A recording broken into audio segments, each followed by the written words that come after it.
Okay, everybody.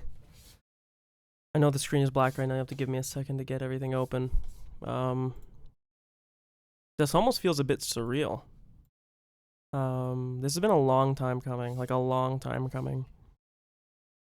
Played Higurashi at about a little bit earlier than this time in 2021, and it is April of 2025 right now. We did, however, take a break in the middle of Higurashi, and I finished it about this time in 2022. But really, it's been like 4 years of stalling. If I would have just completed Higurashi, I would have been done it in probably like the summer of 2021. And rather, here we are now. 3.5 to 4 years later, kind of. Wild. But I'm looking forward to this. I have to partially thank Joseph Anderson for getting the fire under my ass to actually want to play this, because he's been playing it and I've been having to avoid it because I want no spoilers. This is unmuted for the time being. I have to switch the sound setting, but oh, dude, I'm getting like flashbacks. This time around, one of my big regrets I have from Higurashi was that I didn't save my text booklet that I used for all my theories. This time, however, I will make sure that's not the case. We do have notes that we will be using. You can see right here. It's kind of clipped a little bit. 1 second, let me pull that down a little bit more. Perfect. This is the note booklet, and below the stream I will link, and as well as in the description of any of the Umineko VODs, I will make sure that the link to the Google Doc, which will have the copy of all this, pasted in there. Yeah, I'm very much looking forward to this. I've heard only good things about this. I'm trying to temper my expectations a little bit such that I don't get super, I don't want to say, oh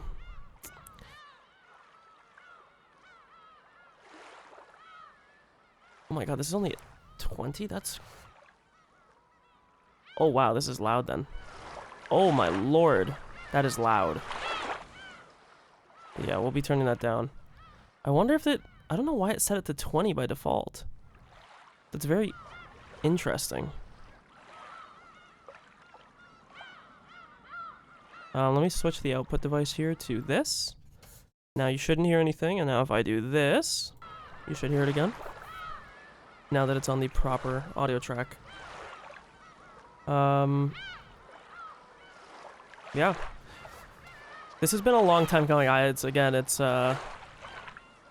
This is very surreal to me, and I'm very much looking forward to this.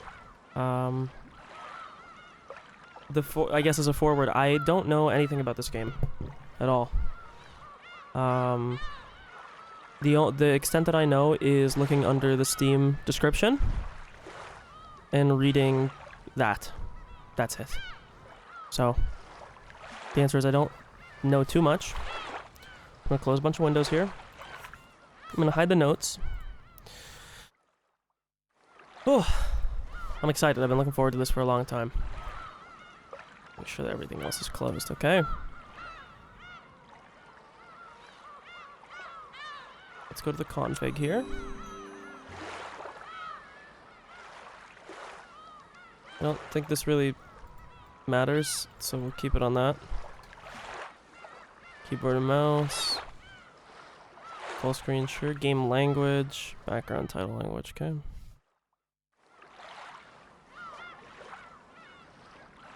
We may drop this. Oh, what the fuck is this?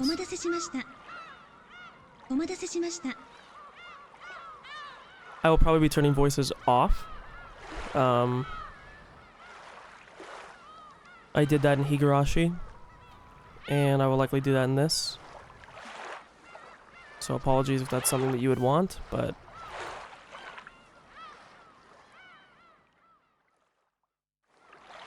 Song subtitles, translation. Again, I don't know what this looks like, so we'll have to see once we're in.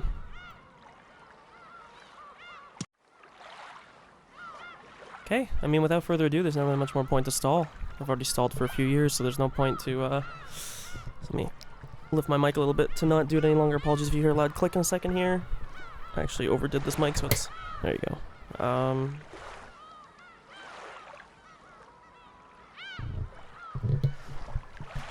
Okay. I don't know what trophies is either, but...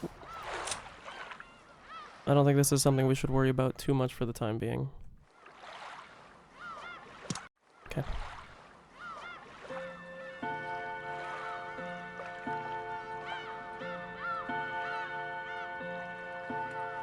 So these are locked unless you... Okay. Episode 1. Legend of the Golden Witch. Welcome to Rokkenjima. Rokkenjima? Play Rokkenjima. The Golden Witch extends to you her heartfelt greetings. Before anything else, please make yourself at home. There is nothing to think too deeply about. Just be silent and take in the events in their entirety as they unfold. That is all that is asked of you. The difficulty level is standard. Let us at least begin on the trodden road.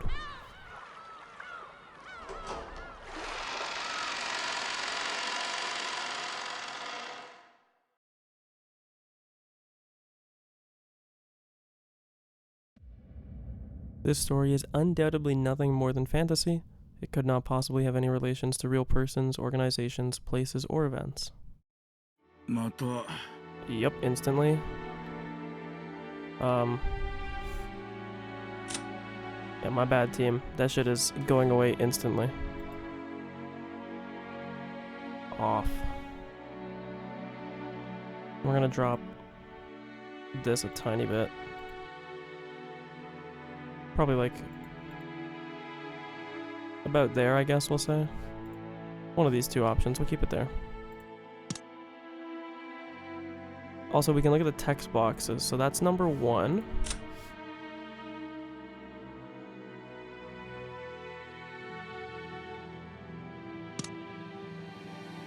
Okay. Sorry, I'm just trying to...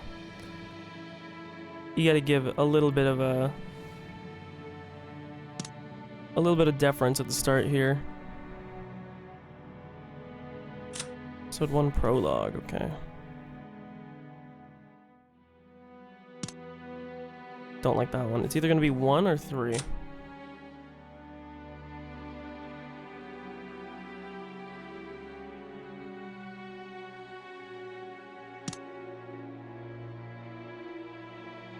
This is very red.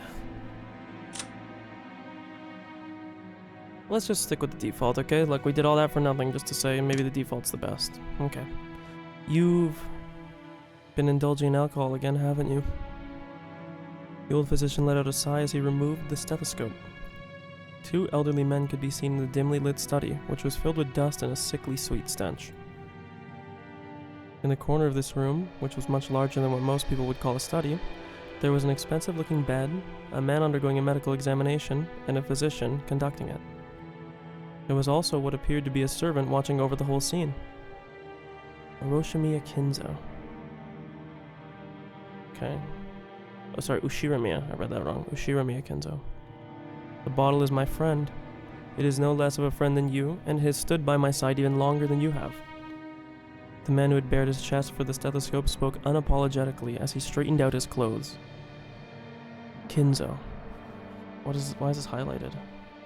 We have Nanjo Terumasa and Ushiramiya Kinzo. Your body only appears to be well thanks to the effects of the medicine. However, if you continue to drink such strong spirits, the treatment will become meaningless. Trust my judgment. Temper your drinking. I thank you, though only for the sentiment, my friend. Genji. Another glass. Water it down slightly. That way Nanjo can save face. Runaway? That is a... Sorry, that's like a English brain killer name to say. Runaway? Runaway? Runaway? I'm gonna go with Runaway. Genji. We'll just call him Genji, how about that? Are you quite sure? After eyeing both the master who demanded the alcohol and his doctor who forbade it. Genji, the old butler, silently gave a slight nod and carried out his master's orders faithfully. I want to check something here. This is a thing that was in Higurashi. When you pressed P, it cycled the player models. Let's see. It did nothing. Or I should say the sprites, not the models.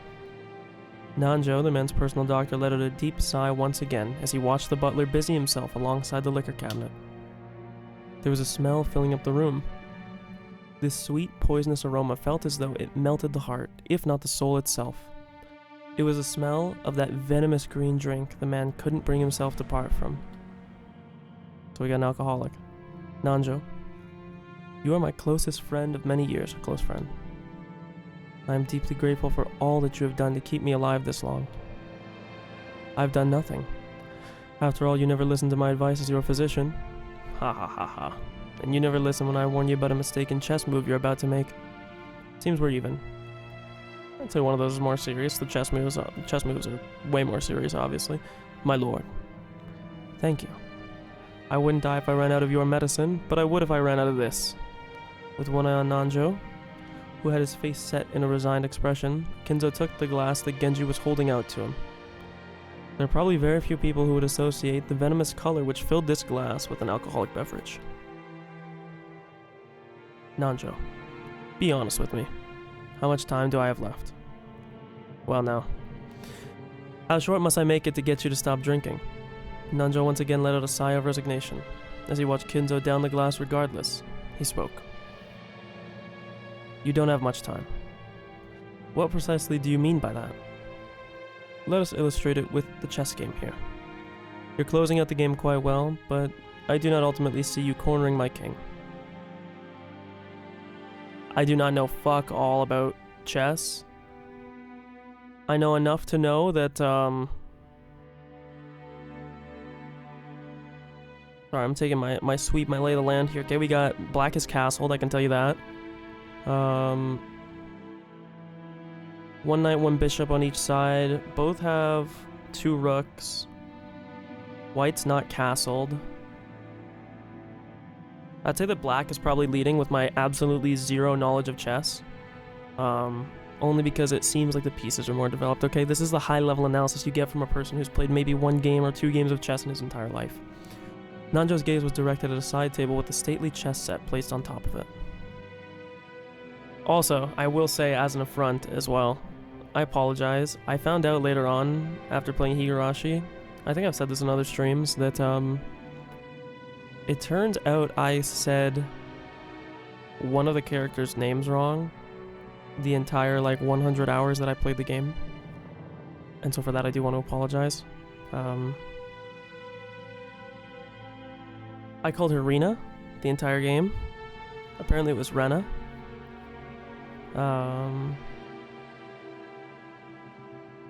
Yeah. So I apologize. Maybe I'm not wrong, but I was informed that I had said it wrong at the very least, regardless. Judging by the positioning of the pieces, the match was well into the endgame. The black rook and bishop were cutting deeply into the enemy lines. The white king had already been castled and cornered, so that even an amateur could see the match would reach its conclusion before too long. Every time Nanjo came to give a medical examination, both of them would make a few moves. Nanjo was stating with confidence that Kinzo would most likely fall into his eternal sleep before the game could be concluded. Okay, also, is there a way to view the log in this game? Yes. Okay. So I can scroll up. To listen to the line's voice, tap on it with one finger, left click or press enter. To jump to a line... Okay, well, it jumped. I can... I just want to say, was it said that every time they met? Every time he came to give a medical examination, so we don't know how often that is. But, yeah. The guy is... He's not doing too good. At all.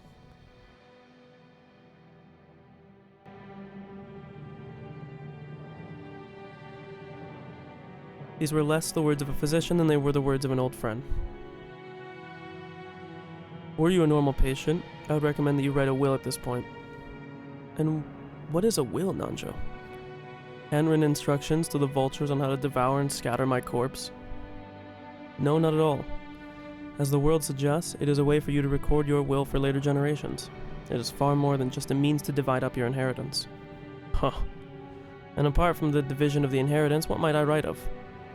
Oh, there's your regrets. And matters you left unfinished. Things you want to be passed down. Things you want to tell. Anything you want. Things I want to be passed down, and things I want to tell. Ridiculous. I, Ushiromio Kinzo, have not one thing I want to tell or leave behind. I was born with nothing. I will die with nothing. There is nothing I wish to leave to my foolish children. Even if the end were to come today, even if it were to come right now, I shall accept this fate of death without a trace of fear. Kinzo, I created everything. My fortune, my prestige, everything. Those were built up by me, and they will be lost along with me. There is nothing I wish to leave behind. Nothing! After I'm gone, I care not if all goes to waste. I desire no tomb, no coffin. Those were the terms of the contract I made with the witch. When I die, everything will be lost. That has been part of the promise since the beginning, and that's why nothing will be left behind.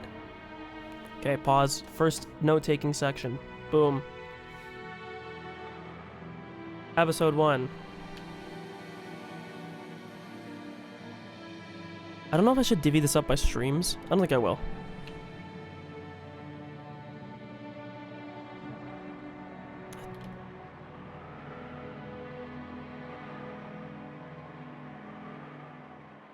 Apologies, you're gonna have to get used to this. If you haven't seen the Higurashi playthrough, hey, get used to it. This is how it goes. I should say...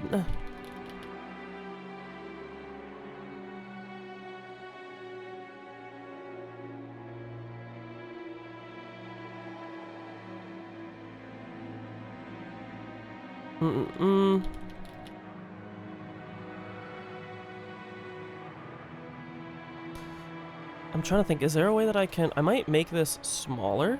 You'll see this shrink a little bit on screen right now. Could do this. And do this.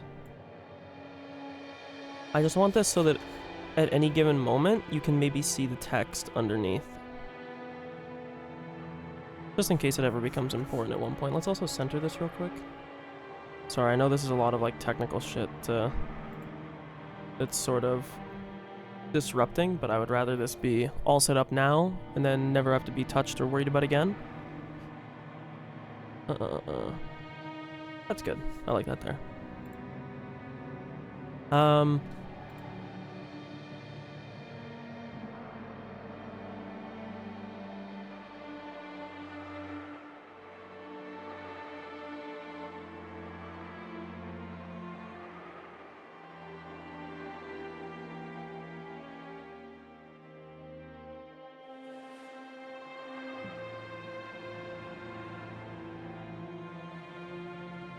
Okay. Sorry. Again, you'll have to get used to that. I almost wonder if I should stream in display capture. I wonder if that would work better.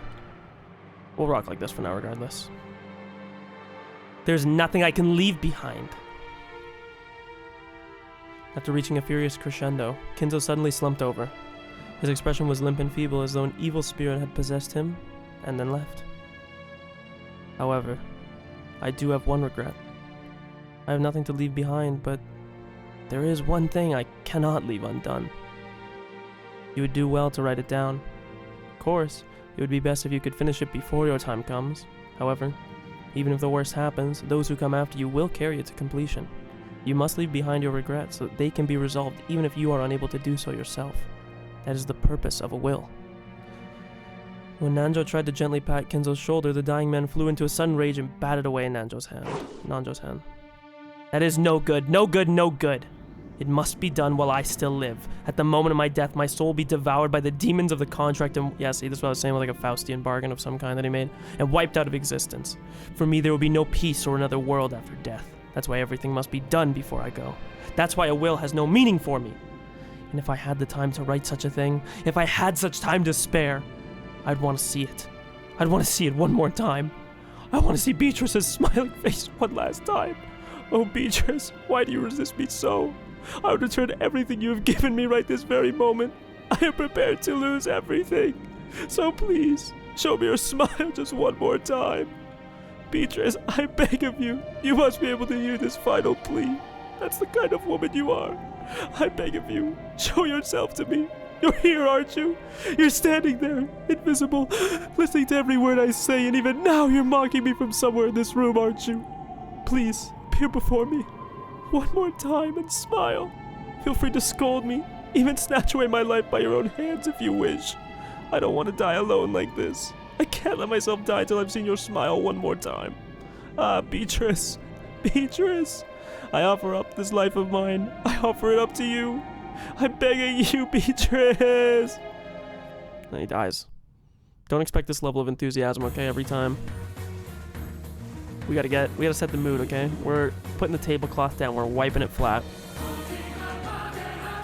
To mention of Beatrice of some kind, either lover, daughter, something. I'm assuming that says Umineko or something, I don't know. We even got a fucking MV opening. I think there might have been one for Higurashi as well, it's just been so long.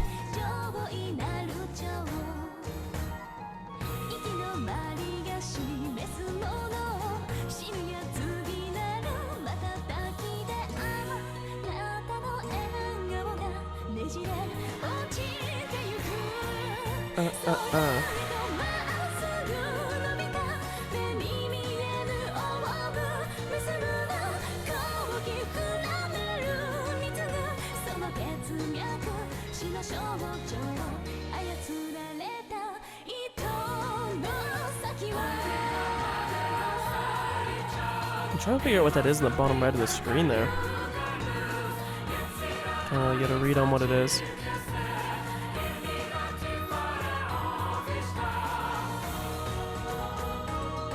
Okay.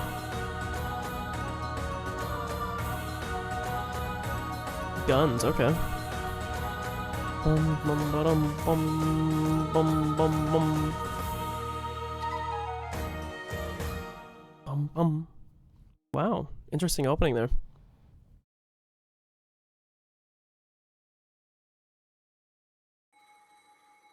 October 4th, 1986, the first day. Okay, 1 second, let's...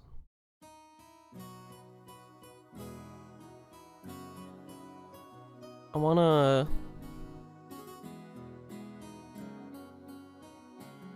I'm trying to see if... No, it doesn't work. Okay.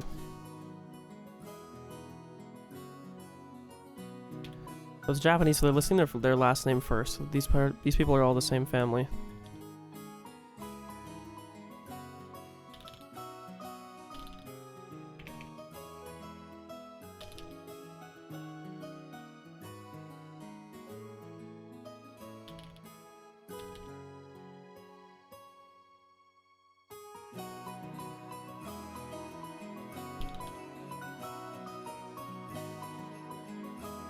Okay, I just want to see if there's a way that I can do this. I might switch to display capture just because it is kind of a pain in the ass to have to like go back and forth like this, but... Whoa. Things sure move with the times. Oh wait, I was gonna put in my notes. Maybe I'll write it off screen and then I'll show it.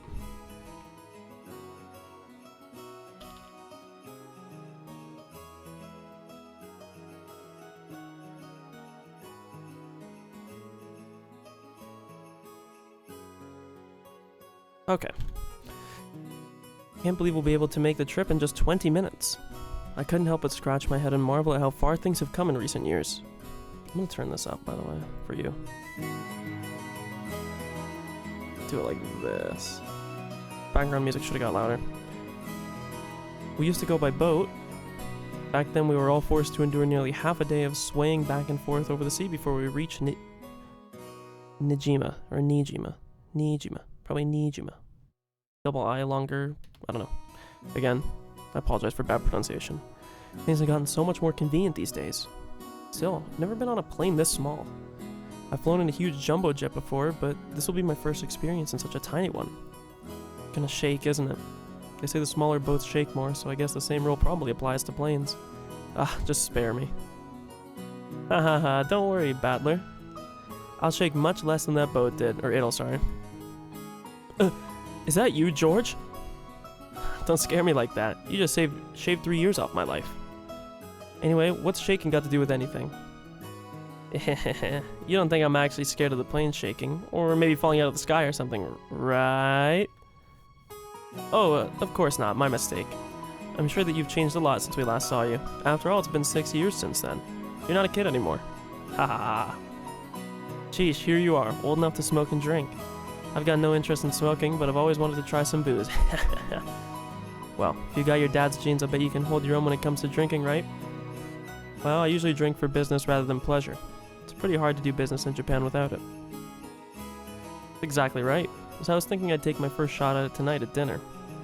That's no good, Battler. You're still a minor. Drinking alcohol is known to stunt the growth of minors and... never mind. Come on, I'm tall enough already. In fact, it'd be easier to find clothes if I shrunk a little. I puffed my chest out proudly. Until I hit my growth spurt, my height was below average in my class. But then I grew, and before I knew it, I was over 180 centimeters. Wow, just like me. I guess I have all the muscle training and those shady mail-order performance-enhancing drugs to thank for that. Sure. Before then, I'd never dreamed that I'd shoot 10 centimeters above George, who'd reached this peak height, or his peak height, early on. Damn, I'll bet my relatives will say, "Look how big you've grown, Battler," or something. That kind of thing is really embarrassing, so I hope they cut me a break. Anyway, my name, Battler.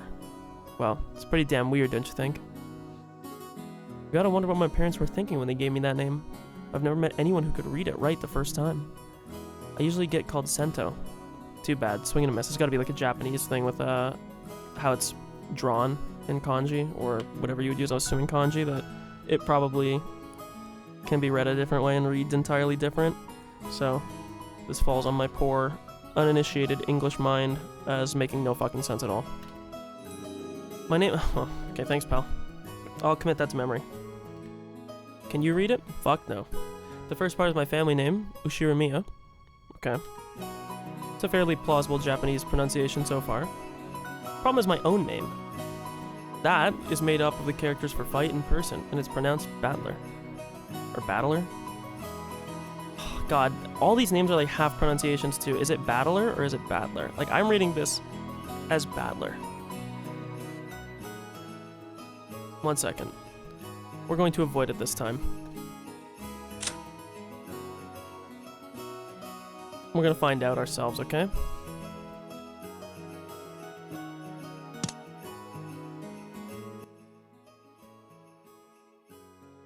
I clicked it, wait. Wait, it's not making any noise. Hello?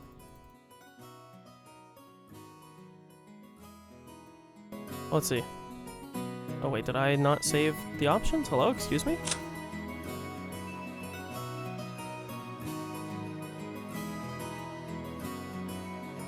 Ushiramiya.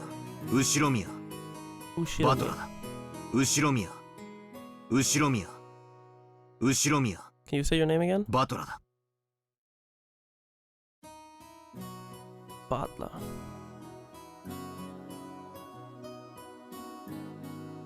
I think my pronunciation is correct. I don't think it's Battler. That doesn't sound right. Go with Battler. It's like Butler. George desu. George desu. Ushiramiya Kinzo da. Ushiramiya. Butler da. Oh. Nanjo desu. Nanjo? Guess I had that right. Genji to moushimasu. Okay. お待たせしました。Ushiramiya. Butler da.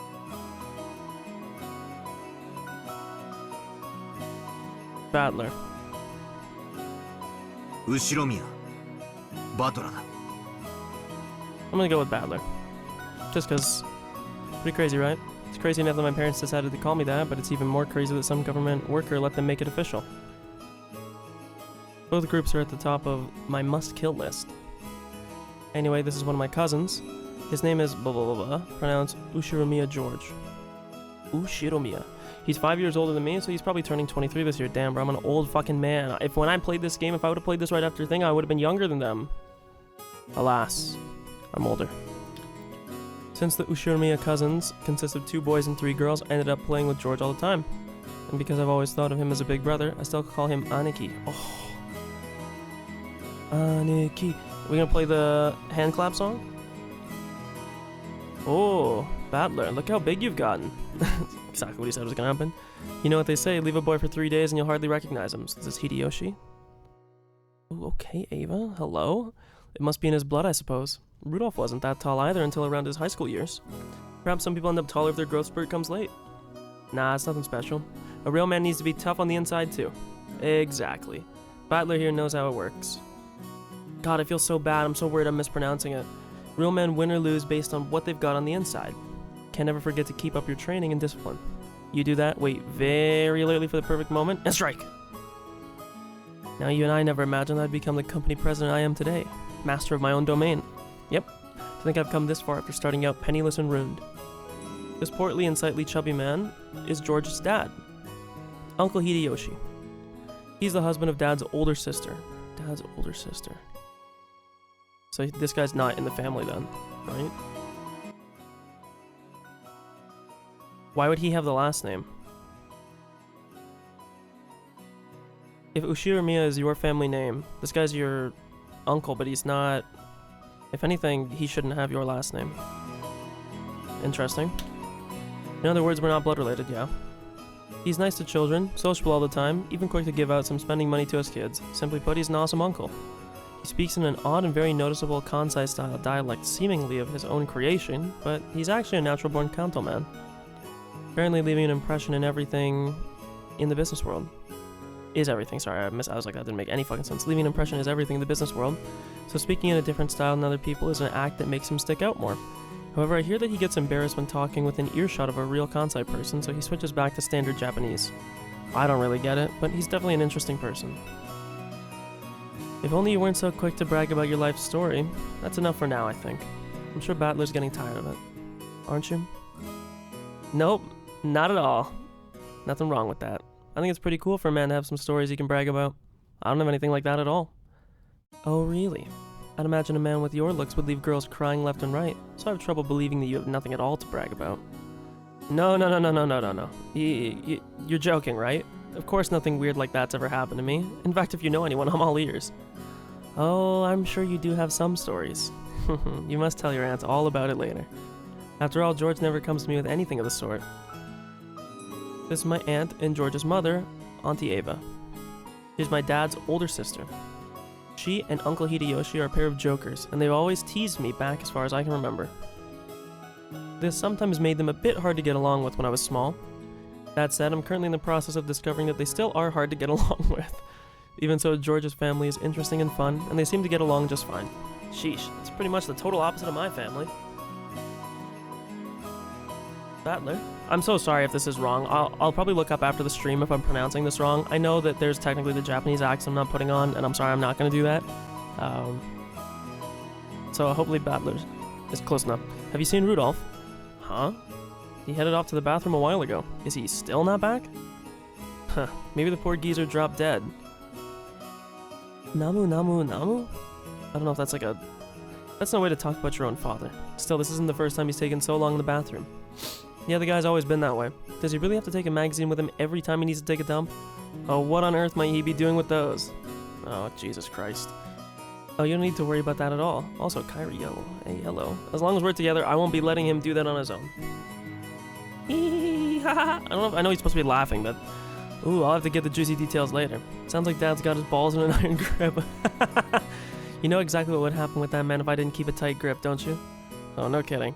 You're the only one capable of reining in that old bastard. As his son, I'm more than happy to let you take over. Yes, leave it all to me. After all, that's my specialty. This woman is my dad's wife.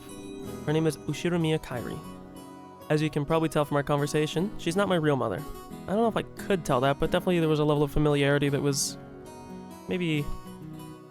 a bit much for... but she's basically my stepmother. My real mom died 6 years ago. Okay, write this down. Going in the notes real quick. I'm gonna write... Well, I'll just say Battler, because I don't know if we're gonna switch main characters or anything.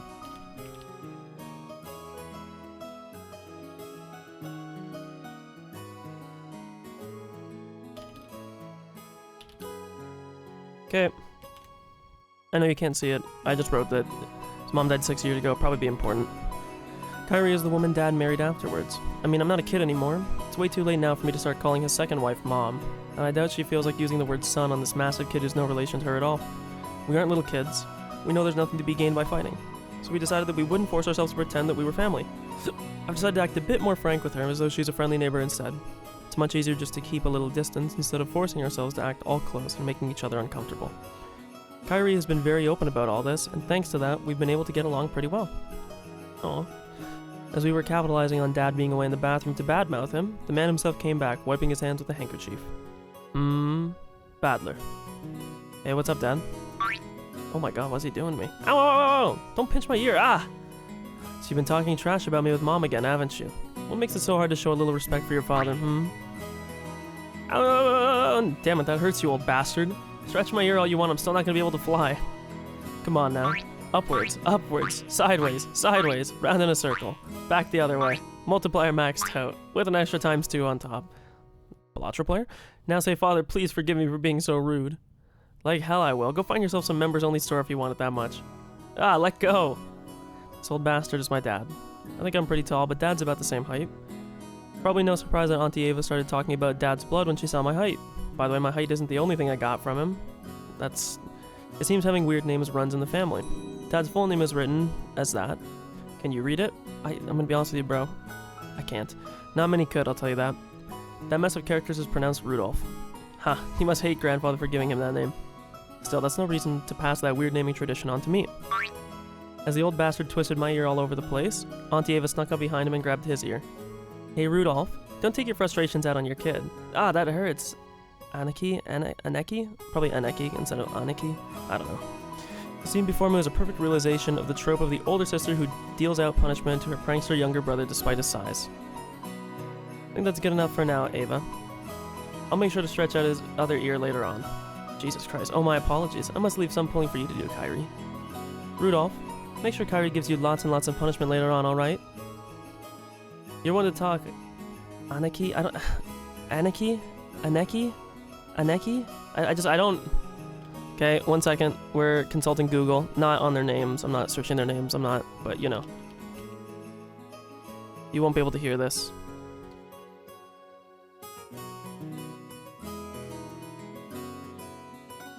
Why is this?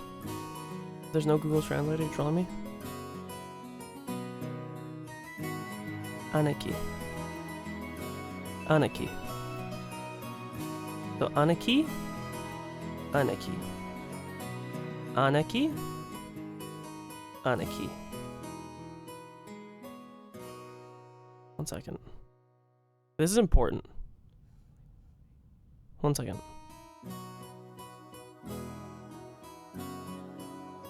Aneki. I know I'm not doing the Aneki, but okay, you're fine. Hideyoshi, I'd like to thank you very much for picking her up. If you hadn't been so generous, she'd still be unsold in the store. Jesus Christ, you have my gratitude and apologies. Who are you calling unsold? After taking 2 or 3 steps back, Auntie Ava unleashed one of her beautiful high reverse roundhouse kicks, which stopped just a centimeter away from the tip of Dad's nose. After starting out with Tai Chi Chuan for her figure, Auntie Ava had then developed an interest in the Chinese martial arts. After that, she went through karate, taekwondo, capoeira, and what is it she's learning now again? Well, anyway, they say a woman's weapons are in her lower body, and that's literally true for Auntie Ava. Rudolph? Did you know that a single direct blow to the side of the head like that would knock you unconscious? Not so long ago, I accidentally connected in a practice match and my opponent was out cold. Sheesh, what a pain. Guess I have to apologize for her tendency to lash out with her feet, too. Dad, completely unfazed, shrugged and smiled ironically at Uncle Hideyoshi.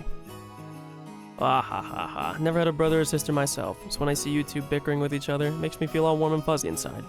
It sure is nice to have a big family and siblings. Oh, then why not consider making a little brother for George? He's already a fine adult who's about to go off on his own, so it might be a good time to have another child.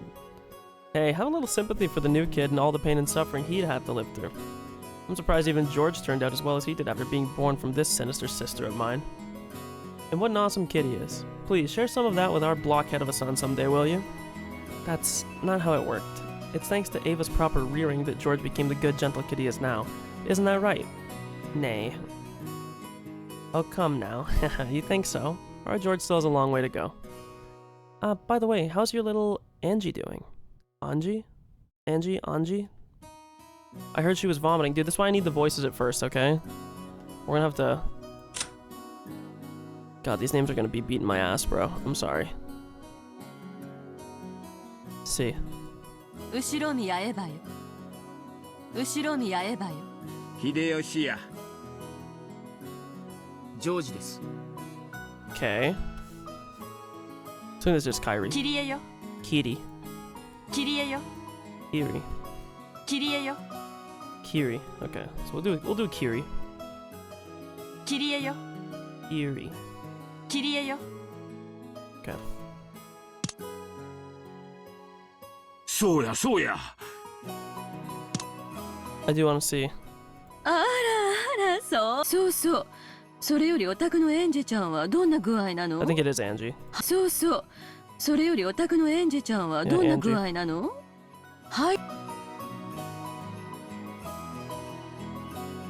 If only there was English voices, bro. If only. Oh, I wish. That's right. And I was hoping to finally see her face after such a long time. Is she alright? She often catches a cold. So it's Kiri, sorry. Just trying to remember the names when the seasons change. She's very frail. I did want to bring her along, but we decided to have my family look after her this time. I think that's a wise move. She'll be on the mend faster if she's not exposed to that toxic head house. Child health is always more important than an adult's convenience, don't you think? I know some great medicine for vomiting colds like that. When we get back home, I'll send it over right away, so be sure to give her some. Thank you very much, Hideyoshi. I'm always in your debt. And once the conversation suddenly veered off in that direction, we kids didn't have any chance of butting in. For now, I'm just happy that Auntie Ava gave Dad his gave his just desserts for tugging on my ear.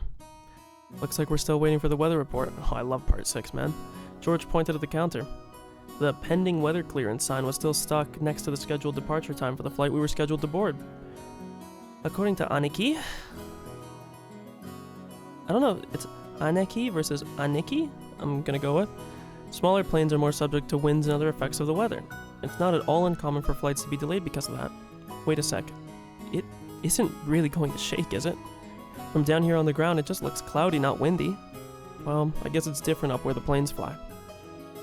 The weather's a bit uncertain today. Auntie Ava was looking at a TV in the lounge. The weather forecast was being broadcast, informing us that a typhoon was approaching the Kanto region. A typhoon again. I guess we're doomed to these with the family conference being in October every year. Couldn't he choose a better season? I agree. I've always hoped we could have it sometimes around the Oban festival in mid-August. In that case, why don't you suggest that to Father and Nee during the conference? Very funny. Why don't you do it yourself? Our brother would never listen to anything I suggested. No way. It doesn't really bother me that much to have it in October. You were the one who complained about the typhoon, so I said ask them to change it then. That's all. I only said that typhoons always come around this time of year. You're the one who said you wanted to move it nearer to Oban. Well, you said it too last year. Didn't you say that it would be easier to fit into your schedule if we had it nearer Oban?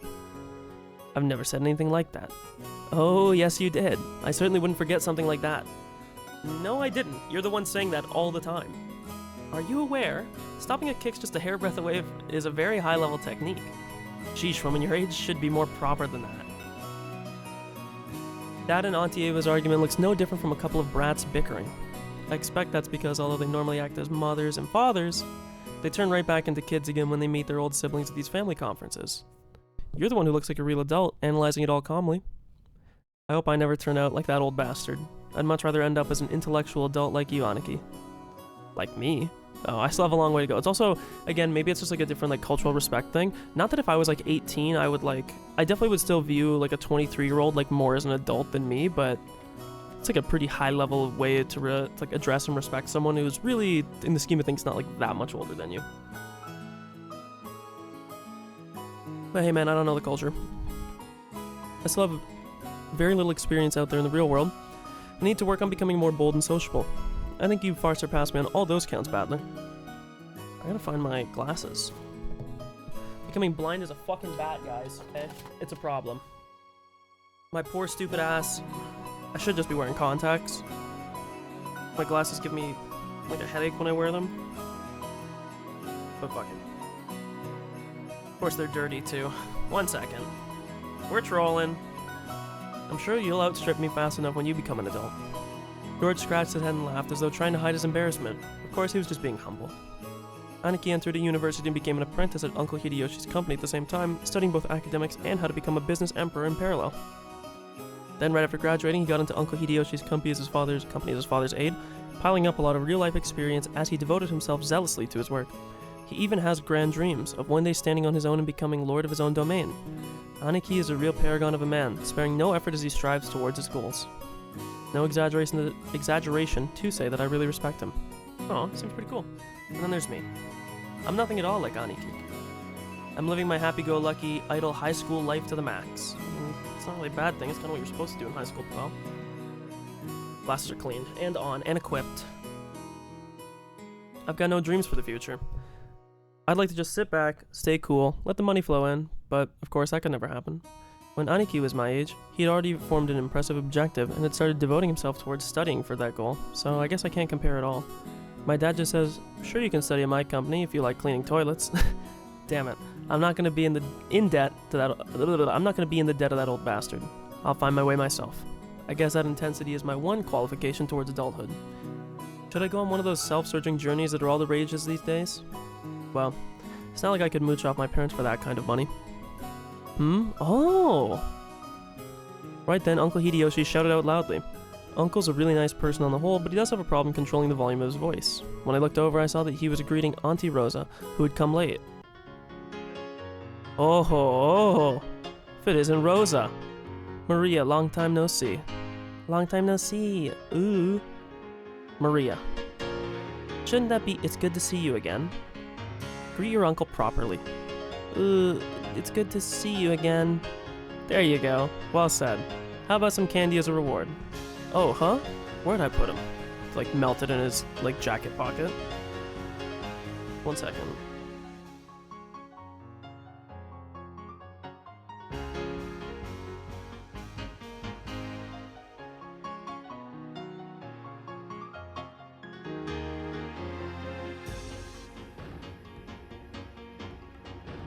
Okay. Rosa, it's good to see you again. It's good to see you too, Maria. Been too long, Kairi. No, sorry. Kiri. Kitty. Hideyoshi ni san? Oh, cringe. I said the honorific. And oh my, Battler. Battler. Look how big you've gotten. Ah, come on. It's embarrassing hearing that from every person I meet. Hey Rosa, you're late. If the plane was on time, you'd barely have made it. I'm sorry. We had some trouble making our train connection, so we're waiting on the weather yet again. Oh, don't complain. I much prefer the 30-minute plane trip to spending 6 hours bouncing about on a boat. Even if we're kept waiting here for an hour, it's still much faster overall. Wow, good thinking. Maria's gotten huge too. So how tall are you now? So how tall am I now? I was about to say, are you fucking a parrot? What's going on? Maria parroted Uncle Hideyoshi's question, looking up at her mother. I guess she doesn't remember her own height. She's probably right in the middle of a growth spurt, so her height must change every month. In just a few more years, she'll probably start looking very feminine. Okay, odd comment. How tall were you the last time you got measured? She just keeps getting bigger and bigger, don't you? I think she's grown a lot since last year. Let's see, she turned 9 years old this year, didn't she? 9 years old. That's right, you're 9 years old now. Glad to see you're doing well too, Maria. Up you. I guess you've gotten a bit too heavy to play airplane with. George, what a rude thing to say to a lady. Here, I'll do it. Up you go. When I went to lift her up in Aniki's place, Maria stiffened defensively, staring suspiciously at my face. Ah, that's right. Last time I met Maria, it was 6 years ago, and she was only 3 years old. Of course she doesn't remember my face. Maria, don't you remember? It's Battler. Or Butler. Butler. Butler. Butler. Butler. You used to play together, remember? I doubt you'll have any luck. The last time she met Battler, she was only 3. You don't keep memories at that age. Yeah, you might keep some. She must know everyone's face apart from mine because she meets them every year, but I haven't had contact with the Ushiramiya family for about 6 years now. There's no surprise that this 9-year-old girl doesn't have any memories of me. Ooh, wait, pause. For about 6 years now.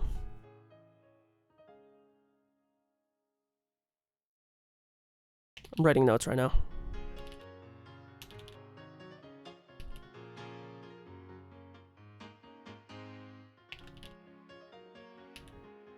Okay.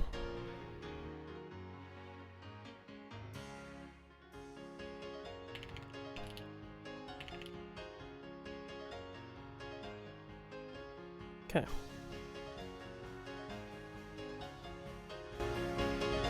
Even I can only just barely remember her being a 3-year-old crybaby. Maria, this is Battler. Uncle Rudolph's son. Understand? Uncle's son is... Uncle's the son... That was probably the sound of her brain breaking, unable to understand the complicated explanation. I guess it was a bit too confusing for her. Maria, this is Battler. He's your cousin, like me. Like George? Battler? Cousin? That's right, you got it. I'm gonna hear what that ooh noise is, and we'll try to mimic it. But I know it's gonna be like, and I'm not doing that. Again, apologies. This girl's voice is also gonna be like insane. 庄司お兄ちゃんと同じバトラいとこ Actually, no, it's kind of what I was doing.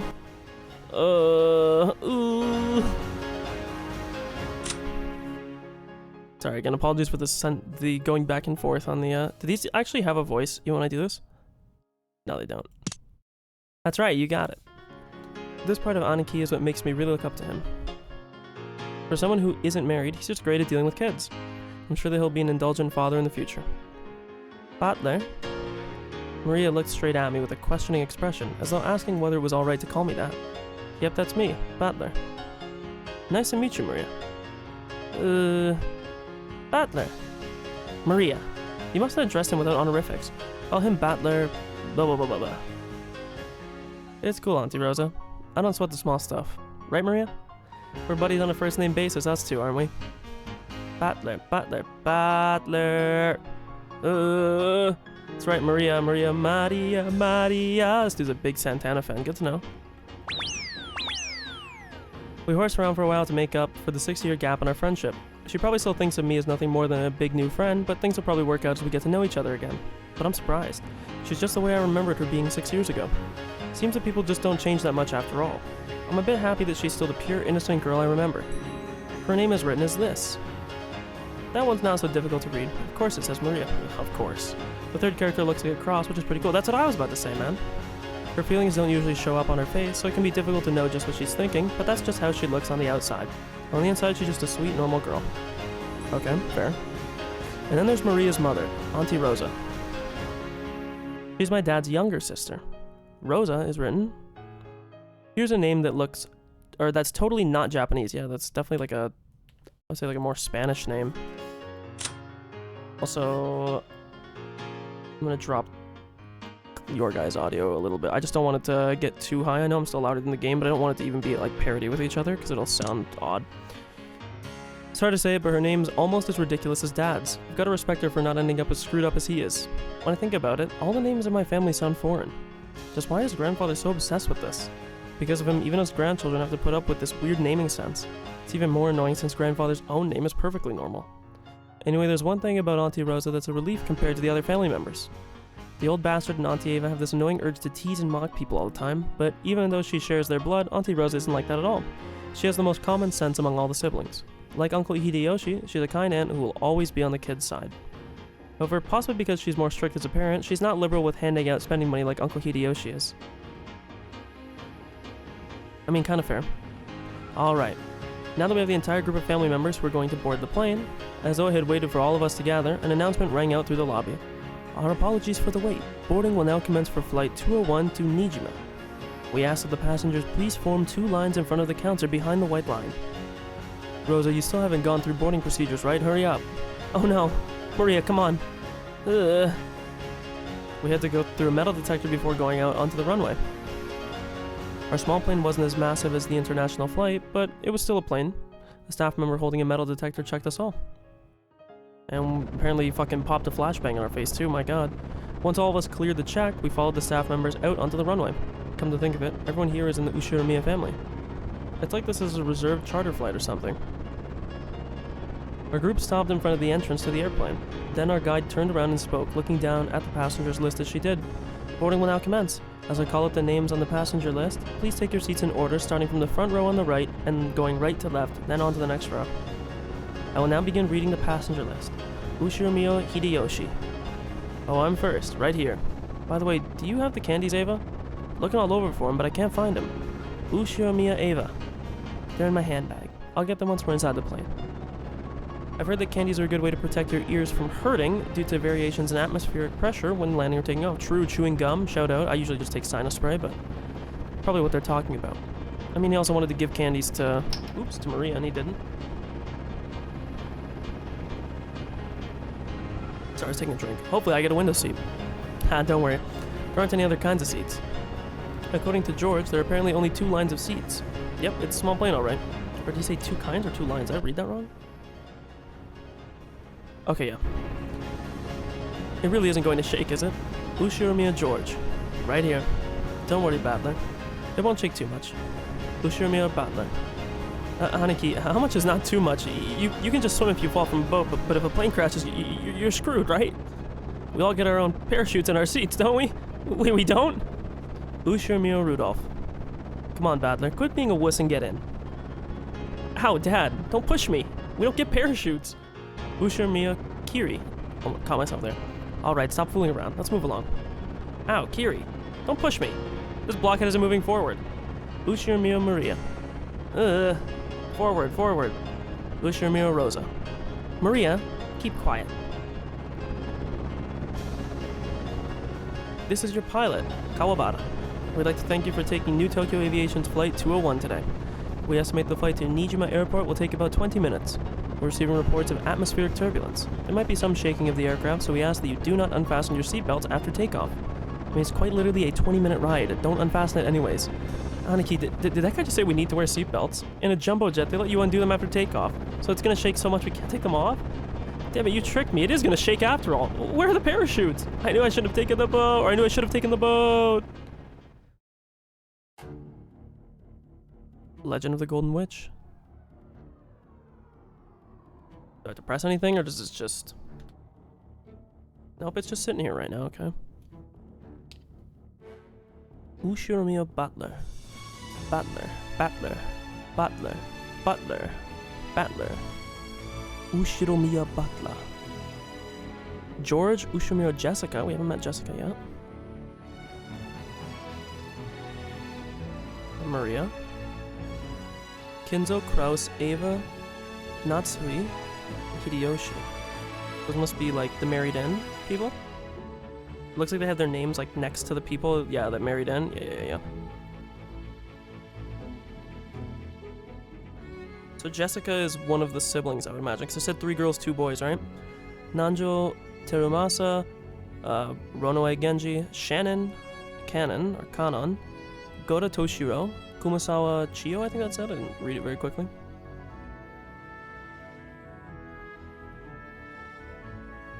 Cleaning my glasses at the same time here. Umineko no Naku Koroni, Rondo of the Witch and Reasoning. Whatever the fuck that means.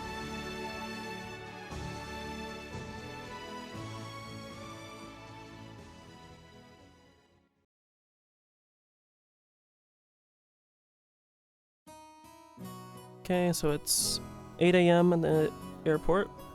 Should have taken the boat. The boat. Gonna fall. Ooh. Maria, that's enough. But what a surprise. I thought there was nothing that could scare Battler. This guy can't handle vehicles for some reason. Always yells about falling and sinking and stuff. You're a disgrace of a man, you are. Shut up. That thing was seriously shaking way too much. I just got a little stressed since it's my first time on a small plane like that. You call that a little stressed? Sounds like it'd be fun to take an overseas vacation with you, Battler. Or Battler. I'm trying to find a way to say like Battler or like Battler, but we're probably just gonna say Battler. Would you like to go to Egypt with your aunt? You get to ride a plane for a full 14 hours. There's a good plan. Battler, you should go let Ava toughen you up some. Good boy, were you hilarious. Now, everyone's got their own strong and weak points. Bad to laugh at him. And now, as he laughs at him, Dad, you're laughing too. Hey, Maria, you shouldn't laugh anymore. Shouldn't laugh anymore? Ugh. Ah, damn it. Is being scared of planes really such a big deal?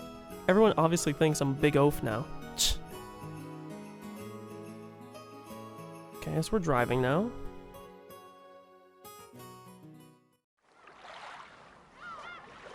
Sorry, just finishing cleaning my glasses. We split up and took separate taxis from the airport to the harbor. From there on, we would be taking a boat to the island. Okay, so it's a own island off of another island. The islands are right next to each other, so it's not that far. It would be a leisurely 30 minutes by boat. As we arrived at the pier where the boat to the island was anchored, we saw a silhouette waving its hand. It's gonna be our Capitan. Ushiomiya Jessica. George! It's been so freaking long! Okay, my glasses are actually literally clear now. Not like me trying to wipe them and not cleaning, they're actually clear. Holy shit. It's been so freaking long. Aha, Jessica, it's been a year since I saw you. I mean, yeah, probably since a year since you saw like everyone else in the family. You've gotten taller again, haven't you? So no, this has got to be one of the children. Ha, don't give me that. It's embarrassing hearing that every year. Hey, Aniki, you gotta be kidding me. That's really Jessica? Wait a sec, George. This massive beast is Battler? We both stared each other down. She definitely didn't look this grown up in my memories, but I do remember her crazy way of talking. See, I don't know what it means when these things are like highlighted. I guess it's just... I don't know. Yo, Jessica, what's this now? You're kidding me, you look like a woman now. Okay. What are these boobs? Even you managed to get a chest. Okay, bro. Hey, screw you. I'm a blushing flower of 18. Just like hair grows out, so will other stuff. You think I got boobs just so you can go and rub them, loser? And what about you? Got anything to back up that ridiculous... Oh my god. Did you remember to grow any... Okay, sorry. Whoa. Did you remember to grow any actual muscle? You better believe it. I'll show you how much training I've piled up since back then. Oh, cram it. I'll beat you at your own game. This headstrong girl's name is Ushiomiya. She was born under the same unlucky star as me, sharing the same kind of weird name. You see, blah blah blah is pronounced Jessica. Well, bro, I think your name is a little bit more out there. She's Dad's older brother's daughter. Older brother's daughter. Okay.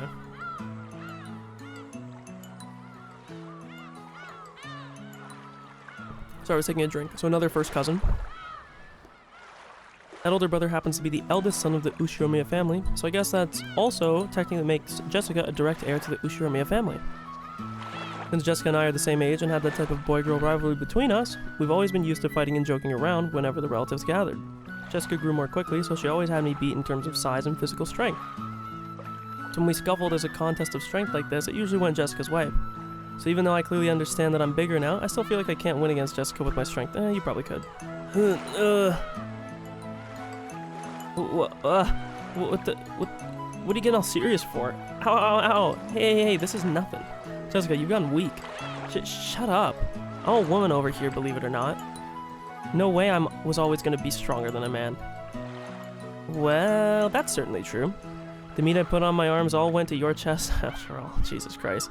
It looks like it'd be a pretty even test of strength between... Oh my lord. I told you, my boobs aren't for you to feel up. Besides, how about... you? Your height says you're an adult. What about your other places, huh? Oh my lord. Stop it, idiot. No, I'll be ruined for marriage. Don't touch me in strange places. Don't say stuff that people are going to misinterpret. Honestly, I was so surprised at how feminine Jessica had become that I had to seriously horse around to hide it. Well, yeah, considering what a bossy brat she was 6 years ago, anyone would be surprised. Big Charlie XCX girl, apparently.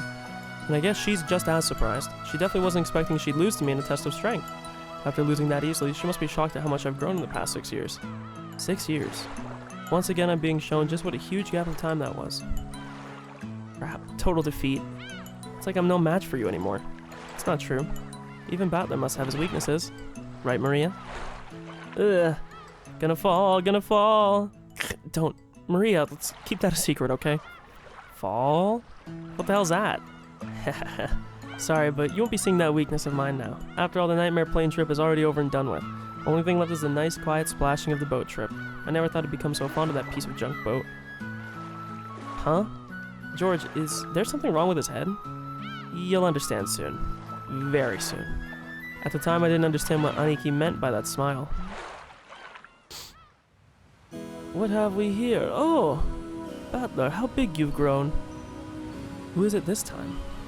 who is it this time? Or who's it this time? It's an old lady with an apron. Oh yeah, that takes me back. I remember now. Remember her, Battler? You remember. She's Kumasawa. Oh, I didn't mean to skip that. Kumasawa, one of the servants. I could never forget Kumasawa. I mean, you haven't aged a bit in these past 6 years. Wait, you haven't gotten younger, have you? Ho. Lately my skin's been getting all smooth and silky. And look, hasn't my chest gotten even... Bro, everyone chill with the chest comments. Want to give it a rub? Very funny. My breast rubbing is strictly limited to bouncy girls. Even I had some oh my lord, bro. Okay, give me a break. It's chicks I'm looking for, damn it. Not grannies. Okay. The jokes I'd cracked about Jessica were being used against me. Come to think of it, she always was the type to tease people. Kumasawa, stop that now. People with one foot in the coffin shouldn't jump around. Oh my god, bro, chill. The sport with the young is the best rejuvenation medicine. Rare for you to come pick us up, Kumasawa. What curious turn of events is this? Normally whenever you're entrusted with something to do, your lumbago always kicks in. Lumbago? Lumbago? I've never seen that word before in my life. 1 second. What the fuck is lumbago? Lumbar pain? 1 second. We're looking this up. I'm assuming it's lumbago.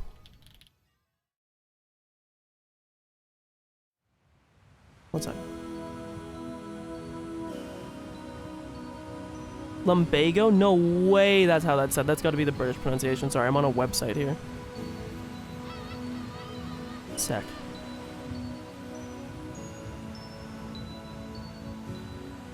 Oh my god.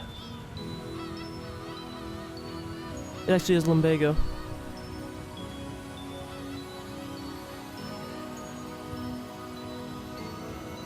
Oh my god. Disgusting. Lumbago always kicks in. Ho, Ava, you are harsh as usual. I found myself with some urgent purchases to make, and while I was at it, I thought I would come welcome you all. Although it does give a bad impression if the one waiting to greet you is a decrepit old woman.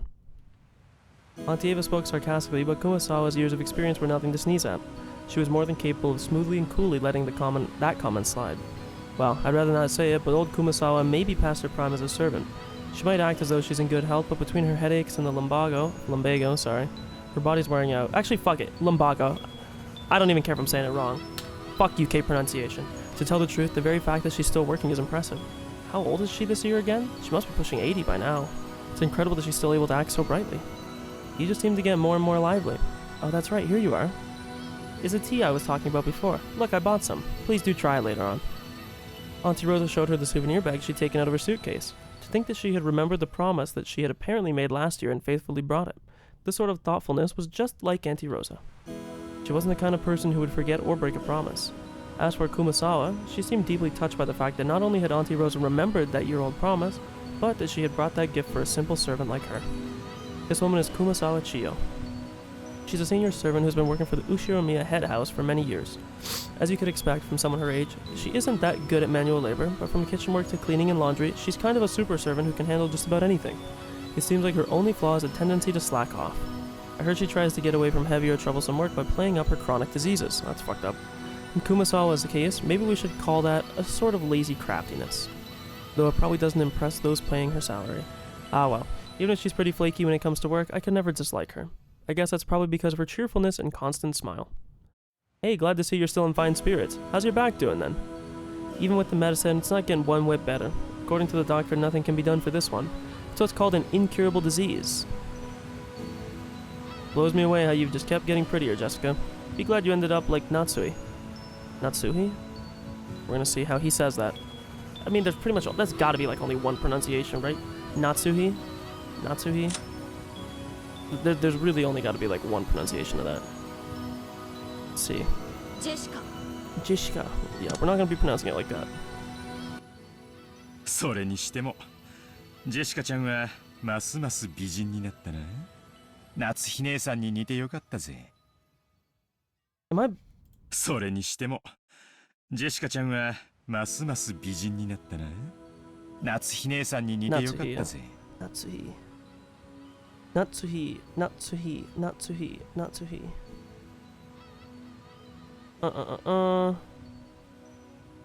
One second. Telling you, man, I got the The special power of everybody texting me the second that I,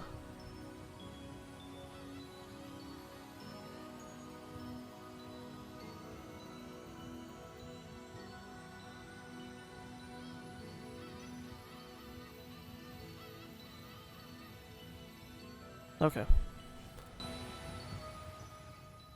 This is definitely the same art style as, thing.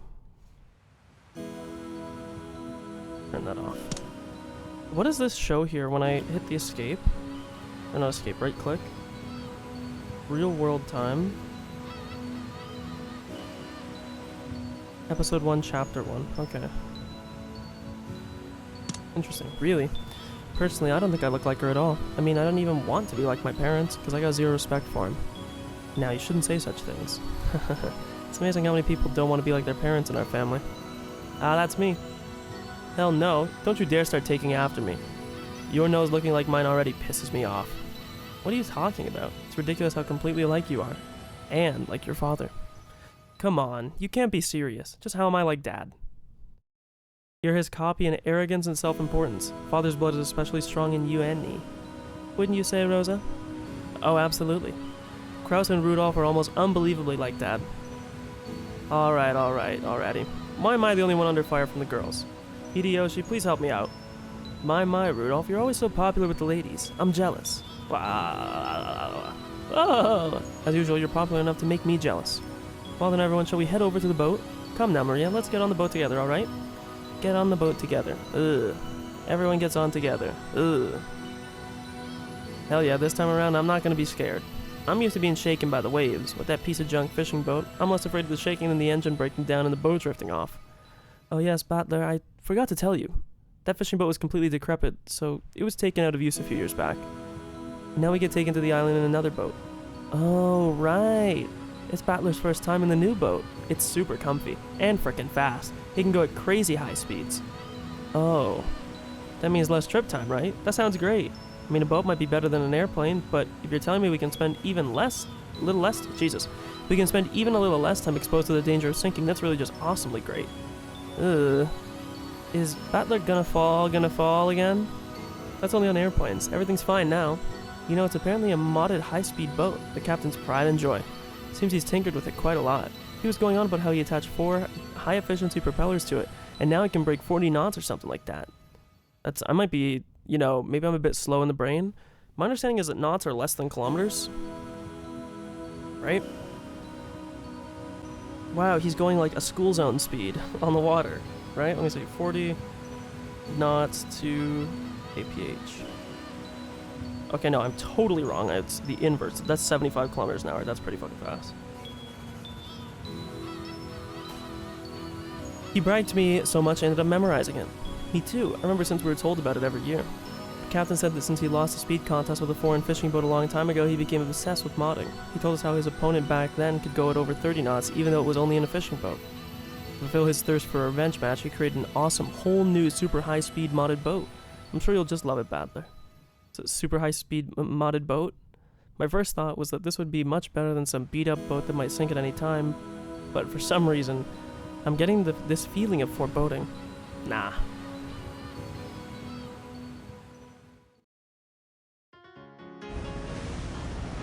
Okay. As we are shaking. Hey Battler, maybe you should just swim to the island. Battler, you shouldn't lean over the railing too much. You might fall. Gonna fall. Damn it, so this is why you were all grinning before. The super high-speed boat, said to have been modded to hell and back by its captain as a personal hobby, was definitely nothing like the battered old fishing boat from 6 years ago. Whoa, it's shaking. I'm gonna fall. Okay, yeah. If I fall, I'll be in the sea. I'll drown, god damn it. Where's the parachute? No, where's the buoy? Give me a life jacket. Wow, what the hell, Battler? What's that supposed to be?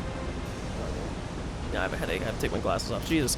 Jessica, Maria, it's not nice to tease. Battler, if you're scared, then just don't come out on the deck. I think that if you stay inside the boat, you'll be a bit less afraid. That's a no thank you, Aniki. Shipwreck victims are always the ones inside the boat. The survivors are usually those on the deck during the accident. So I'm staying right here. But it's shaking. I'm falling. Whoa! Shaking, falling. Ooh. Maria, I told you to behave yourself. But Battler, it looks like you really can't handle it.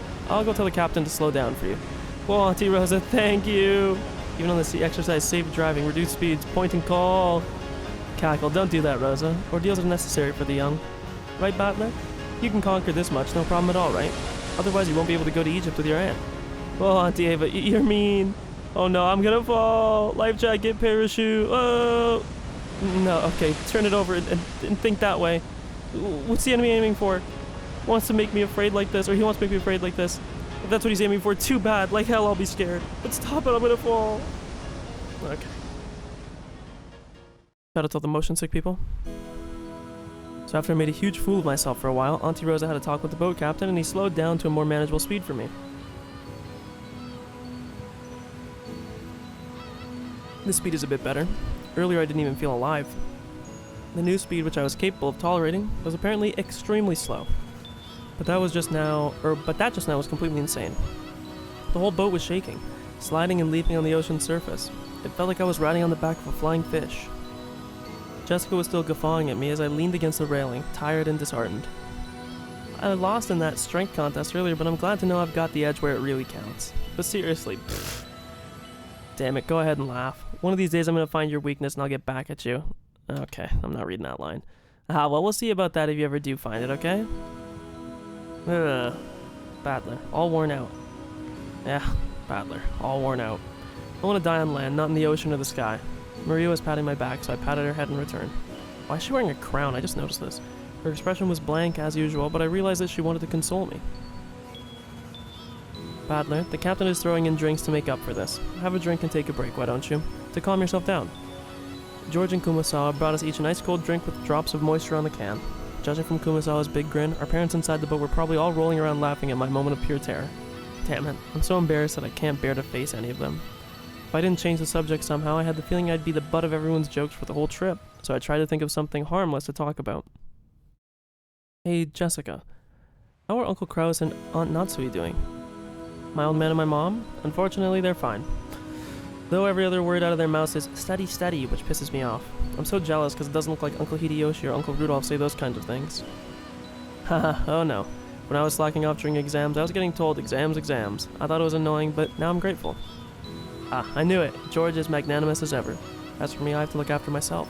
No one says a thing to me. Well, it's not like I'd listen if they did. Why can't George be the main character, bro? Battler, have you still not returned to your birth home?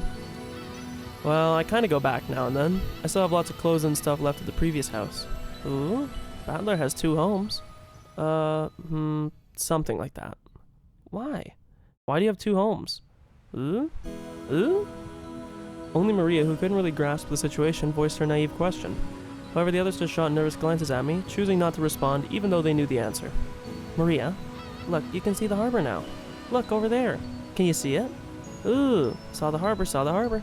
Apparently Jessica was trying to be nice by changing the subject. I did not skip that, by the way. That was not me. Oh, okay. Well. I'd rather not talk about it if I can help it, but it's uncomfortable to have it treated like some kind of weird taboo. I don't mind that much myself anymore. I am an Ushiromiya, but the truth is that for the past 6 years, I've been living with my grandparents on my late mother's side, and I've even been using her family name. When those grandparents passed away one after the other, I basically had no choice except to go back and live with the old bastard. Don't get me wrong, I didn't just run away from home or anything like that. The only one at fault here is my dad. I don't really blame Kiri. Being able to hold that old bastard's reins and ride him out is no mean feat. But as for the betrayal that old bastard inflicted on my mom, well, unfortunately I still haven't fully gotten over that. He probably cheated on his mom, right? We'll be getting there soon. George cleared his throat, trying to change the topic. Please forgive my indiscretion. Seems this old woman has said too much already. If I've hurt your feelings... I don't mind it, and no one's feelings are hurt. Don't worry, Kumasawa. Kumasawa seemed to regret speaking out of turn, but I was more concerned about being worried over for something like that, so I stood up and passed it off lightly. After that, I had a sip of my drink and headed over to Maria and Jessica, who were gazing at the silhouette of the island. Battler, saw the island. There. Where is it? Oh, I see it now. Even after 6 years, the island hasn't changed a bit. The small island silhouette in front of us had gotten pretty close. The island's name is Rokkenjima. Or Rokkenjima? Okay, we're actually gonna get this because this is probably important. God, the controls are so odd because they're not like... They're not the exact same. Oh my god, I didn't save, so it didn't... Cringe, cringe, cringe. You have to hit exit or it doesn't do anything. Since they call this archipelago the Izu 7, lots of people think there's 7 islands, but that's not true. Oh my god, why is the voice not working, bro?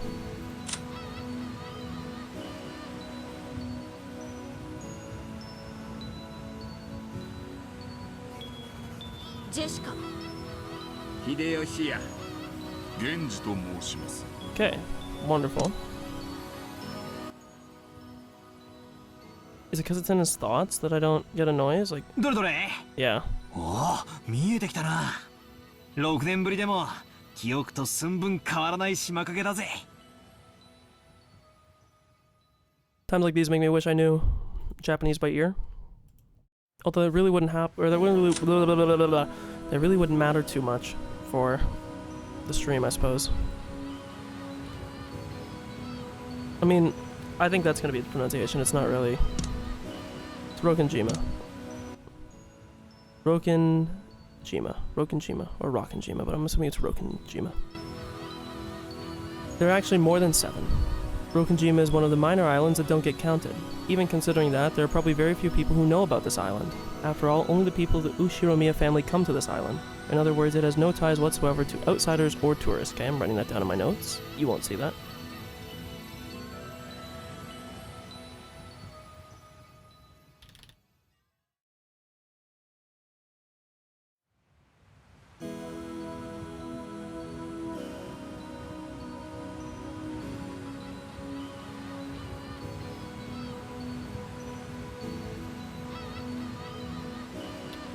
Okay. You'll never find this island's name in a travel brochure. This is because all of Rokkenjima is an estate possessed by the Ushiromiya head house. Only the Ushiromiya family lives there, and only people connected to the Ushiromiya family come and go there. There's nothing there except a harbor and a mansion. The vast majority of the island is still just uncultivated forest. Such a waste, when it could be made into a nice golf course. However, when you realize that the entire coastline is a private beach, it starts to sound pretty magnificent. You might have realized it by now, but to put it simply, well, the Ushiromiya family is just rolling in dough. The fortune possessed by the head house is apparently vast, and Dad and the others who make up the branch families have built up plenty of wealth for themselves, finding success in their respective businesses. I've been living a commoner's life in my grandparents' house these 6 years, so I'd completely forgotten, but the old bastard's house really is elegant, and everything about it is tuned to match the snobbish taste of the annoyingly rich. Come to think of it, I guess that means that George, Jessica, Maria, and I are all wealthy, high-class gentlemen and ladies. Needless to say, none of us feel that way at all. I don't see myself as being rich, and George, who takes self-discipline very seriously, doesn't let himself get too comfortable. Jessica has always complained that she'd rather move to the city than be rich. Maria is still a kid who isn't even interested in money at all. I guess that attitude itself is snobbish. From the perspective of people in poverty who can't pay the bills, we're very lucky to even have the luxury of thinking this way. This isn't the place to explain any further, so I won't. Anyway, it's the same as not being able to choose the parents you're born from. I didn't ask to be born into a rich family, and I don't think it's something I should be hated for. It can be pretty trying when people are prejudiced against you just because you're rich and refuse to judge you by your merits. As I pondered these sentimental thoughts, Maria leaned over the railing and started shouting.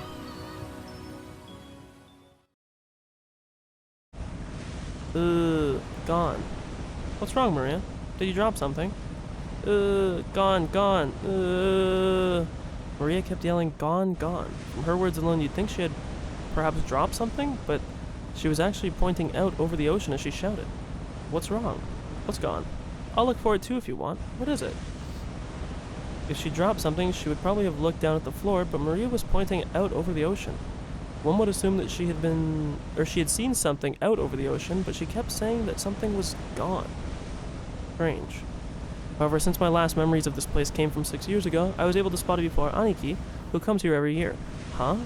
If I remember correctly, wasn't there a torii or something on top of a small crag around here? That's right, it was definitely there.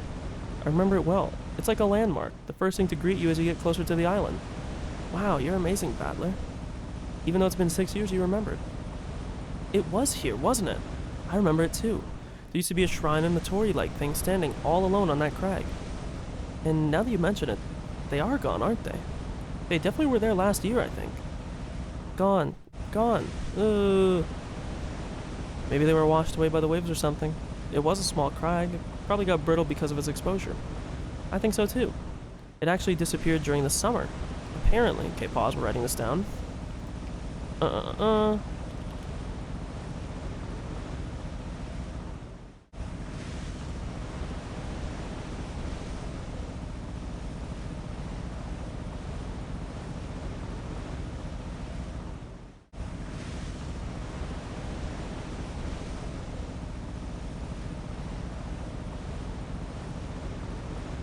Apparently, a huge lightning bolt fell one evening and smashed the shrine, or some such. The fishermen whispered that it must undoubtedly be an ominous sign, to have a thunderbolt fall upon our tutelary god. Lightning be gone, lightning be gone.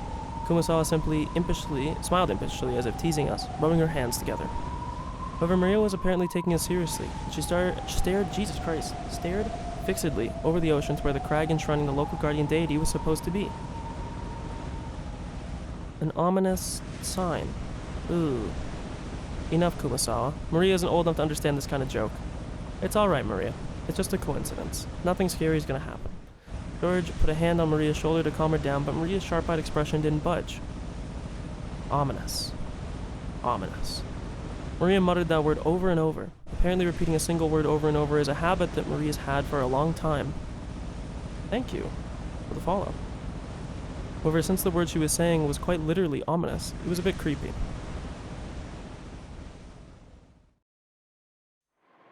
Hey now, Maria. Some disaster really will come if you say that word over and over, you know. I tried Maria's other shoulder. And then Maria whipped her head around, stared into my face, and spoke unblinkingly.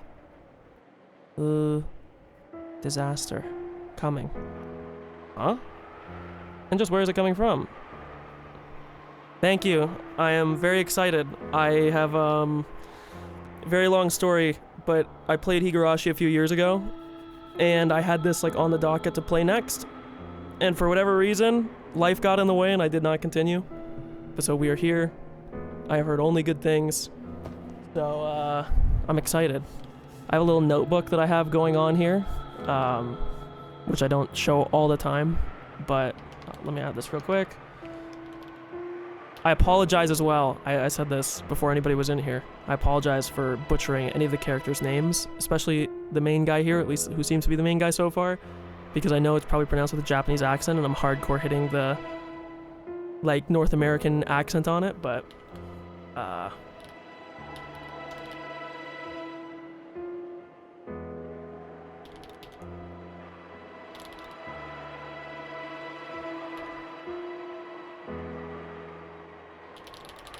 I had like a crazy super long booklet of like notes and theories while reading Higurashi, but unfortunately I did not preserve it, so I'm going to do a better job of trying to keep this. I answered lightheartedly, trying to break the tension in the air. Oops, let me move my mouse off screen. And in reply, Maria held up a finger, raised her arm high, and pointed up to the heavens. When I looked up, I saw that the sky was still just as cloudy, but it had grown a great deal more leaden than it had been that morning. That's right, they were saying that a typhoon was approaching. We had planned to spend one night on the island, but if this storm doesn't pass quickly, I won't be able to make it to school. Oh, dude, it's gonna be the typical, like, oh yeah, we're only gonna be here for one day. Oh shit, storm hits, we can't leave the island. The harbor's destroyed, there's nowhere for the boat to land. I guess it makes for a pretty good excuse to be absent. She apparently sensed something ominous in this cloudy sky. Excuse me. She'd been muttering for a while now. Girls of Maria's age tend to be very impressionable. She's just about the age when many girls start to get excited about sixth senses, and whether they have any psychic potential and stuff. In a way, being sensitive about things like this isn't really out of the ordinary for a kid like her. Okay. It's alright, Maria. The weather might get worse around tonight, but tomorrow it'll clear up and become a pretty blue sky. Pretty blue sky. That's right, by tomorrow it'll be a pretty blue sky. There's no rain that doesn't end, and no clouds that never clear. Rain that doesn't end. Clouds that are never clear, or that never clear. Sure, the typhoon's coming, but it'll be gone before you know it. It's alright, Maria. And she's freaking out. Maria started yelling. It looked as though she was having a tantrum because no one could understand what she was trying to say. What in the world is Maria trying so desperately to warn us about? Unable to understand her, we could do nothing but feel a vague sense of foreboding. I've heard that everyone can feel the supernatural, but that it weakens as you age. That might mean that Maria, the youngest one of us all, still possessed some kind of sense that the rest of us had lost. I wonder if that sense is sending her a warning. At that moment, Kumasawa quietly opened her mouth. Rumor has it that long ago, Rokkenjima was... Kumasawa, let's not talk about that now. Just as Kumasawa was about to tell some kind of story, Jessica sharply interrupted her. For Jessica, this was an extremely firm reaction. I wanted to push her further, just out of simple curiosity, but judging by how Jessica was acting, it wasn't difficult to imagine that it would simply inflame Maria's unease further. If I did try to press her for the story, the odds were pretty good that it wouldn't be anything bright and cheery. Oh, I do apologize about that. The wind here is hard to bear for the elderly, so if you would excuse me for now. Gossipers have no reason to hang around after they've been told to stop chatting. Kumasawa finally realized that she'd overstepped her bounds. She went back inside the boat. After she left, Uncle Hideyoshi came along to replace her. Since he'd shown up partway through, he completely failed to notice the complicated atmosphere that hung about the scene. So he refreshingly and unwittingly swept that atmosphere aside. So in the end, it was his unwittingness that brightened the mood. Looks like we're almost there. Alright, just a little more. Took forever at the speed we went today, didn't it? You all know whose fault that is. Uncle Hideyoshi, give me a break already. Keep on twisting the knife. Seriously, because Battler is taking forever. Maria had probably come to the conclusion that no one was going to listen to her. I wonder if we find out. This is like the Babe Ruth taking the shot. Like, part of me wonders, in a weird way, if her only speaking in this tone, or in this like cadence of talking, cadence isn't the right word either, in this style of talking, like repeating words, is not something that's just like a quirk, but then maybe something, I don't want to say it's like a PTSD thing, but I wouldn't be surprised, okay? That's all I'll say. I wouldn't be surprised. Also, one second, I want to open up the stream real quick just to make sure that everything is okay. I'm not dropping frames, but I did change settings. I just want to make sure that everything looks fine. One second. Should have done this earlier. Okay, yeah, it looks fine. Perfect.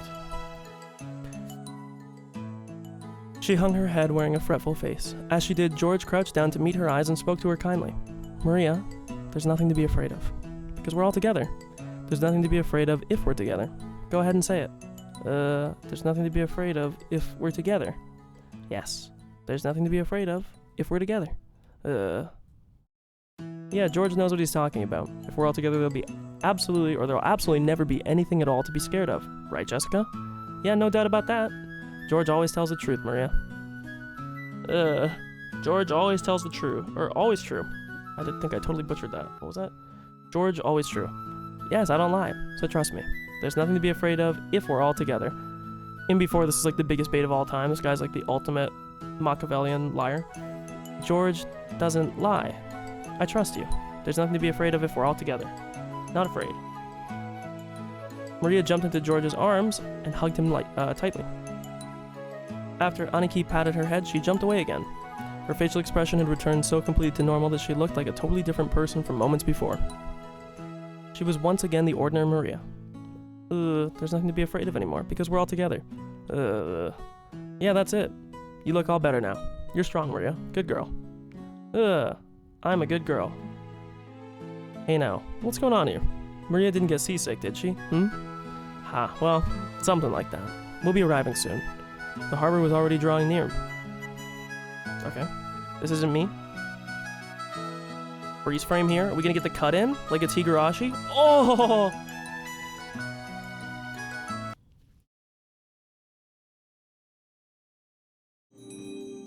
A new trophy.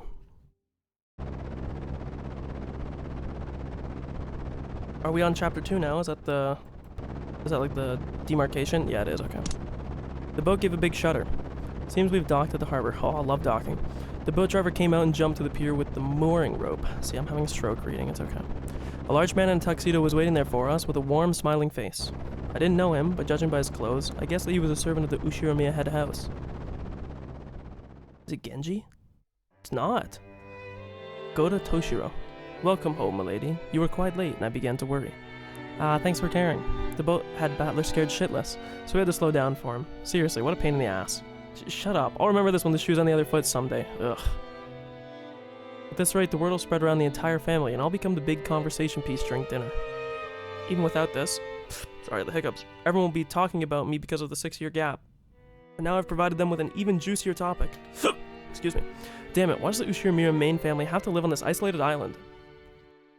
In the meantime, the boat had finished its mooring. A small plank was lowered so that we could get down. One by one, our parents came out of the boat. You must all be quite tired from your long trip. Madam, please, allow me to assist you. Thanks. It's been a while, Goda. How are you? Thank you for your concern. It is always my pleasure to serve. Butler, isn't this your first time meeting Goda? If I'm not mistaken, you weren't working here 6 years ago, right? Indeed. So please, allow me to greet him for the first time. It's an honor to meet you at last, Butler. I'm pretty secure about my height, but you're huge.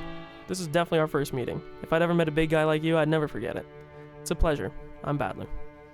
Your return has been keenly anticipated, sir. I've been working for the Ushiromira head house since the year before last. My name is Goda, your servant. Pleasure to make your acquaintance. If there's ever anything you need, please feel free to rely on me. Goda, it's been some time. It has been too long, George. Please allow me to assist you. As usual, you're a reception pro.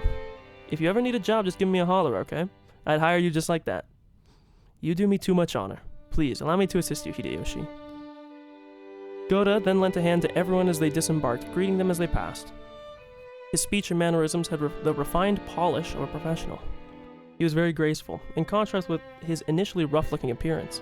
His large size made him seem a bit scary at first, but he was much more polite than my first impression of him had led me to believe.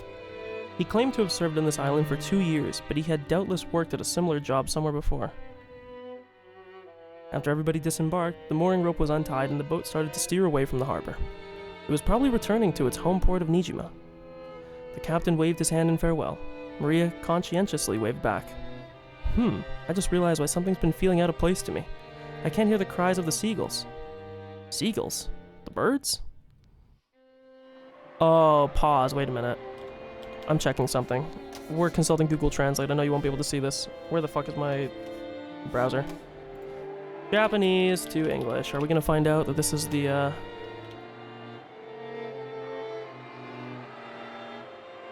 translates to sea lions. So I know Higurashi was like night cicadas, or like summer cicadas. It was some cicada of some kind.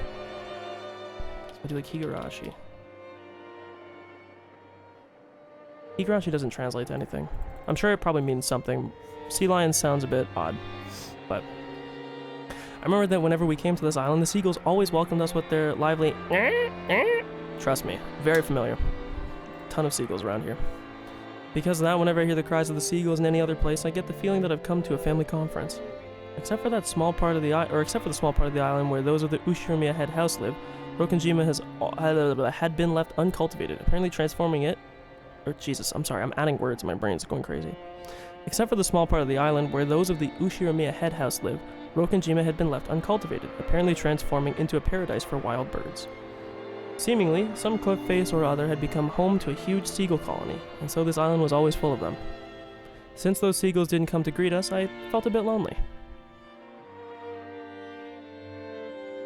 What's wrong, Butler? Oh, Auntie Rosa.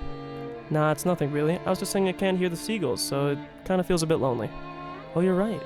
They're always so lively, but I can't see hide nor hair of one today. Why no seagulls?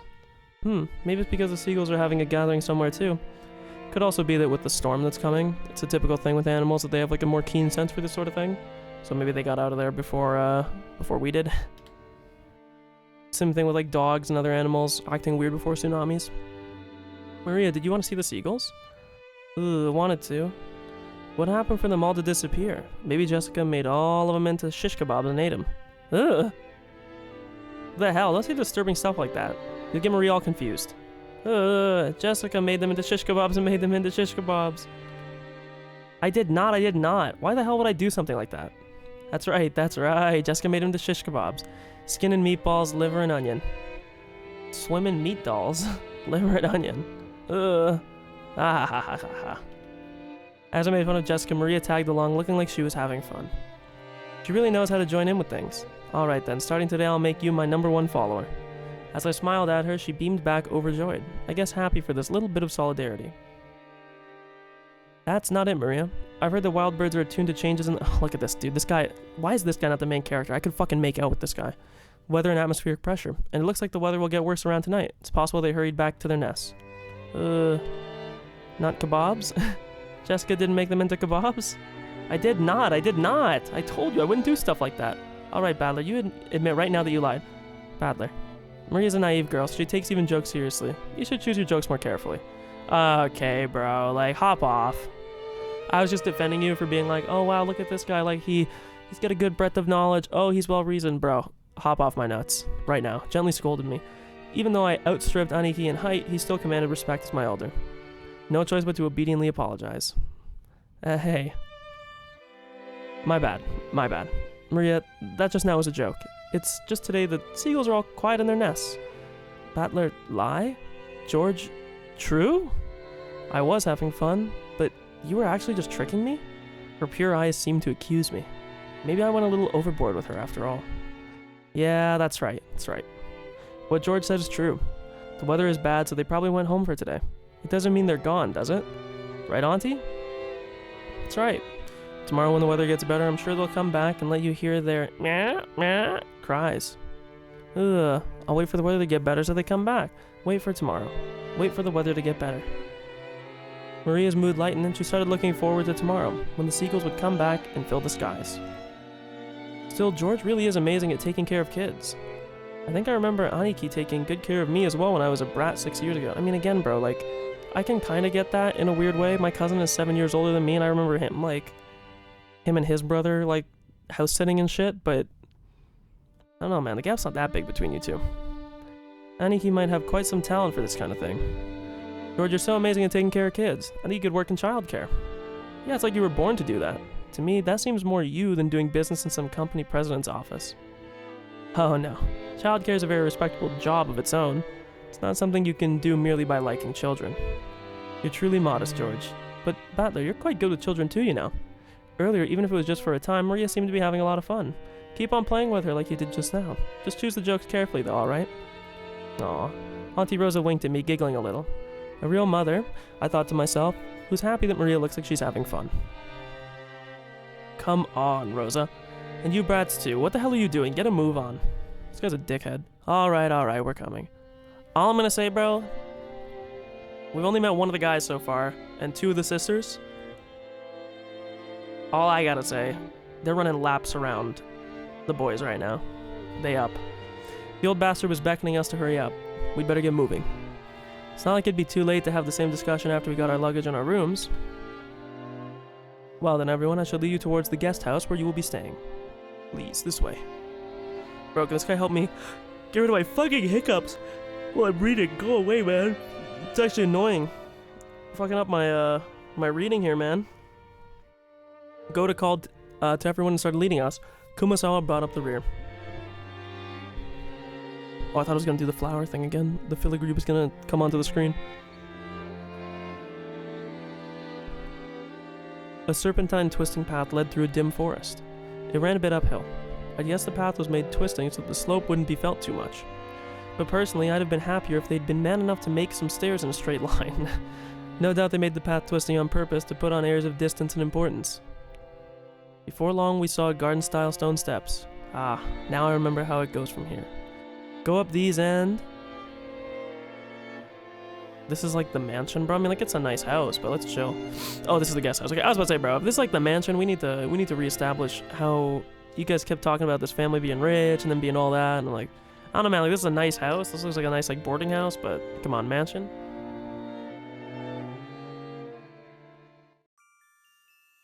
Ooh, new song. Its facade was lovely, of course, but even more than that, we couldn't help but have our hearts stolen away by the splendor of the beautiful rose garden that spread before it. Ah, it's as beautiful as ever this year. A real delight for the eyes. As they reached the top of the stone steps, the people welcomed in by the rose garden voiced their appreciation one after another. Aren't the flowers less lively this year? It must be because the summer wasn't warm enough. I also believe that is so. when one compares with last year's blooming, it is a pity that this year's is somewhat inferior. Even so, it was a delightful rose garden. I remember the huge amounts of roses that used to greet me every year, even over 6 years ago. This rose garden was the first thing that greeted the people who came to Rokkenjima. Even our parents, who came every year, couldn't help but let their wonder slip out. And moreover, it even looked like a powered-up version of the garden from 6 years ago that was in my memories. This place is always so amazing. It would be so wonderful to have a rose garden like this in my own home. Give it up. Who do you think would take care of it? Roses are a real pain with bugs and diseases to worry about. Yes, they are. In fact, I hear that Kiri attends to her rose every day and makes sure that it doesn't get nibbled at without her knowing it. Huh? I haven't heard anything like that. What's this? Yes, I do. Though with him, it's the rose that goes off after the insects, so it's really more like some nasty carnivorous plant. Oh, so that's what you mean. Come on, Rosa, can't you give that a rest just for today? I've put that sort of thing completely behind me. What, fucking around on your wife? Sure, bro. You're already a douche, you treat your family like a douche, and you fucked around on your last wife. I don't know, bro. I don't know, bro. I wonder. After all, you are a womanizer on an almost genetic level. No need to worry, Rosa. If a rose gives me too much trouble, I just chop it off at the root. Ho ho ho ho, such frightening talk this is. Guys who are popular with the ladies are always forced to live with danger at their side. I sure hope I turn out a bit prettier in my next life. Hideyoshi, as I keep telling you, it isn't like that at all. And Kiri, stop it, you're freaking me out. You're making my rose wither. Hey Maria, look over here. These roses are especially magnificent. Roses are magnificent. Ugh. Smells pretty sweet. Look, this matches my elegance perfectly. Hey, cut it out. Maria's gonna imitate you and get hurt by the thorns. She yelled at me as I leaned in with an exaggerated gesture to smell the rose's scent. I thought she was overreacting, but when I turned around I saw Maria imitating my every movement and thereby putting a broad smile on George's face. Hey now Maria, be careful. Rose thorns can hurt. Ugh? George? This one rose is strange. Ugh. Strange? What's wrong? Maria pointed to a single rose. I immediately understood why she found it odd. In the midst of all these magnificent roses, just one single rose was withering. There wasn't any particular reason. Some roses flourish, and others wither. That's all there was to it, but Maria seemed very concerned about there being only one unhealthy rose in a group of healthy ones. She must be feeling somehow like it's been left out. Do you feel sad for this rose because it's the only one that isn't healthy? The others are all healthy, but this one's sad. Well, they all bloom and wither on their own. I'll bet the only reason that one withered now is because it bloomed earlier than any of the other roses. Yeah, that's right. Probably just bloomed all over the place, fulfilled its duty and went to rest. You shouldn't get so worked up about it. Seemed that Maria's pure, sensitive nature was making her feel some emotional pain for the rose that withered alone. Even though she understood the logic of it, it still felt lonely to her. Okay, Maria. Why don't you look after this rose until we leave then? George straightened up and felt around in his pocket. He then took out the wrapping from the candy he had eaten on the plane. He twisted it into a thin string and gently tied it to the rose as a sort of marker. Aw, hey, that's pretty cute. That actually is cute. How sweet. Let's mark it with this. Later on you can come and give it some water. I'm sure Mr. Rose will be happy. Come to give it water. I think you should give Mr. Rose here a name. I'm sure he'll make it happy, or that'll make it happy, and you'll get to know it a little better. Name? Name. Though she still wore her usual sullen face, Maria crossed her arms and began to consider this intently. At the very least, she appeared to have been completely pulled out of her slump. Nice going, Aniki. George has always been really understanding. Can't help but respect him. Okay, the only thing I'm going to say so far in this game is that, especially when you're like early on into a story and you have a character that everybody just keeps glazing. Like they just keep like, that's all I'm getting off of everyone with George. Like George, oh my god, George is so great. Oh my god, he's so good at everything. Is there anything George is bad at? I'm just waiting for it to be like, oh yeah, by the way, he also is a serial killer and rapist. And it's like, oh, Jesus Christ, George, what the fuck's your problem? So I'm not saying that's gonna happen, because he's been pretty chill so far. But I'm just gonna say, you know, a bit odd. One sec, I'm also writing another note.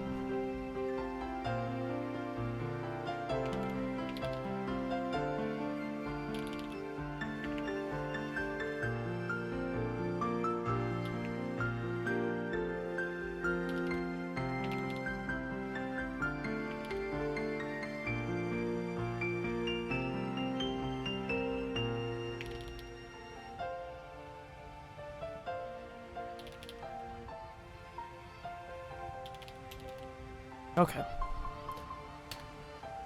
Yeah, I guess that's just his gift. We've got to learn some lessons from him. Was this garden as fancy as this when you were a kid? It was only after I left the house that it became this grand.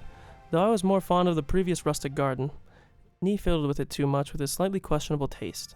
It was much better the way it was before. Ava, you've got to think positive. No matter how it might have looked, its beauty now is something to be admired. You'll be able to relax a lot better if you look at it that way. I didn't mean it like that. I was just saying that I would have liked you to have seen the old, more wonderful garden as well. Now then, everyone, if you please. I shall be guiding you to the rooms now. Goda called everyone to ask if we were ready, but our hearts had been completely stolen away by the rose garden after a year of absence, and we didn't lend him an ear. Since we weren't a travel group, it wasn't like we had a strict schedule to follow. Besides, for our parents, this was their fond old birth home that they had returned to, so they felt no obligation to be pressured by anyone. Understanding the situation, Goda continued to wait, with a wide smile, for our parents to lose interest in the roses and tell him to guide us to the rooms. Oh, sorry, I didn't cover up my fucking notes, I'm trolling. My. Hey, if it isn't Canon. Canon? Canon? Okay, here it goes, we gotta find out another way to pronounce the name.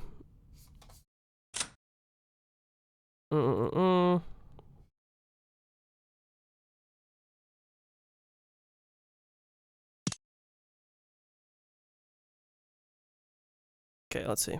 Well? Oi! Canon君やないOh, there'sか Canon. 久しぶりや Well? おいカノン君やないか Canon. 久しぶりや Canon. な元気か Okay.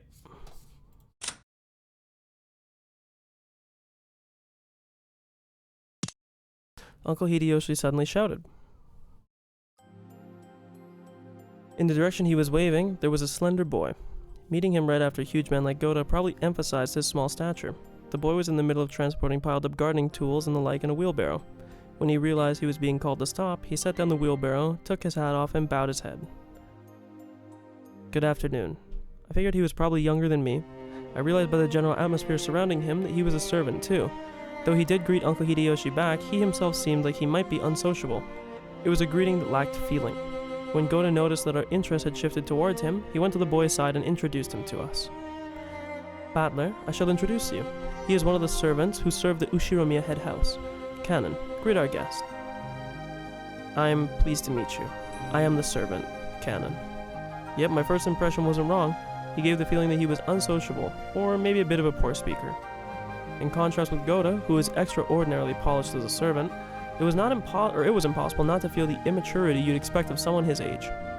When Goda urged him in a whisper to give a bit more of an introduction, the boy named Canon only cast his eyes downwards. Canon, could you perhaps give them a little more as a greeting? I can't, because we are furniture. It seemed that he wasn't refusing to greet us out of spite, but rather he gave the impression that he didn't know what else to add to his greeting, and so could do no other than to stay silent. Canon, it's a man of few words. He might not be that sociable, but deep down he's a really good person. Don't get him wrong. You've been working here for 3 years, was it? So yeah, you've been here a year longer than Goda, right, Canon? Even though it's not like he made a super bad impression, Jessica hurriedly backed him up. I see. Apparently him being unsociable works against him all the time. Cool, nice to meet you. I'm Battler. I'm 18. How old are you? A silence, as if evaluating whether it was a question that must be answered or not. But here again, Jessica plowed ahead. If I remember correctly, he's 2 years younger than us, so 16, right? Yes, that is correct. It looked like if given a choice, he would have preferred not to tell his age. Him not wanting to tell his age was probably because he thought he would be looked down upon for it. I remember that when I was around his age, bro, I was talking like, when I was his age, that was 2 years ago, bro. Let's not pretend like you live like this long, expansive time and potentially not even a full 2 years, because he's also 16, depending on when you turned 18, like, come on, man. Oh, excuse me. Yeah, let's chill. Remember hating being asked how old I was by adults? I see, 16, huh? Could be a delicate time. In that case, I asked something I shouldn't have. I'm glad you're about our age. Just be cool and call me Battler. And I'll call you Canon. Thank you very much. But just the sentiment is sufficient, Battler. Jessica looked flustered for some reason. She seemed to think that my impression of Canon was worsening because of his rejection. Wow, I doubt a girl like Jessica understands his fretful male heart. As his elder, even by just 2 years, who would lead him into adolescence, I took it upon myself to understand that. Canon, could you perhaps be a little more courteous? A smiling face is also the duty of a servant. I apologize. I shall make an effort. Ho ho ho! Goda, Canon is trying his best, isn't he? It seemed as though he was often warned about his discourtesy. And apparently he hadn't improved a bit. Goda kept his business smile, but let a small sigh of resignation escape. Well then, I still have work to do, if you'll excuse me. It looked like Canon himself was uncomfortable with remaining silent here any longer. After another perfunctory, he turned on his heels and started pushing the wheelbarrow again. Just then suddenly the wheelbarrow wobbled and fell, scattering the load. I guess the wheelbarrow with its single wheel caught on a pebble and lost its balance. What have you done? Now, quickly clean it up. Goda urged him along in a low voice, as if to remind him that it is a servant's shame to present a clumsy appearance in front of guests. I'm getting real sick of this, master-servant shit. Showing that he understood quite well without being told, Canon wordlessly reloaded the wheelbarrow with the fallen objects. He seemed to be fine with the light-looking gardening tools, shovels and such, but he looked like he was having trouble getting his arms around and lifting up some sacks of fertilizer. Are you alright? You're so careless. Here. Jessica, chill. Don't be a douchebag, man. I'm jumping to this guy's defense. Be nice, man. Poor guy. Milady, you will dirty your garments. Please, leave it to him. With an elegant gesture, Goda took the shovel that Jessica had picked up. At his back was the figure of Canon having trouble with the sacks of fertilizer. Ugh, you'll dirty your garments. Don't worry, the ones I'm wearing aren't that elegant. Besides, I hate guys who make the waitress pick. Thank you, bro. That's what I'm saying. Don't be a douche, man. Just pick it up yourself. I lifted up the other bags that had fallen. Of course, they weren't light, but for me it was a piece of cake. Okay, damn. Canon turned his surprised eyes towards me. It was the face of one who would never have expected to receive help from a guest. But, Battler, that's not necessary. I'll take care of everything, so don't you worry. I may not look it, but I've got it where it counts. Ha. Okay, my guy, I was just shit-talking him, he's moving up the tier list quickly. Canon looked like he hadn't yet gone through his growth spurt, and was stuck with a sort of weak body. I guess this kind of weight is a bit much for him. Quite heavy, isn't it? It's natural that it would be difficult for you, Canon. Don't worry about it. Okay, my time to shine. This makes up for the boat part from before, right? Ha! As if your antics earlier could be written off just like that. Aha, la la la. I'll tell you all about it later, Canon. Battler is a laugh and a half. Gonna fall, gonna fall. Banter made the job seem quick, and before I knew it, all the stuff had been piled back into the wheelbarrow. For letting you see such unsightliness, I beg your forgiveness. Very well, enough now. Please go. Letting such a disgraceful thing be seen by the guests who were supposed to be made welcome must have been hideously embarrassing as a servant. Pressed by Goda to hurry up and exit, Canon left. You're too harsh on him, Goda. That's what I'm saying, Ava. Yo, shout out Ava, okay? I hate picking early favorite characters, but Ava, she's up there. She's top 2. Wouldn't it have been better if you'd helped him instead of being a bully? You are quite correct. I deeply, deeply implore your forgiveness. Without even a twitch and a smile, Goda apologized elegantly. Okay.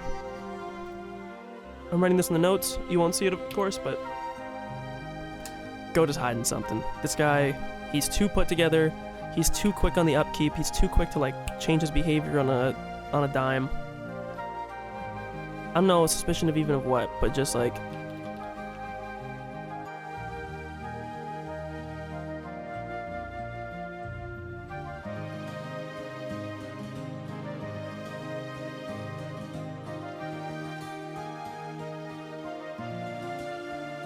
put suspicion on Goda. He seems to be put together and professional, almost to a scary degree, like a hitman.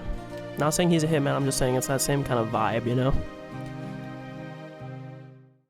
Canon has a ton of things he's good at too. It's just that being young works against him all the time. It's a crying shame. It's a prickly age. You be nice to him. Keep a tight lip is just what you want in a servant, or keeping a tight lip. Right, Kumasawa? Ho ho ho ho, Rudolph, you truly are harsh. There is no servant as silent as I, of course. Everyone smiled wryly at that shameless lie. Even she herself didn't believe that, not in her wildest dreams. She said that to loosen us all up. Yeah, that's the kind of character Kumasawa used to be. The mood that had stiffened a little was cleared up in a twinkling, thanks to Kumasawa's cheerful smile. I'd like to put down the luggage soon. Goda, how are we to split up for our rooms? It shall be the same as last year. I shall guide you. Please, this way. We headed towards the trim and elegant guest house. This was going to be our temporary quarters for a night. Canon watched over a hedge as the guests all entered the guest house. Then he let his eyes fall on those heavy sacks of fertilizer piled up in the wheelbarrow. In his mind, he kept going over his previous mistake. Badler, big and strong, had picked up the sacks in front of him, the sacks he couldn't lift himself, as if they were feathers. I mean, but that's sort of like a... I don't say it's like a goofy thing to... I can understand why he would be upset. Oops, sorry for the loud click. I have to raise my mic a little bit. I'm telling you this, I think this stand droops a little bit, or I'm just like crazy and I push down on it over time and I don't notice. But there's like a part of it that... I mean, it's sad for him a little bit, in a way, to be pressed over this. I mean, people are different and he's young. Especially at this age, you know, a few years is a big difference when you're around this age. It is what it is. One sec, I just want to check something.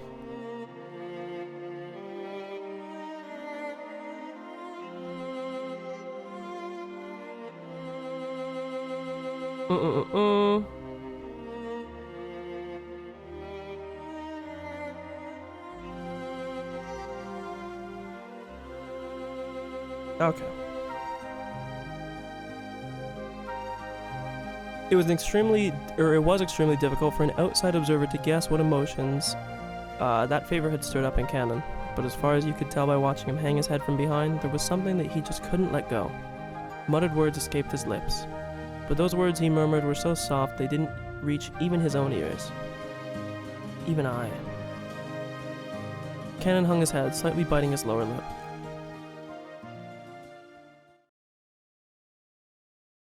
Okay, we got flashbanged again.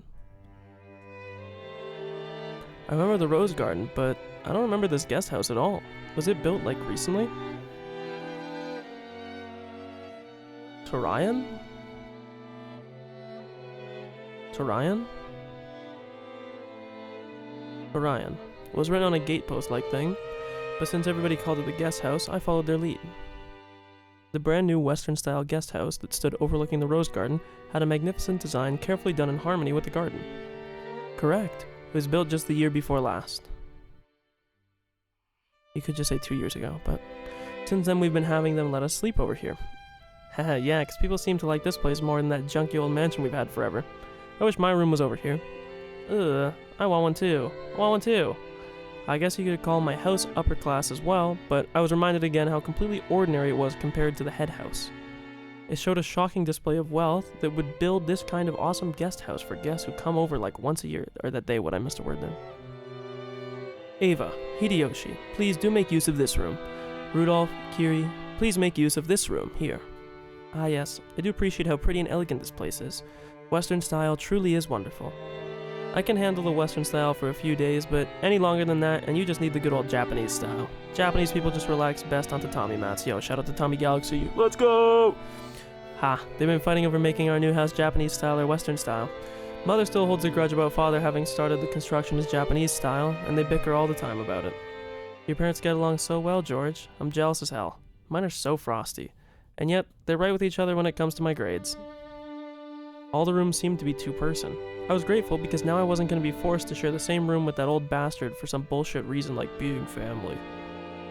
Besides, I figure those two wouldn't be able to enjoy themselves with someone like me around. What's that creepy smile all about? You're thinking about something dirty, aren't you? Something dirty? Of course not. Please enjoy your stay. Ow, ow, ow, ow, that hurts, you old bastard. Once again, Dad pulled my ears from behind. Cut the crap. I'm getting a stomachache, and I'm not in the mood for this. You're the guest of honor this time around. You play as nice as possible with Dad and Aniki and the rest. At the very least, pay attention to what you say in front of Dad, got it?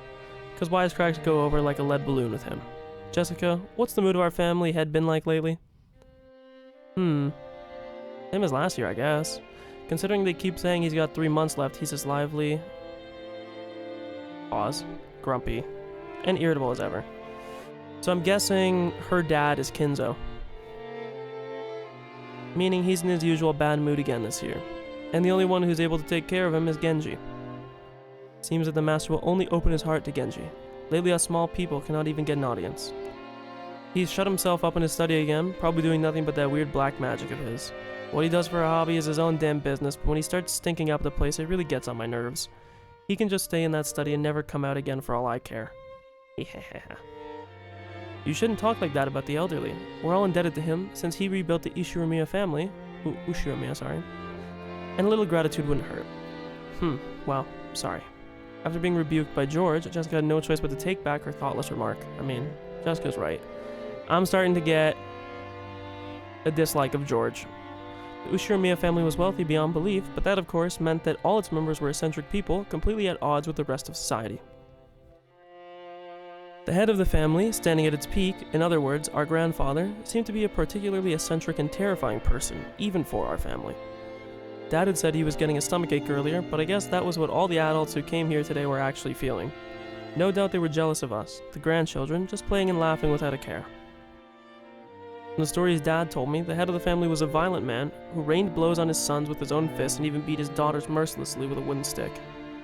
If he was such a staunch traditionalist with his kids, why wasn't he the same with their names? Because of that, even us grandkids have to suffer. Okay, I'm gonna put another note here.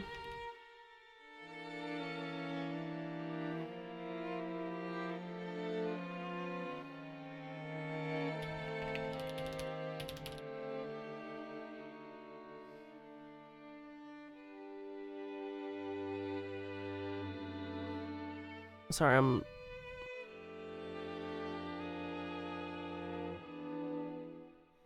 I'll open up my notes here. Okay.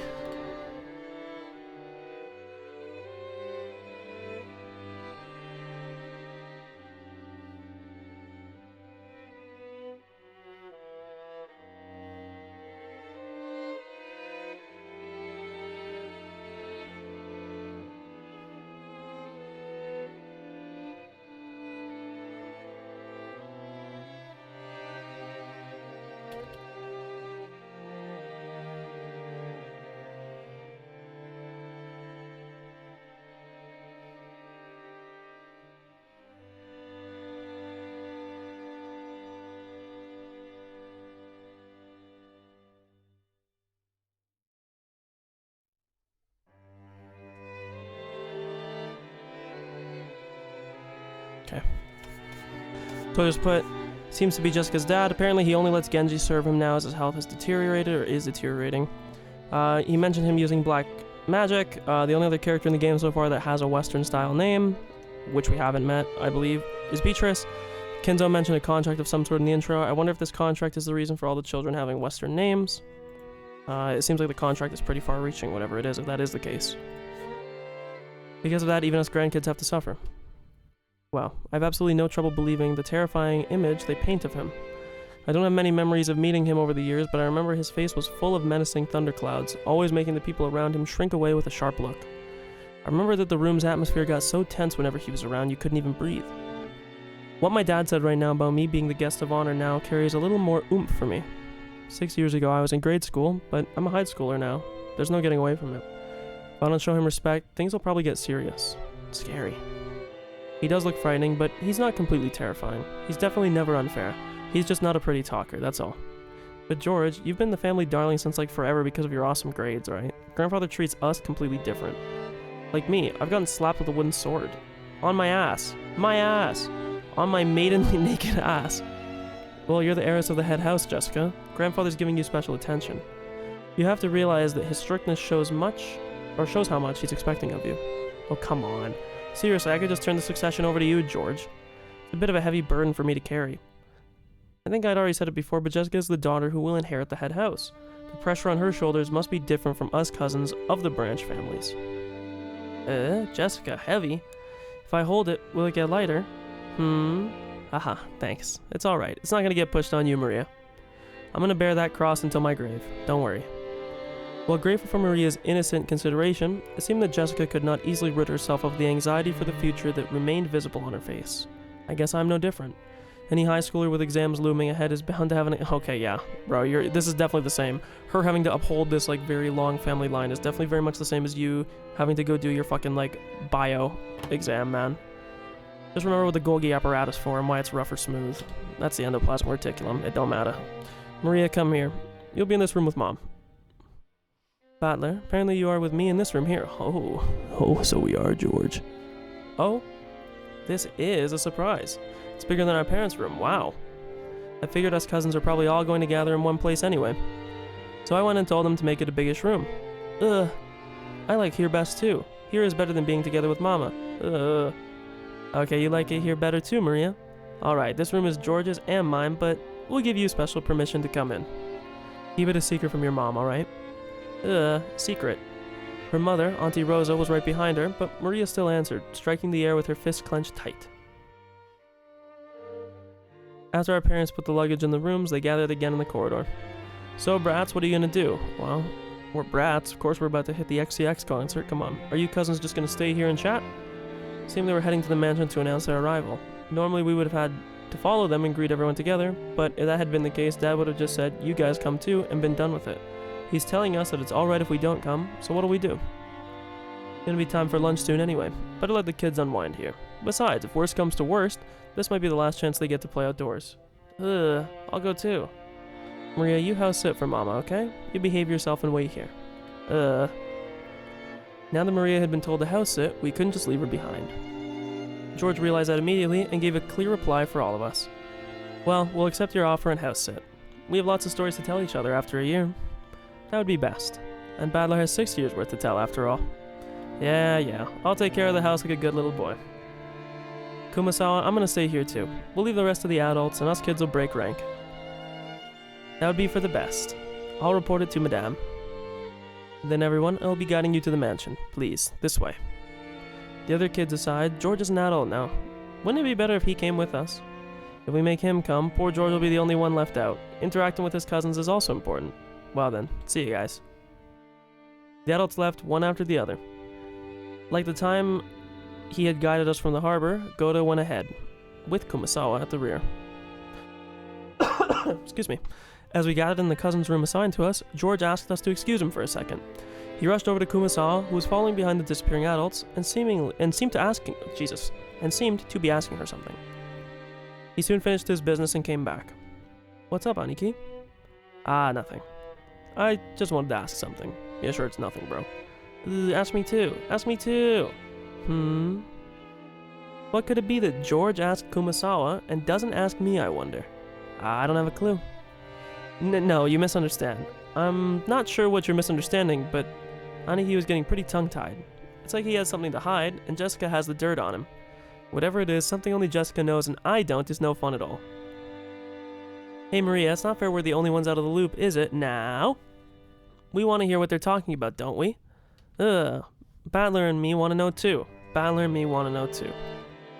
I fooled around while oohing together with Maria. No, I'm telling you, it's no big deal. Is what he actually just said. Liar. You suck at lying. Now confess. Maria, you tickle his right side, I'll tickle his left.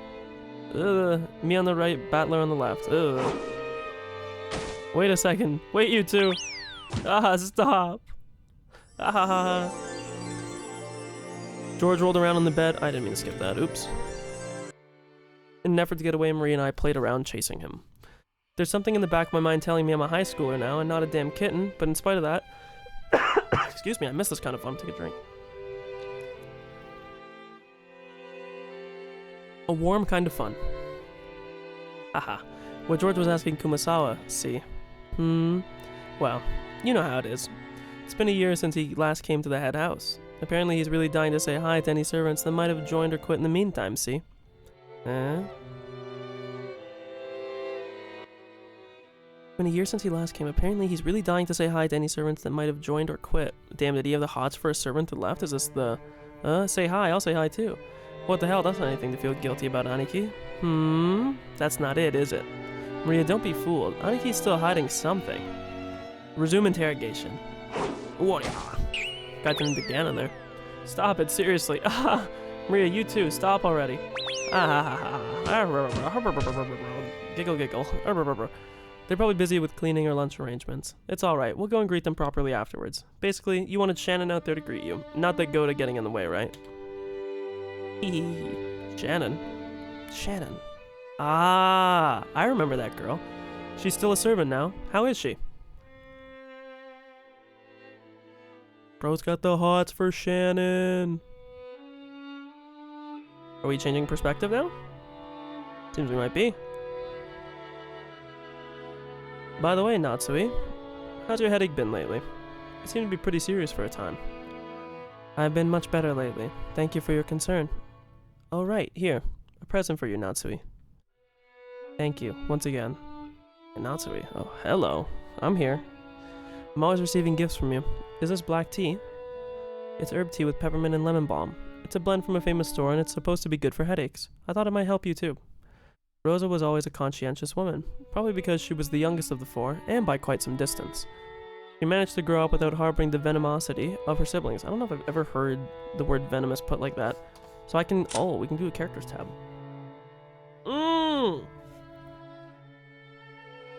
I see, so you can see like the familial line. Kraus and Natsui's daughter. In the absence of any irregularities, it is thought that she will eventually inherit the headship of the Ushiramiya family, or rather her husband will. That's fucked up. However, she seems to have no interest in all of this, born with weak bronchi and sometimes assailed by sudden asthma attacks. Second child, hostile towards her brother Kraus and opposes him in almost everything, from issues dealing with the family fortune to the question of who will succeed the family headship. Normally she would have lost her place in the Ushiramiya register upon her marriage, but she managed to forcibly overcome this by having her husband...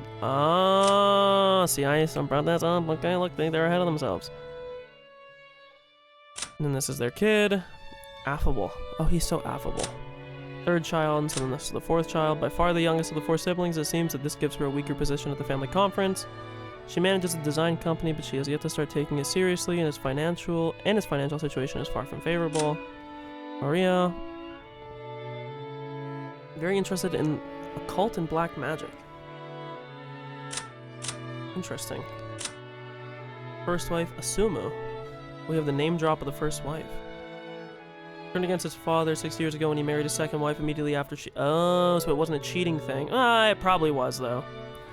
She was probably wasting away from some kind of wasting disease, and he was laying pipe on the side while she was dying. This guy is scum. Fuck you, Rudolph. Fuck you. Return to Ushiramiya. The family conference is a chance for him to renew his friendship with his cousins after a 6-year gap. Kiri, they had been business partners for a considerable length of time before the passing of his first wife, at which times she openly took the position, served as Rudolph's right hand in several shady pieces of business, guiding them to success, quick thinking, and deeply trusted by her husband. Okay. Of note, these are the only two people so far we know that have no tie to the family. Natsui would be here, probably. I don't know which one is the... I think it's Kraus, so Natsui would be like here, and then... Kraus will be here, Kenzo will be here. This will be whoever the father is. Why is this person on this side, actually? I don't know. Interesting. Her consideration made Natsui soften her expression for just a moment. But it wasn't enough to undo the many years of anxiety that had curdled her expression into one of bland indifference. Oh yes, you always were saying you get those headaches. Pull yourself together. Jessica will have her exams this year, won't she? Isn't that a turning point in her life? How can she count on her mother like that? Yo, chill, bitch, damn. Besides, Natsui, you're 3 years younger than me. Can't you pull yourself together? Bro, leave Natsui out of this, bro, damn. I like you, Ava. I apologize for the B word, but damn, bitch, like, give Natsui a break. Poor girl, it seems like she's plagued by something. Also, is that her hair? Does she have like a shawl or something on? Her hair is very flowy. I apologize. I was born with this discomfort. Ava sometimes fails to choose her words carefully, and even though she hit it with a smile, her comments aimed at Natsui contained shards of obvious malice. Of course, that didn't escape Natsui. He frantically contained her urge to grimace. Oh, I love grimace. And pretended to ignore Ava. Our battler will have his exams this year too, right? Rudolph, shouldn't you be a little concerned too? For the sake of your own son, get serious to the point of getting headaches like Natsui. If I say anything, he automatically goes against it. So what should I say? Maybe the opposite, that it's okay for him to mess around? That's probably the only thing he'd obediently listen to. Fair. And your family, Hideyoshi, didn't George do really well on his exams? Please, teach me the secret of controlling children. Well, it's probably because I convinced him why he should study. Study isn't worth anything on its own. That's right, the real point of studying is to train yourself in the art of researching what you don't know. If you can't do that, you can't be useful to society. I'm not talking about math or writing. You need to learn how to learn. That's splendid. It would be nice if our Jessica could understand that, though. I don't mean this too seriously, but as it is, as an heiress of the Ushiramiya family, she's... You really have to force her into becoming the successor? Women have to find their own happiness. Parents shouldn't be deciding that for their children, right? Hold your horses, Ava. Each family has its way to raise their children. You shouldn't be pushy. I'm sorry. Natsui, don't take it the wrong way. Bro, I'm on Natsui's side, okay? Though the light shining in through the window was quite warm despite the cloudy weather, there was a dark mood about the room, which probably caused headaches for other people besides Natsui. As if to brush away the mood, Hiri brightly made a suggestion to all present. Still, this black tea has a really lovely aroma. Let's drink it at once. I believe that in Japan you can't buy something like Leopold's black tea anywhere but Ginza, right? Or Ginza? I don't know how you say that, okay? My bad. Hiri, how knowledgeable of you. It really was worth buying. Hiri and Rosa stood up from their seats and made as if to prepare the black tea. Natsui forestalled them. Thank you both. Let us save that for later. One of our people will soon be coming to bring some tea, so please relax. Leave it for later, you two. Let them treat us to a welcome drink at least. Rudolph gave a subtle signal with his eyes for them to sit down again. Hiri and Rosa understood instantly and obediently returned to their seats. The guests had already been greeted, so it was time for some tea to be prepared for them. The tea was late, and having the guests talk about making some themselves was an embarrassment for the host. Natsui bit her lower lip, frustrated with the ineptitude of the servants, who were taking too long to bring the tea. Oh, the hiccups again. Seeing her face, Ava without hesitation started to giggle.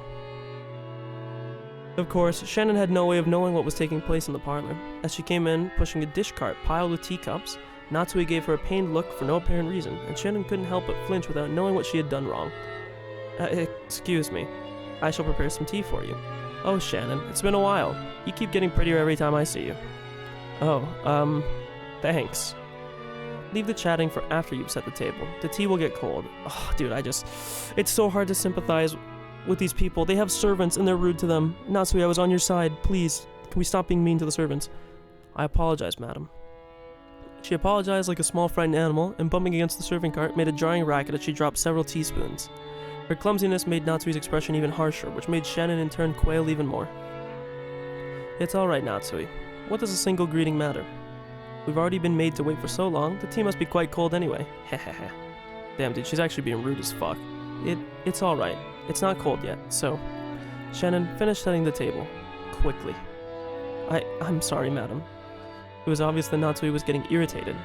The ineptitude that delayed the tea, the clumsiness of the servant, everything pointed to the incompetence of Natsui's everyday guidance, making her lose face. As a person in charge of matters of the Ushiromiya head house, allowing that clumsiness to be exposed today of all days was surely nothing less than a total humiliation. Lay off, Natsui. Don't you think it's a little harsh to bully Shannon when she's just trying her best? I'm not bullying anyone. What a nice smell. May I ask you the brand of this tea? I'm terribly sorry. I'll find out for you later. Hiri had tried to be nice to her, wanting to cut through the tense mood. However, instead, Shannon had shown a disgraceful display, darkening Natsui's face and the room's mood.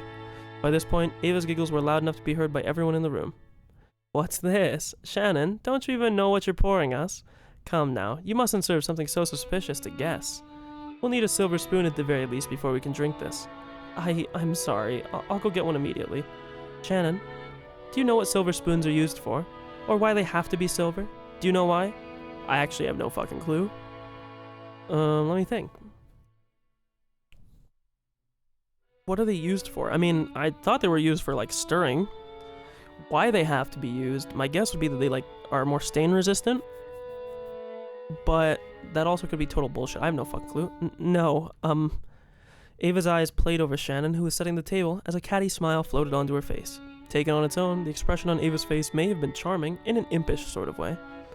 However, the words being spun from her lips held within them the keenness of a razor. Shannon tried with all her might to avoid Ava's gaze, which continued to focus on her. Grasping that Shannon was hard-pressed for an answer, Rosa promptly gave some timely help. They say that silver dims if it's touched by poison. Okay, so I'm like kind of right, but not for the right reason. You learned something, right, Shannon? The tea was being treated as undrinkable unless it could first be tested for poison. In Natsui's eyes, this was an insult to both the tea and herself for serving it.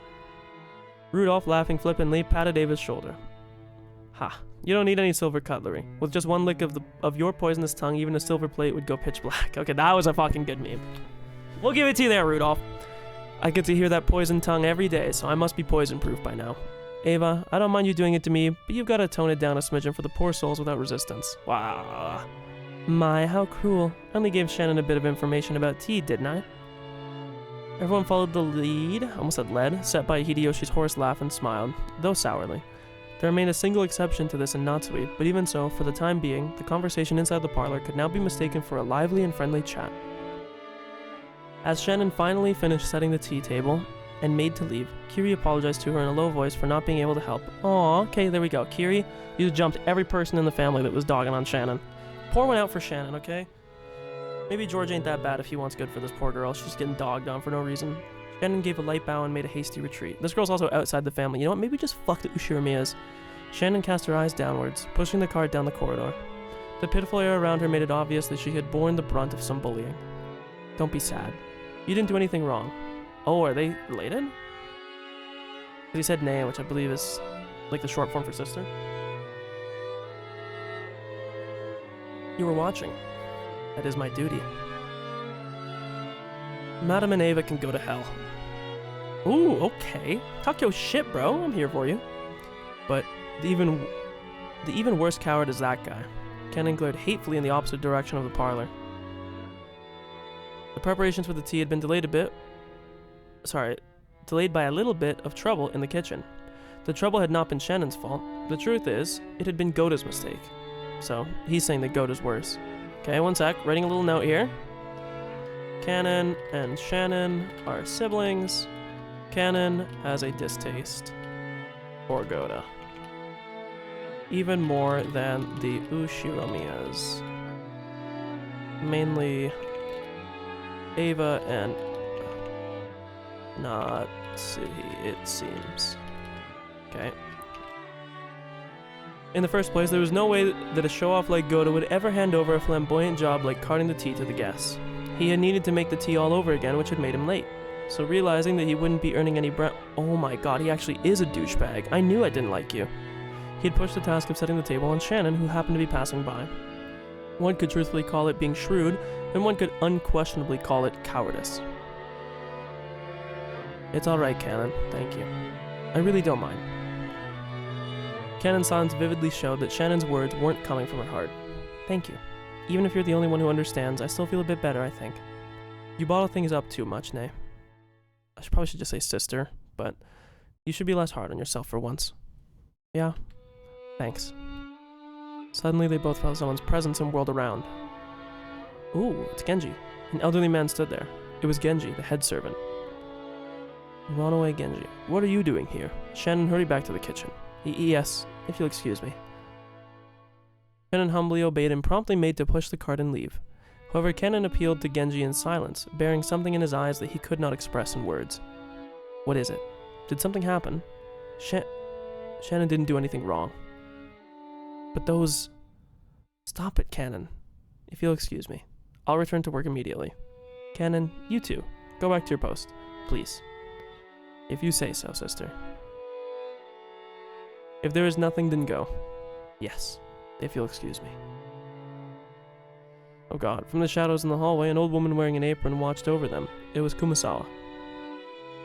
How heartrending, Shannon. Kennen. There's no reason for those two to be picked on. But it cannot be denied that they are disliked by Goda. Before Goda was taken in by the Ushiromiya head house, I heard he worked for a fabulous hotel somewhere. I do think the manner of work he learned there was quite something. It's just that Goda is the newest servant here. He must have a lot of pride accumulated from his previous posts. Because Shannon and Kennen are his seniors here at the mansion, and yet are inexperienced and have gone through much less in life than he has, he picks on them at every chance he gets. And also, although it's terrible, they are hated by Madame Natsui too. Of course, in terms of experience, Madame has been in the family much longer. However, I must feel some sympathy for Madame as well in this case. The master is a truly cruel person. Why could he not have realized that his trifling whim would pass such an inferiority complex onto Madame? Naturally, deep inside, even Madame fully acknowledged that there's no reason to treat those two so harshly. However, the heart has reasons that reasons knows not.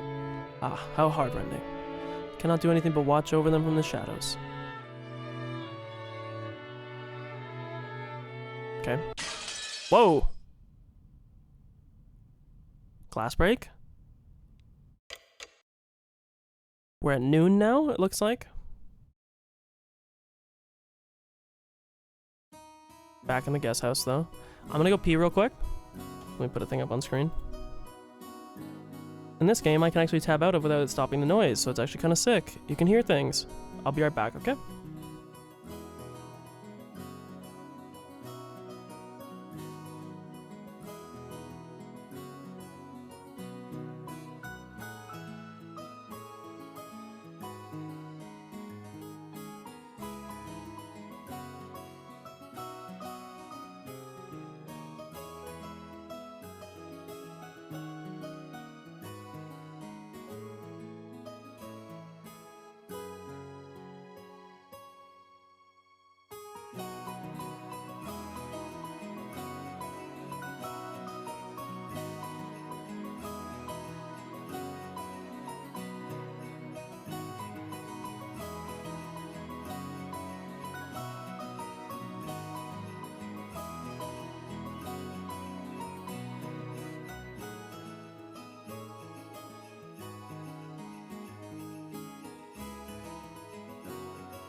I'm back. Okay, let's continue.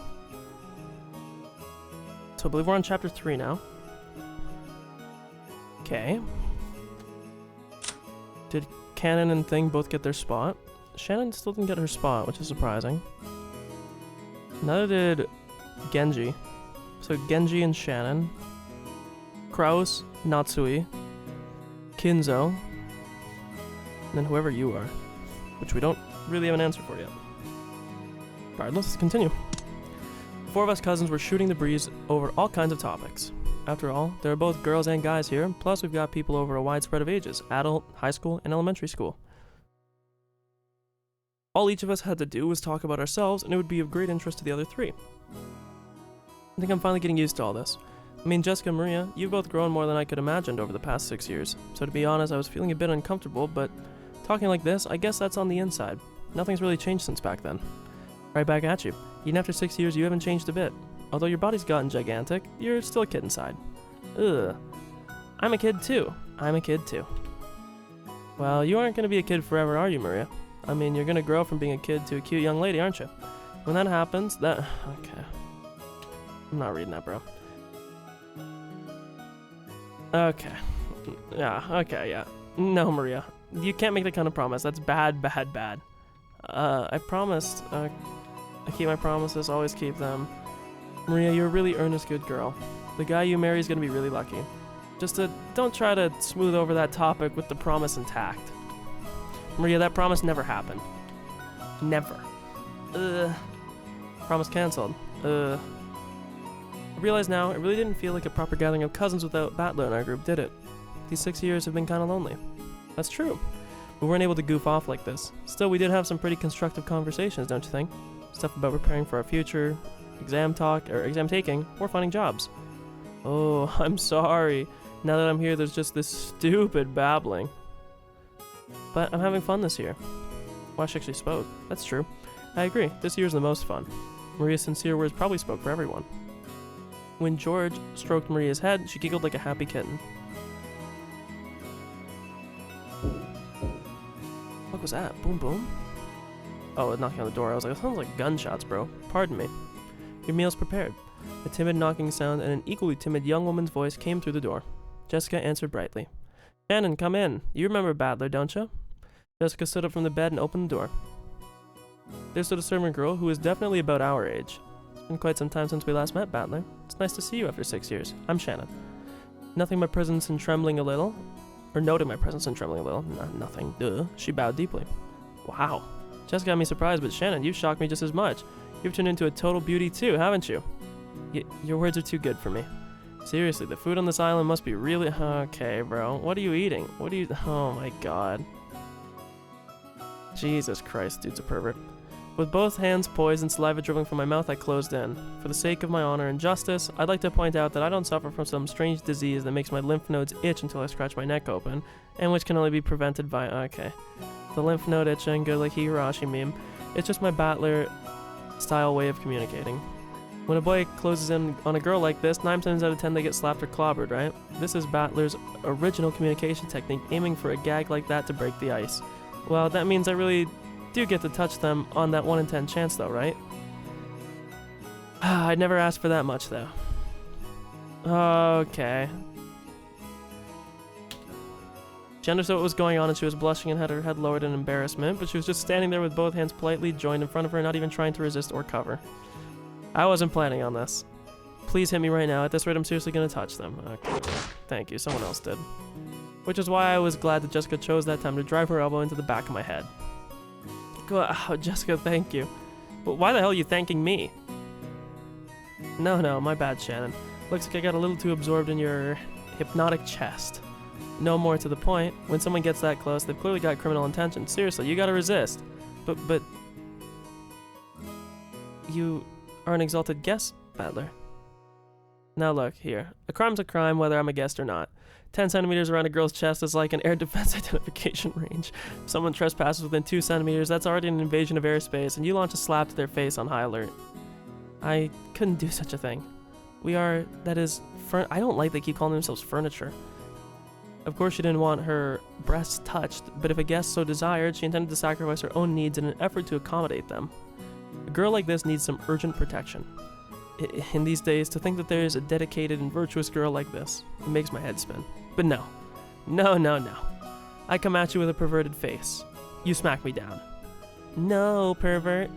You gotta complete the joke or it doesn't work. Please, it's a polite request. Smack me. Like this. Smack. Smack. I cannot comply with polite requests because I'm furniture. But I will comply with it if it's in order, because that is my duty. Then I'll make it in order. From now on, if Battler tries to touch you, your breasts, you are to counterattack with a slap, alright? Yes, as you command. That is what I will do from now on. Battler, I hope you can keep this in mind. So Shannon declared while bowing elegantly to me. Her facial expression was radiant. I gave her a thumbs up to signal you got it. 6 years ago, you might have been mistaken for a servant's daughter who just came in to lend a hand sometimes, but now you're a full-fledged adult servant. How many years has it been? Well, I've had the pleasure of serving this household for about 10 years. She is kanji. The kanji for her name are read as Shannon. This is another far from typical name for a Japanese person. Being a kid back in those days, I had taken in her name without paying it much attention, but for her to be called something like that is pretty unusual given that she isn't even a member. That is actually true, let me write that down. Illegitimate child, calling it right now. Bang. Whoop. Shot from literally full court.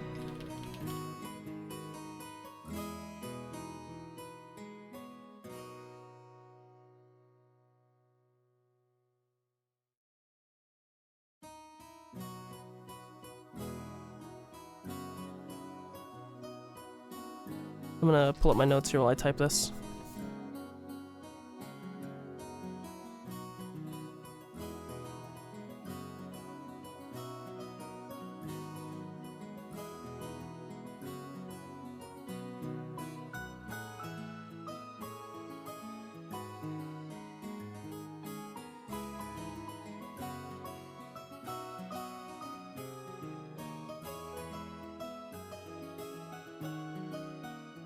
Okay, we're committing that one there. That maybe we got the illegitimate child angle, okay? Maybe it's like a servant's professional name or something. If so, I can kind of understand why that canon's name sounds the way it does too. She's a long-term servant who served here since she was 6. Since her body had changed radically, she didn't match my memories, but we used to know each other 6 years ago. Wait, she's 16? It looked like she was just as shy as she had been in the past, but I got the sense that she had become imbued with a charm befitting a girl her age. Okay. And that line too. The kid we met earlier, Canon, is her little brother. He's not exactly my little brother, so he loves me like a big sister. He didn't cause you any trouble, did he? Ha. He's the same as always. It's a shame that he doesn't act just a bit more sociable. Seems Canon has caused trouble. I apologize. He didn't cause any trouble at all. As a fellow man, I understand how moody you can get at that age. It's no surprise that he's unsociable. This is like a dude who... like, he's like just past the post and he's talking about how hard it was at that time. It's like, big dog, you were just there a minute ago. He's like, oh, I remember 16 from a 17-year-old. I get called that all the time too. Get called unsociable, like Canon. Maria, you are not unsociable at all. Ugh. It was nice to be like him. Ugh. You said the meal was ready, right? Ah, yes, my apologies. The preparations for your meal have been carried out, so I shall be guiding you all to the mansion. Canon bowed again formally and returned to her duty mode. We realized that if we made her stick around for any more light conversation, it would actually make it harder for her to do her job, so we got up off our butts to avoid interfering with her work any further. Shall we go to the mansion then? You're all probably starting to get hungry as well, right? Sure am. I always look forward to meals when Goat is here cooking. That guy seems he was a chef at his famous hotel, or at this famous hotel, so he's got super good at it. Oh-ho! I'm looking forward to that. Let's go, Maria. We're gonna stuff ourselves like pigs. Ugh, stuff ourselves like pigs. No, you can't just take everything Battler says seriously, okay? Because it's all jokes. Come on, let's go. Under Shannon's guidance, we headed towards the mansion. Is that the mansion, or is it the guest house we're leaving?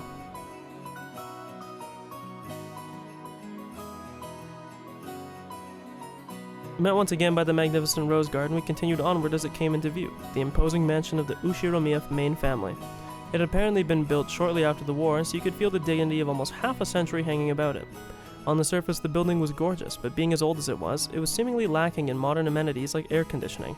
According to Jessica, midwinter was especially tough, what with all the drafts.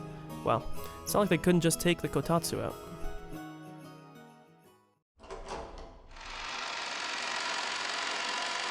Dark-ass entrance here. As we entered the entrance hall, an aged servant greeted us. Now him I remembered.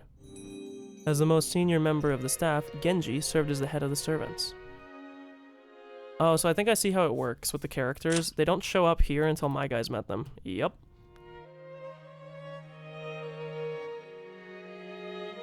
Okay.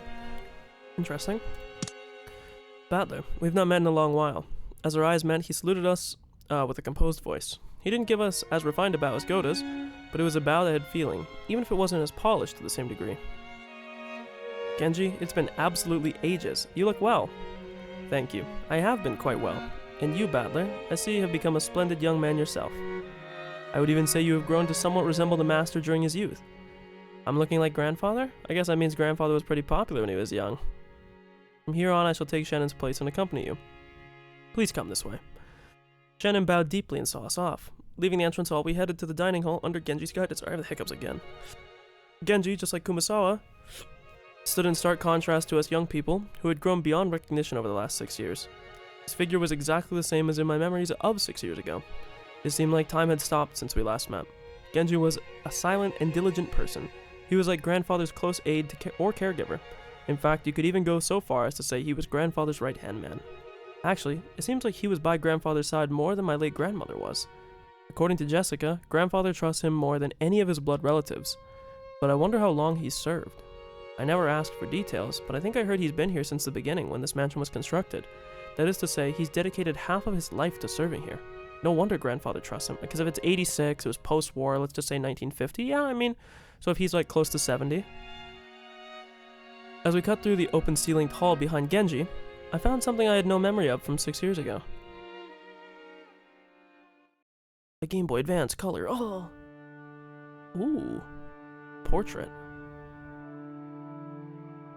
Of a baddie, bro. Hello.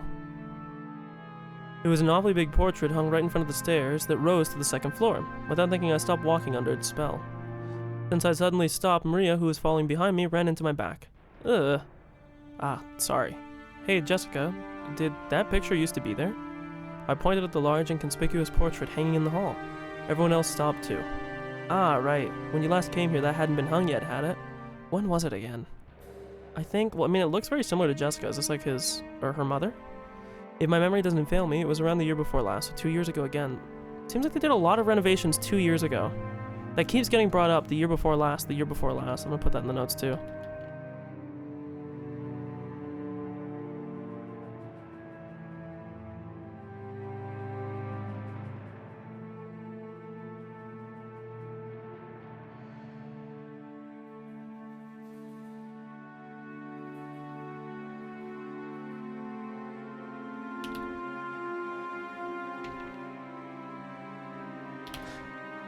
So I put, I'm not going to pull this up on screen, but I said, the year before last, in quotes, aka 2 years ago to us people who speak normally, keeps getting brought up. I wonder why so many changes and renovations happened around that time. Perhaps the contract.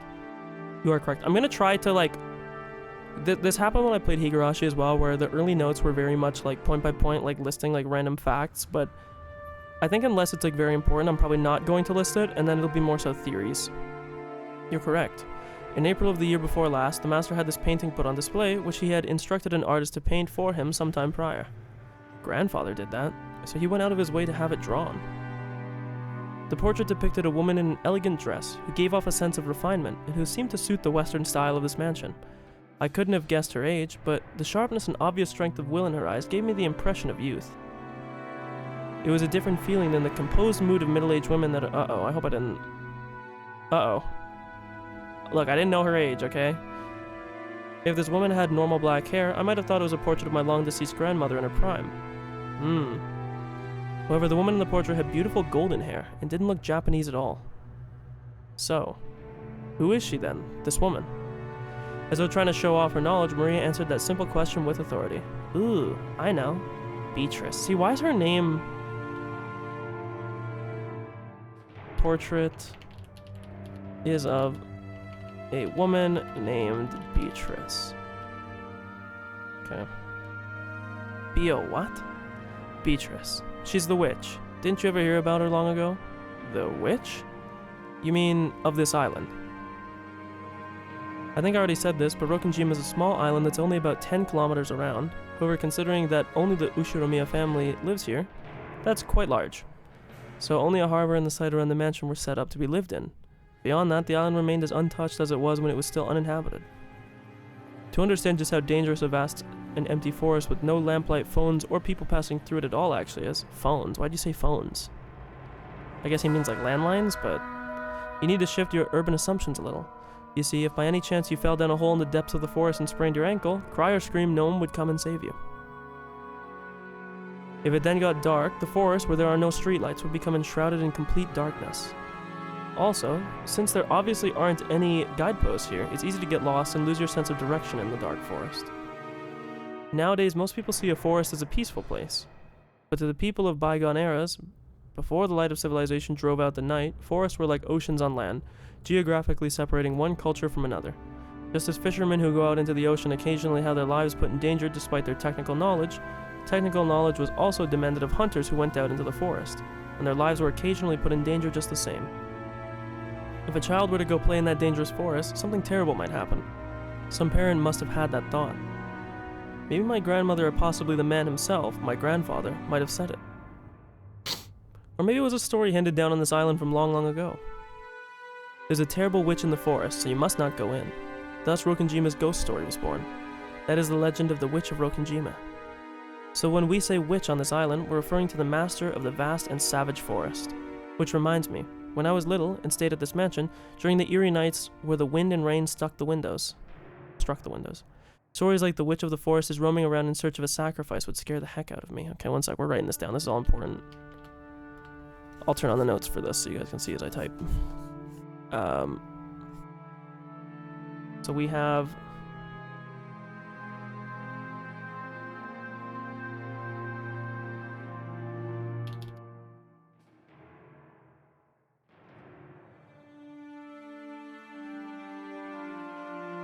Jeez, I can't put a capital here.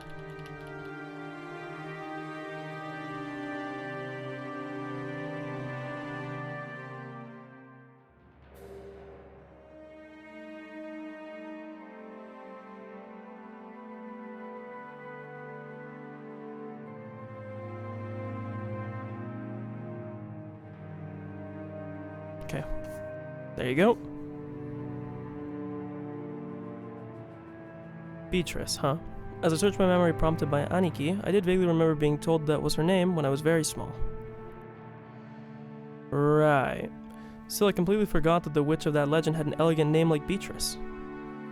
God damn, don't tell me grandfather went out of his way to have her depicted in this painting just because us grandchildren refused to believe him.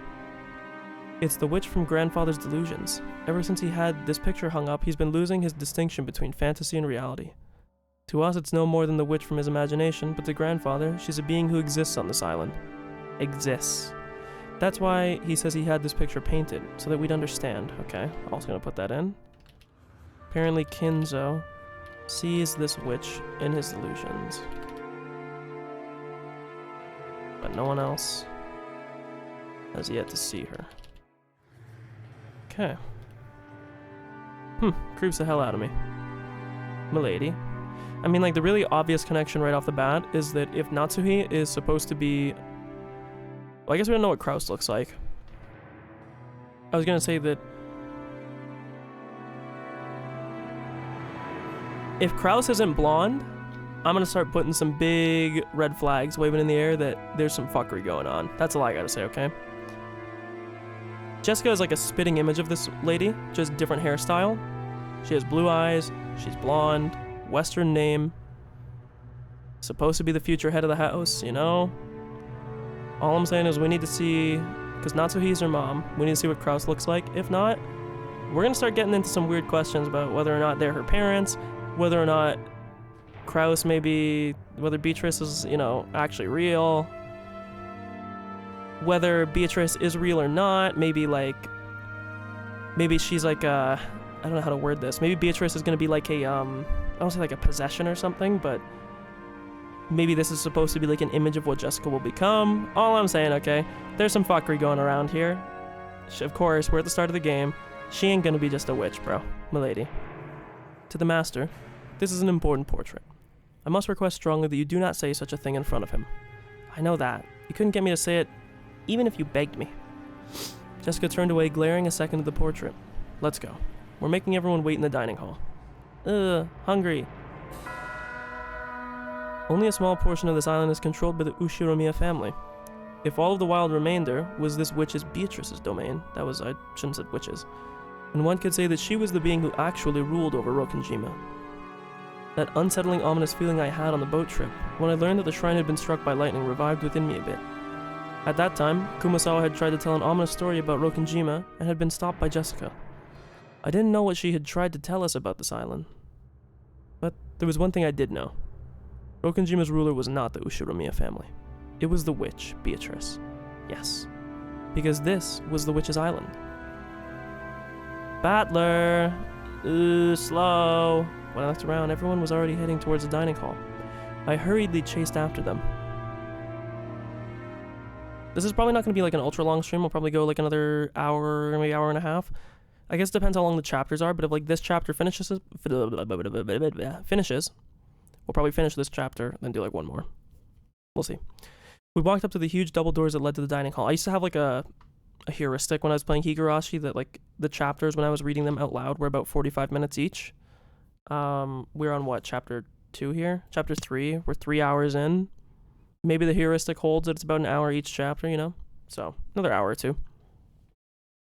We walked up to the huge double doors that led to the dining hall. I also want to get to a point where we've like, you know, maybe the story's like kicked off a little bit before we get to a stop. I don't just want to stop, you know. Genji knocked. I have brought the children, if you will excuse me. The door was open and we were invited inside. Bright as fuck, man. They're getting flashbanged. The dining hall, which screamed filthy rich, featured a super long table which was obviously designed with no other purpose than to make the guests conscious of their rank, and our parents were already seated at it in accordance with that ordering. You're late, brats. Hurry up and take your seats. The old bastard pressed us to sit. Only the places where we would sit were empty at the long table, which only made us feel our tardiness all the more. The seat at the very head of the table, which you might call the seat of honor, was for the most highly ranked and reserved for grandfather. It was still empty. He was probably planning to come in last to make himself look important. The seating order, as you face the seat of honor, went from left to right in rows of 2. So now you can see we're kind of bucking the trend, where at the start of the game when we got on the plane, it went on with like, I don't want to say with like a Japanese ordering, but you know, in Japanese, or in Japan I should say rather.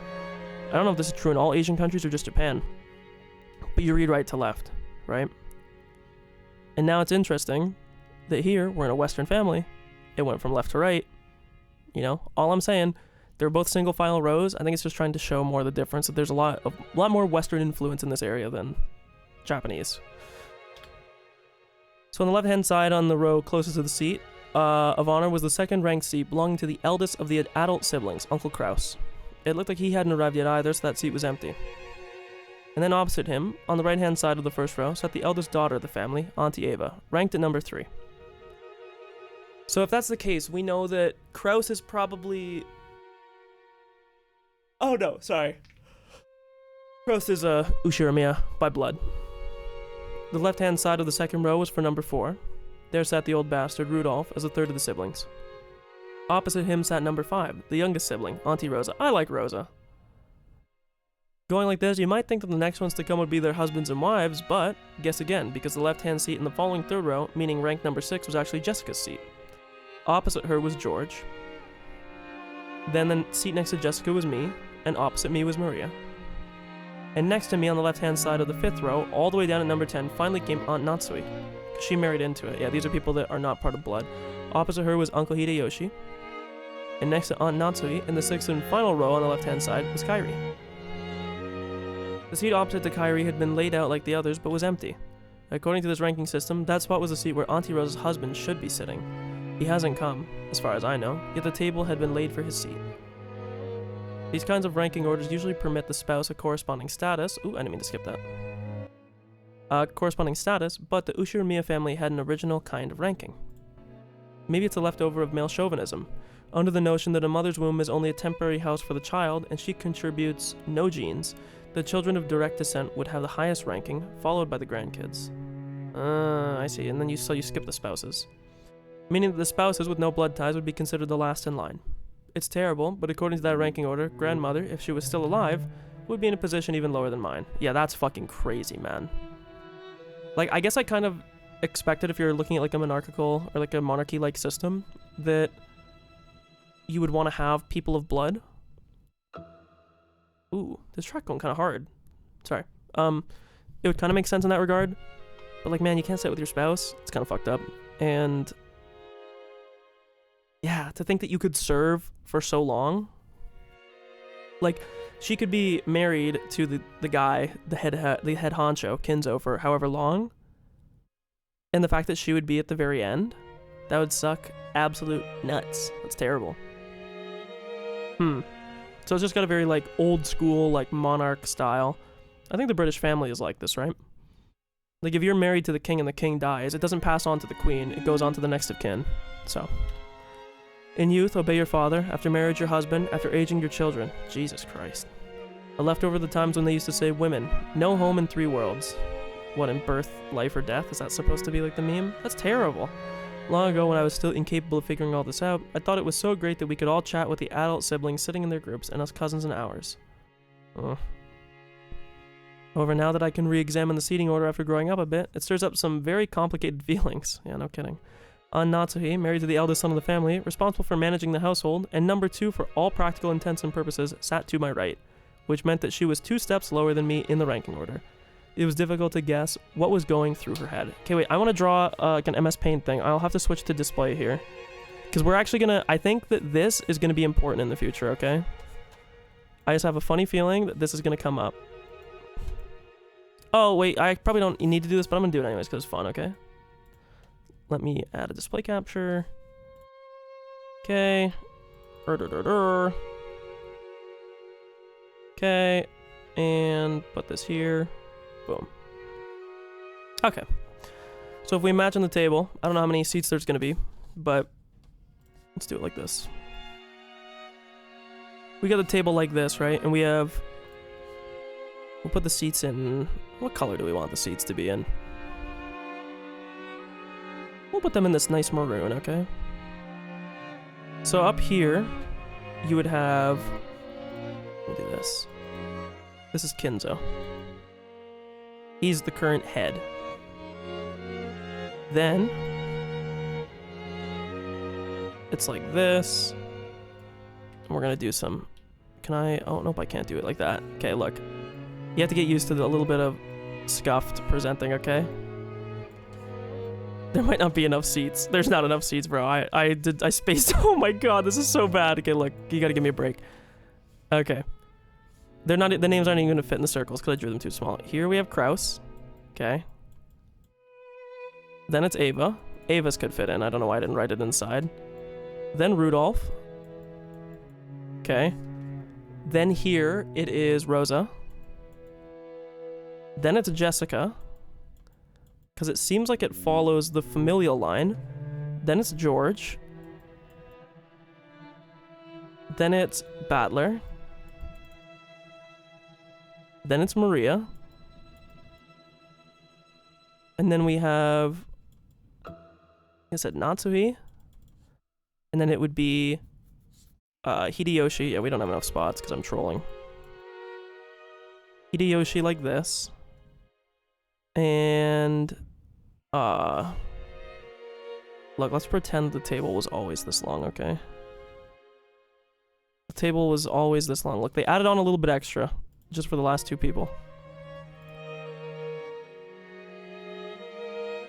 And then we have... Kiri is here. And then unnamed husband. So this is just Rose's husband.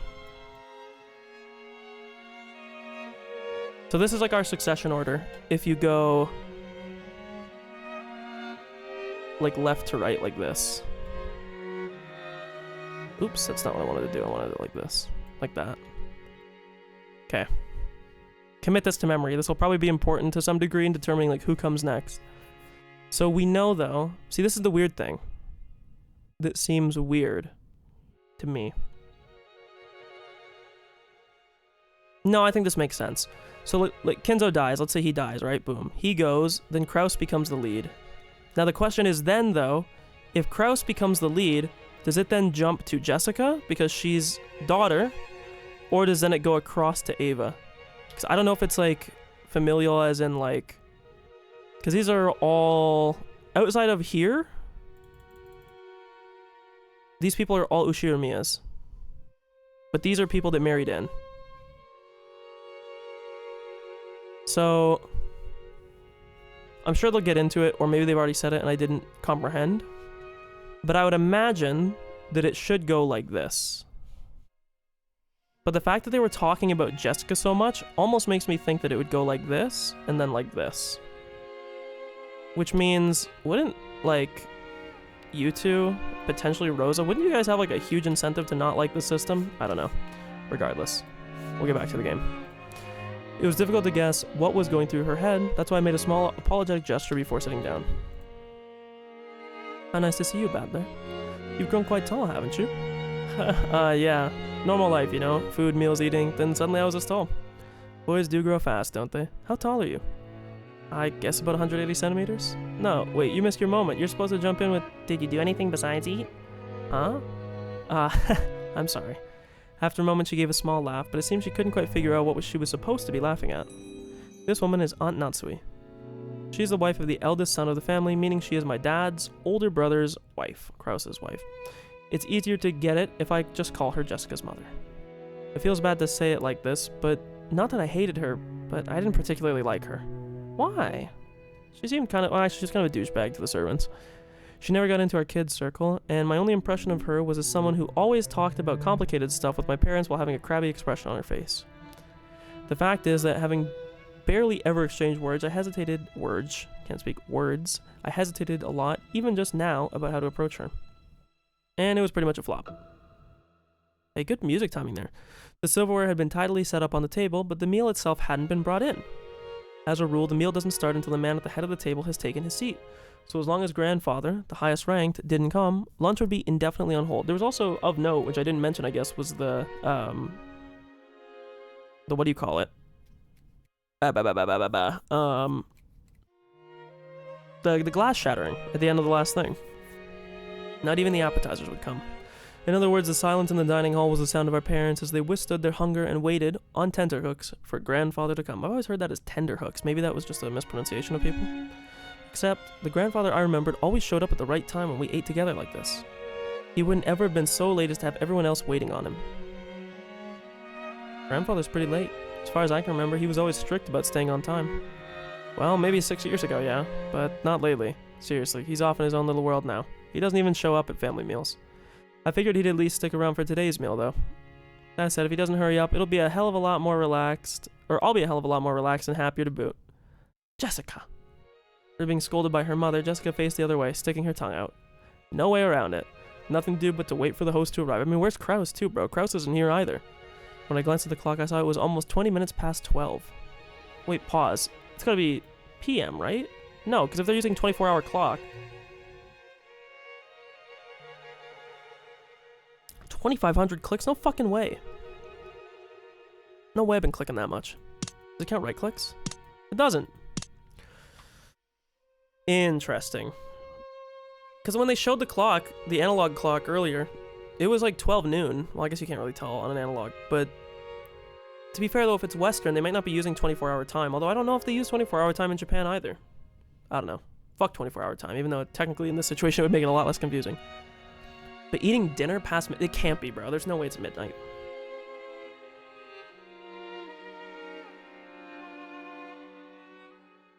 Music change? The aged master of the Ushiromiya head house, Ushiromiya Kinzo. He was there in his study. The clock showed, okay, so it's noon, yeah, but he didn't even attempt to get up. I guess I said meal, not dinner, but with reading glasses on his face, he stacked up old-fashioned books with elaborately designed bindings, one on top of another beside him, immersing himself in their reading. He has a Beatrice portrait in here, too. It definitely didn't look like it was for his leisure. On the contrary, he exuded impatience, crisis, as though every minute, every second was precious. Well, we know he doesn't have much time left, right? The sealed room was dense with dancing dust particles, and the air stagnated with a mix of smells of various elixirs, each giving off its own suspicious stench. They were somehow sweet and heavy. For anyone with a good nose, the first thing they'd do after entering would be to open a window and ventilate the room. The knocking against the study door had been going on for a while. It's probably Genji. A voice calling, "Father." Oh no, it's Kraus, mingled with the knocks. As Kinzo heaved a deep sigh, he snapped shut the old book he had in his hands and slammed it on the table. Then he yelled at Kraus, who was continuing to knock on the door. "Silence! Will you not stop that noise, fool? Who taught you that doors shall be opened unto you if you..." I can't read. "Who taught you that doors shall be opened unto you if you knock? They crucified that imbecile. Do you wish the same upon yourself?" "Father, today is the day of the family conference. It comes just once a year. Everyone is gathered downstairs. Please come out." Kraus called out to his father through the door. Kenzo always shut himself up in the study and hated letting even his family into the room. For that reason, Kraus had no choice but to call out thus from the corridor. "Molest me not. Everyone. Who is everyone? You refer to the fools trying to drag me out of here? Then kill them all. Chop them up. Make them into firewood. Feed them to the witch's hearth.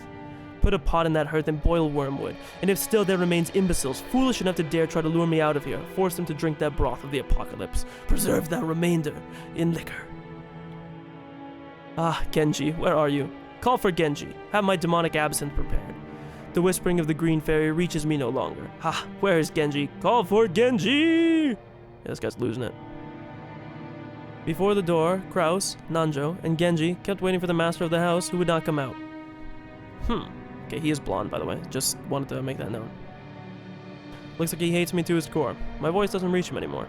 Kraus shrugged as though saying it's no use, and smiled bitterly. He himself hadn't believed for a moment that his father would answer his calls. However, as was the duty of the eldest son, he had formally made the request.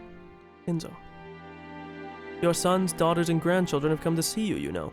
How about you show your face, just a little?" "Shut up! Be silent! You dare admonish me, Nanjo? I do not call for you. I said to call for Genji. Now hurry, call for him this instant.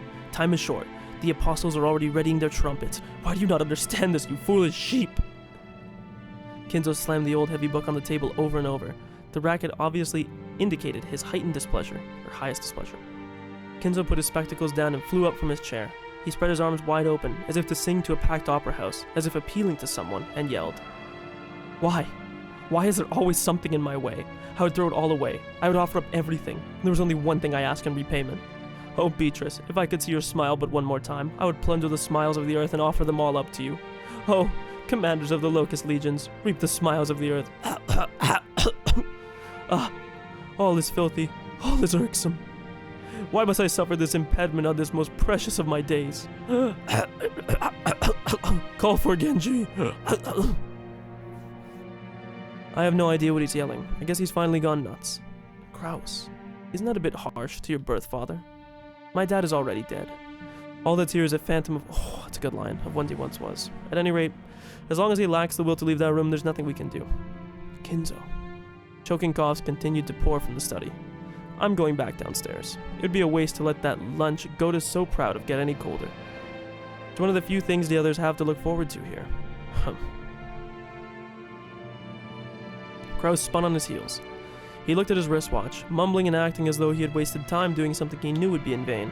Genji, Father's calling for you. Keep him company. Certainly. Dr. Nanjo, let's go eat. If we stay here any longer, even our sense of taste will go insane from this sweet smell. Without waiting for Nanjo, Kraus went downstairs. Genji urged Nanjo to go and eat. Nanjo looked first to Kraus's back as he disappeared down the stairs, then to the study door, and he let out a deep sigh. Sorry, Genji. Please. Yes, please leave it to me. If possible, don't give him alcohol. It's too powerful a habit. Is Genji not here yet? Who dares keep Genji from coming? Ah, where is Genji? Call for Genji. Now, please leave it to me. Sorry. Nanjo gave a small duck of his head and descended the stairs. Genji saw him off and knocked at the study door. My lord, it is Genji. Genji, why must you make me wait so long? There's no one there I trust. Yes, I'm alone. Kenzo returned to his seat in the study and pressed an old-fashioned switch on the table. Interesting. After a small delay, the heavy sound of the door unlocking could be heard. Kenzo believed that his family might try to break into his study. Perhaps someone once opened the window for some air and scattered some important documents or something, and that had made him extremely upset. Now Kenzo had placed a secure lock in his room, making it so that without his permission nobody could enter, and locking himself in the dungeon he himself created. Genji, who he trusted the most, was relatively free to enter the room, but even that was not absolute. If Kenzo was in a bad mood, even he wouldn't be able to enter. Anyone else would be limited to holding a conversation through the door, not even seeing his face.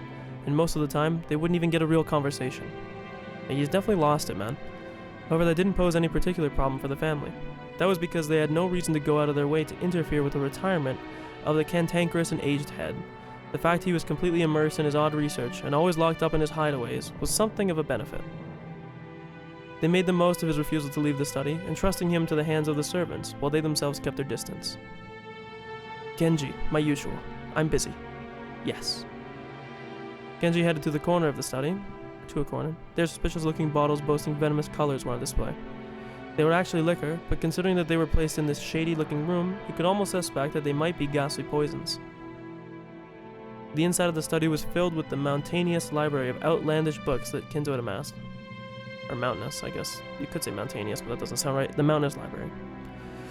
There were bizarre old books, some banned, and each and every one of them either forbidden, cursed, or sealed. Of course, if one were to actually call them old books, Kinzo would fly into a rage and say something like this. They're grimoires, they're compendiums or something. Call them... I fucking knew it. Call them grimoire. You fucker. This guy's a warlock. There were candles, which had melted in a suspicious-looking fashion and had taken on peculiar forms, and all manner of other strange objects, probably having something to do with black magic. The constellations covering the celestial globe would have caused anyone who knew the night sky well to raise an eyebrow.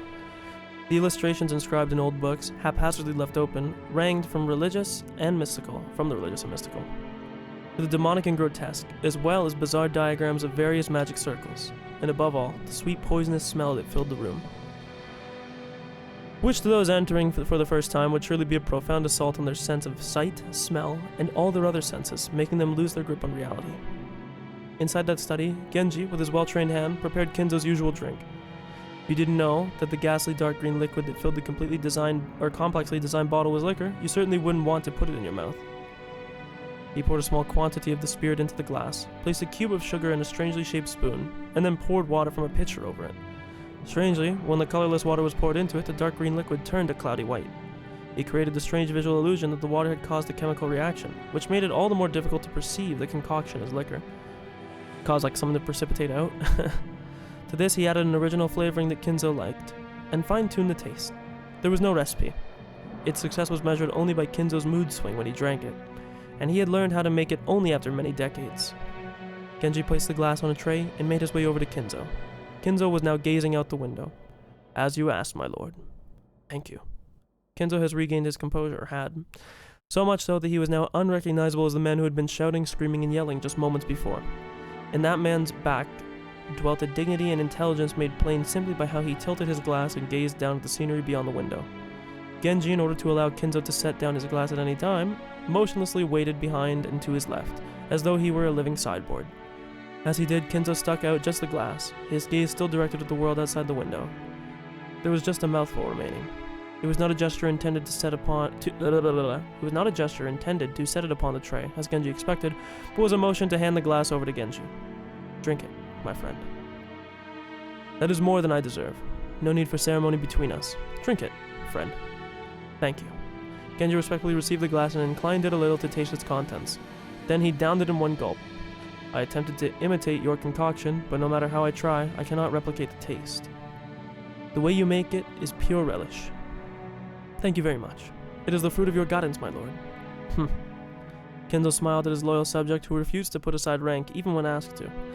However, he was not making fun of him, it was relaxed, like a smile at a close friend's unriddable bad habit. "We've grown old, you and I. I forgot my age a long time ago. That I was permitted to live the life I have until today has all been thanks to you, my lord." Kinzo gave a thin smile, as if to say he didn't need compliments. "You've served me exceedingly well these years. My sons call me eccentric. The servants that were once many, all of them, retired in their growing fear of me. Only you, even now, serve me. That is more than I deserve. I doubt I have much time left to live. My sons are vultures, lazily waiting for my inheritance to fall into their hands. That fool Kraus squanders money like water, throws away 2 gold coins to obtain 1. With that, he deludes himself into saying he earned money. Ava's a slave to money, thinking of me as a hen or whatnot, as if when I die she'll even use my carcass to make broth. That dunce Rudolph just wants to fool around with women. Rosa bore the baby of a nobody. Okay, well, give Rosa a break, bro. Love is love. Jessica is incompetent and illiterate. George has none of what it takes to be a man. Battler is a fool who threw away the honor of the Ushiramiya family, and Maria is obscene to the eye. Why? Why is the Ushiramiya blood so incompetent? Is there anyone worthy to inherit the glory I built? Of course, I know this is Beatrice's curse. I know it. Golden Witch, is this supposed to be your revenge against me? Hate me if you wish. Run away if you wish. I won't let you go. I won't let you go. I won't let you go. You are mine. You cannot be anywhere but in my arms. You are my entire life. You'll continue to whisper for all eternity in my birdcage to me, only to me. Beatrice, why won't you give me back your smile? He's crying like a bitch. Fuck you, Kinzo. Fuck you. After howling, Kinzo choked once again. Genji set the tray and the glass down and patted his master's back. Genji's facial expression did not change. It was always like this. Thank you, my friend. After his almost deranged outburst of the past few minutes settled down, Kinzo regained his composure once more. The way his attitude changed was like seeing 2 different people, a wild Kinzo and a composed Kinzo, living together inside one body. And so, I have decided. I cannot stand spending this insipid remainder of my life procrastinating like this. If I have any final coins left to gamble, then I choose to abandon them all to the whims of the demon's roulette. The power of magic is always determined by the risk staked upon it. Like visiting a shrine at the hour of the ox in ancient Japanese sorcery to nail a cursed doll to a tree. The magic power dwells in incurring the risk that it will be seen before 7 days pass. Excuse me, hiccups. The more dangerous the risk, the stronger the magic power will be. All the various miracles that appear in myth can be called crystals of astonishing magical power, obtained through miraculously low probabilities and astronomical risks. That Moses parted the sea was no miracle of gods. It was that utterly desperate risk, weighed upon the scales of oppression, of being cornered by soldiers on the Red Sea's shores, which gave birth to miraculous magic power. Even if the same thing occurs again, on the same scope, the sea will no doubt not part. That is because Moses managed to spectacularly draw out the single miracle carved in the roulette of those in power, which has more pockets than Asugi and Nayuta multiplied together, so these are just like very high-powered numbers, yeah? The power to triumph over astronomical odds. Yes, magical power is, in other words, having the luck to grasp miracles. To obtain great magical power, one must bear a risk that is hopelessly great. Okay, one second, we're gonna put this down here. Kinzo outlines magic, saying it is dictated by the sacrifice offered for it. Magic is but the ability to grab successfully at imperceptibly low odds. I feel like that's a fair summary of what we just read. I shouldn't say the sacrifice, that's not really the stake offered for it. Magic is but the ability to grab successfully at imperceptibly low odds. The greater the miracle, the greater the stake put forward. He called it the Demon's Roulette. We'll just put that down in the notes. Those who possess no magic would call this not a bet, but pure desperation. However, those who truly do possess magical powers can grasp hold of that miracle and make the enigma come into being. And if that power exists within me, I will seize that miracle. I will be able to make the wish I devoted my life towards come true. Which is to see Beatrice again. Kinzo looked up to the sky outside the window. He spread his arms as if appealing to someone up in the skies. And if I were to have what it takes to obtain that miracle. Oh, Beatrice. Beatrice. Show me your lovely smile once more. No matter how much time passes, your face does not vanish. I just want to see your smile, that is all. I'll return everything you granted to me. I'm starting to wonder, because I haven't mentioned, like, this guy's wife. I wonder if, like, the grandmother is Beatrice, or if it's a different person. Also, get used to me saying Beatrice and then Beatrice. It's gonna happen, but I'm probably say Beatrice more. Huh. I'll return all the glory I've gained since that day. I don't need fortune, prestige, gold. I'll return everything you granted me. I just want to see your smile. I beg of you, Beatrice. Oh, oh. His nonsensical yells segued into a scream, and then into a wail. Kinzo crumpled onto the floor, and clawed at it with both hands. The fact that they said, though, that it was like the Witch of the Woods or whatever, makes me think that it's probably not the grandmother. Genji had no choice but to wordlessly watch over his master's lament.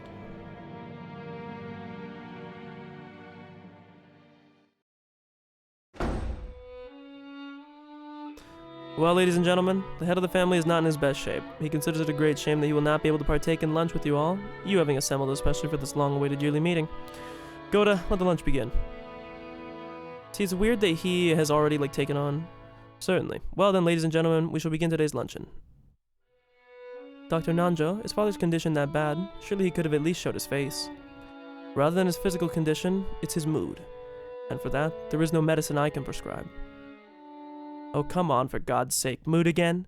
We come to hear how he's doing, making time on our schedules in this damn busy season of autumn. That's just... Then you got what you wanted, Rudolph.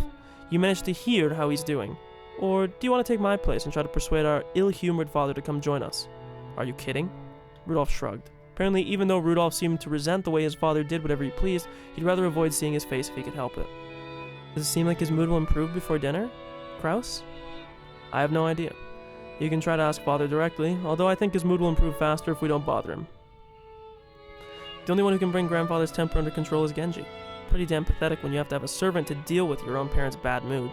Jessica, don't speak out of turn. She'd planned for her complaint to be heard only by her cousins, but it had reached even Kraus's ears. Scolded, Jessica scowled and turned away, sulking. His condition can't be that bad, can it? With that kind of temper? I mean, if they were saying he's not feeling well, that'd be one thing, but if it's his mood that's bad, at least it's proof he's got some fight in him. Well, grandfather does have especially strong willpower, but it doesn't mean that his body will always follow that. Since last year, they keep saying that he has 3 months left. Well, obviously it's been a little bit longer than 3 months. The initial diagnosis was correct. Grandfather has been prolonging his life by willpower alone. We have to be concerned for him. Lunch started with the family's head seat still empty. Empty. The man who should have been sitting there was already old, and the brilliant glory which had rebuilt the Ushiramiya family in a single lifetime was slowly being forgotten. Yeah, I'm telling you right now, man, this dude made like a Faust bargain. He made a deal to restore the glory of his family. And it came at some great cost. Nobody seemed to feel uncomfortable when the meal began with that seat still empty. This is super like, okay, chill. This is super Knives Out coded. When I read the description for that, that was kind of the vibe I got. We'll probably do 2 more chapters. So we'll do this, and we'll do the next one probably. Again, I assume that will give us a good like kickoff point. Chapter 4, right? Okay. The Ushirimiya family conference was held once every year. It took place on the first weekend of October. If a normal family were to use a pretentious name like family conference, you'd expect it to be nothing more than a reunion of rarely seen relatives who greet each other surrounded by buckets of sushi. However, in the Ushirimiya family, where the sons and siblings are lent great fortunes, and only those that achieve success in business are considered adults, it literally was a conference. How much of the fortune was invested, what kind of business was conducted, how much was earned. As a result, how much of the fortune borrowed from the main family could be repaid, or alternatively, how much would be borrowed for future business ventures. What lessons had they learned, and what could they learn from their mistakes? It seems that topics like these had been discussed very seriously in the past. My dad called it a bed of nails. Apparently used to be a very serious family meeting, where one would commonly be showered with harsh and angry voices, and even get slapped in the face despite being well past the age for it. However, that was all a thing of the past. By now everyone had achieved success in their own independent business ventures, and it was on the road to becoming a normal yearly get-together. Even so, being asked by grandfather about the current state of play was an extremely stress-inducing event. And while to us grandchildren it was nothing more than a simple meeting, to our parents it was still a real stomachache. The absence of the man responsible for all of this, whatever the reason behind it, must surely have made today's lunch even more delicious. The phrase, "when the cat is away, the mice will play," comes to mind. Well then, let me introduce Jessica's father, whose face I haven't seen for 6 years. The man sitting to my dad's left is his older brother and father of Jessica, Uncle Kanji letters. This name sure is easy. Yeah, of course it's Kraus. After so many weird names, it warps your sense of what's normal and you start to think, hey, what's wrong with Kraus? Sounds pretty cool actually. Just like with Aunt Natsui, I don't have many memories of speaking with Uncle Kraus. He had never been one to talk to children, and I felt like he was always talking with adults, just like Aunt Natsui. Natsuhi. Natsuhi. Natsui. Natsuhi. Sorry, I'm just trying to... It's probably Natsuhi, but... From the way my dad talked about him, it seemed that he used to be a pretty spiteful and unreasonable person. If what Dad said is true, he used to be very domineering as the oldest sibling, and was hated by Auntie Ava, Auntie Rosa, and the rest of the family. Odd, considering they're all having fun chatting together. Well, I guess even if their relationship was bad when they were children, sometimes when people grow up and go their separate ways, their relationship changes. Didn't they say there was 3 sisters, 2 brothers? Ava, Rosa... Who? Am I slow? Ava, Rosa,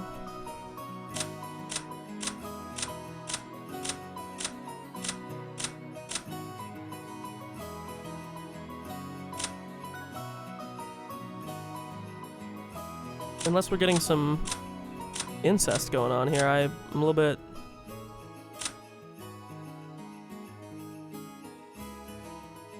Rabid fan of the occult. I'll have to go back early in the stream. I'm positive they said it was two brothers and 3 sisters, but I guess even if their relationship was bad when they were children, sometimes when people grow up and go their separate ways, their relationship changes. That's probably what this is. After all, they all have children of about the same age. Since they share similar family environments, they probably all profit by exchanging opinions. Maybe because of that, the parent circle has been deep in conversation for a while now about the exams Jessica and I are going to be taking. Jessica, in order to escape the discussion of exams with the old bastard sitting on her left, was purposely facing to the right, firing off topic after topic so as to not give him an opening. Moving on, let's look at the end opposite from Uncle Kraus and the others. In the very last seat of the table, an old gentleman with a sturdy physique sat facing Kiri. This was my first time meeting him. I'd only just been introduced to him, but it seems that he's grandfather's personal doctor, a man named Nanjo, or called Nanjo. Now, does he show up here now? Yeah, we have a full cast. Nanjo, interesting. I feel like there's some significance to Nanjo being here. But apparently he used to own a huge clinic on the nearby Niijima island, but he turned it over to his son and then began living a life of leisure in his old age. He's known grandfather since the very beginning when the mansion was first constructed on this island, and they have a history going back several decades. Though he might be grandfather's companion in his suspicious hobbies, but surprisingly, it seems that he's grandfather's chess partner. I see, that kind of hobby does seem very like our grandfather with his love of Western style. You could probably also call him the only person able to enter Rokkenjima who is neither a family member nor a servant. From listening in on his conversation with the women folk seated near him, he gave the impression of a calm old gentleman. Considering he's managed to put up with our short-tempered grandfather for so long, I'm sure his big heart is nothing to laugh at. Still, even if he is his doctor, having someone from outside the Ushiramiya family attending the family conference is a little odd. From that fact, I imagine that grandfather's condition has grown much worse, and it may even be one of the major topics of discussion at the family conference. George was just saying it too. For the past year, grandfather has been continually pronounced as having very little time left to live. It's awful to talk about, but grandfather is an extremely rich man. At the time of his death, his wealth will suddenly be released, along with our parents' stomach acid, surely leading to some serious ulcers. With this kind of thing, the greater the number of ways it must be split, the more trouble will be caused splitting it. This kind of talk would probably also be included in the family conference. Oh well, it's not like it has anything to do with us children. Finally, even though he's absent, let me introduce our grandfather. The person who should be sitting in the seat of honor is Ushiramiya Kinzo. It really sucks. He gave everyone else in the family these weird names, but he himself uses one which is conservative as all hell. If only his name were written with those same characters for gold and vault, but he let us call him Goldsmith or something. That'd be totally awesome. As you can probably gather from all the talk about him, he's a frightening person with an extremely short temper. Because I'm just his grandkid and haven't met him since I was in elementary school 6 years ago, I don't remember ever having been beaten by him, but it seems that our parents were raised with an iron fist. One sec, I gotta put some fucking chapstick on. We dropped 69 frames exactly according to my OBS. Good number, huh? Ow.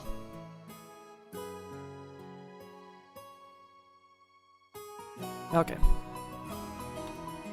That earlier conversation between my dad and Uncle Kraus about who should go try to convince grandfather to come out seems oddly funny if you take this into account. Also, wait, this is... to pause this as well. Oh no, he is. Never mind. So Genji's not on this list, but he is. In order to tell grandfather's story, you have to take yourself all the way back to before the Showa era. Oh, that's nice that they put a little time period for it. To recount the tale of the Ushiramiya family. Until the Meiji and Taisho eras, you always hear about the Meiji era. I wonder why. But in all these games, I feel like they always bring up the Meiji era a lot. I don't think I've ever heard Taisho era, or if it has, it's in passing. The Ushiramiya family was great and prosperous. They owned several spinning mills and were very wealthy people who merely had to fall about laughing while the money rolled in. Incidentally, grandfather, as a member of a branch family, originally had nothing to do with the main family. Distantly separated from the head inheritance, he apparently had very little involvement with the head house. However, during the Great Kanto earthquake in 1923, the mansion owned by the Ushiramiya main family in Odawara was flattened. The spinning mills in Tokyo were all burned down in a huge fire, and the Ushiramiya family lost most of its wealth and family members in an instant. Okay, I want to write this down. This seems like this is going to be important. It just seems really odd that everything would be happening at one given time. In, I think it was 1923 they said?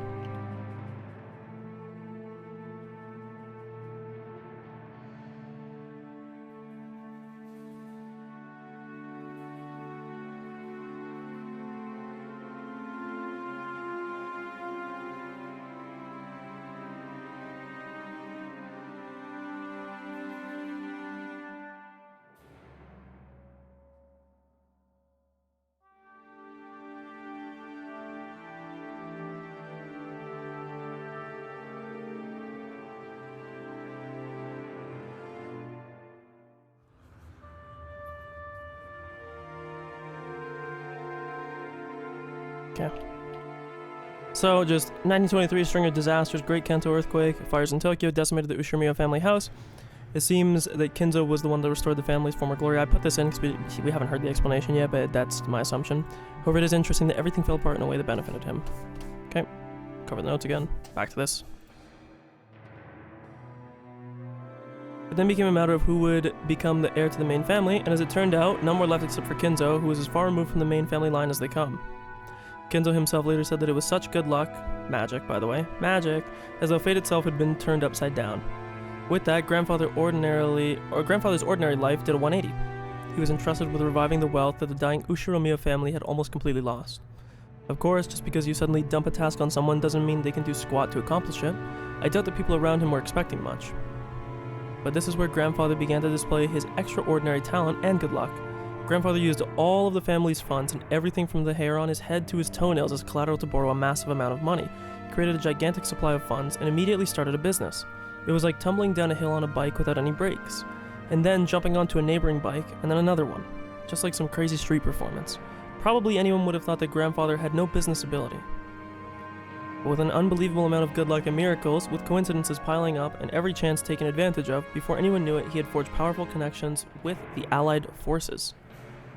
So, MacArthur and GHQ, this is post-World War II. At that time, MacArthur and GHQ were in charge of Japan. Grandfather, in the twinkle of an eye, began succeeding in business under the protection of the occupying forces, quickly becoming very rich. At this point, it was no longer luck, but information that won the day. So he put himself into a spot where he no longer had to be lucky. He must have made some seriously thick connections with the occupying forces. And that's probably why he has such a Western tie, right? Grandfather knew about the emergency demands that would be made for the Korean War before they happened. A little insider trading, man. Hey, you know, not to be too current day, but, you know, you look down here, okay? In the future, you can look back to this time. Let's just say insider trading, very top of the dollar right now, top of the docket. We like to talk about it. No more than that, he must have foreseen these special procurements and started penetrating those markets from the very beginning. History textbooks say that all of Japan made a large profit off the emergency demands for the Korean War, but that wasn't the case in reality. Only a very limited number of the super rich played the money game and made an easy profit. Most of the citizens remained poor. In other words, Grandfather was an extremely lucky member of this group of winners. This all happened during the year 1950, Showa 25, I think. And since the year of the Great Kanto earthquake was 1923, that means Grandfather was able to revive the near-dead Ushiromiya family to a level even higher than it had been before in the span of only 20 to 30 years. So let's open up this real quick. The notes again. Sorry. Apologies for this, but this is stuff that will probably be important.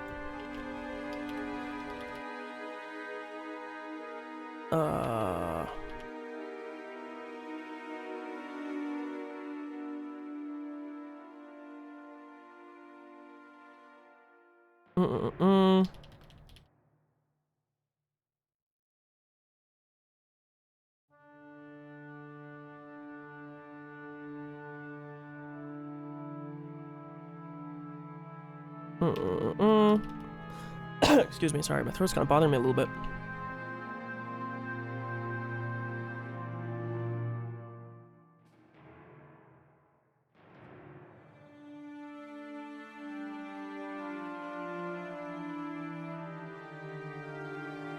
Okay.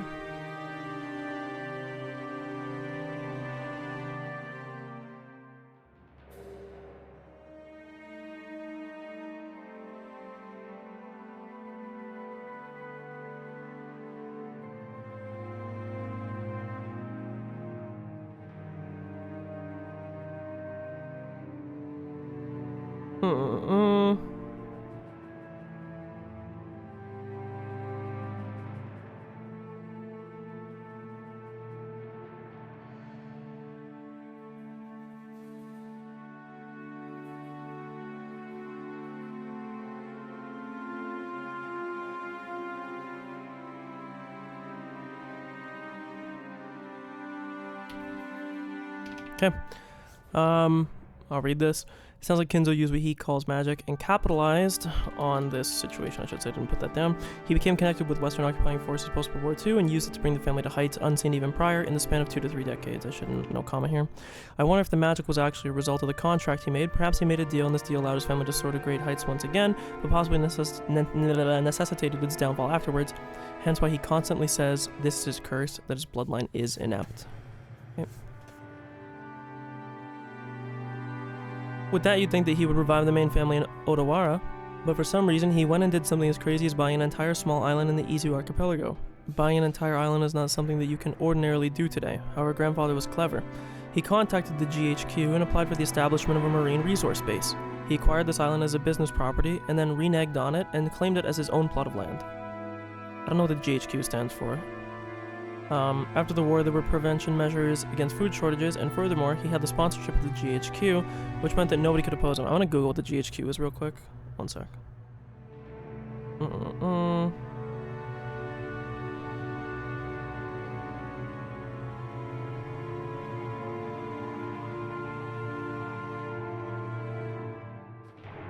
Mm-mm-mm.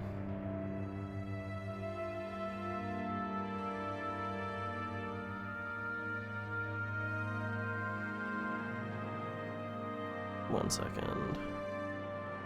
Sorry, I'm replying to messages because I always say, man, I have the... If this guy had, like, the curse that he made with this to bring his family back to fruition, I have the curse of every time I turn on the stream, everybody starts DMing me.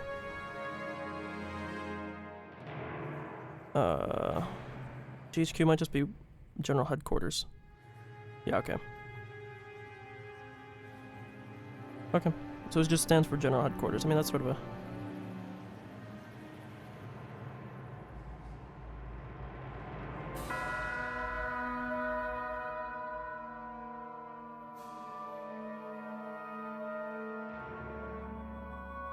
It's like, let me reply to this shit.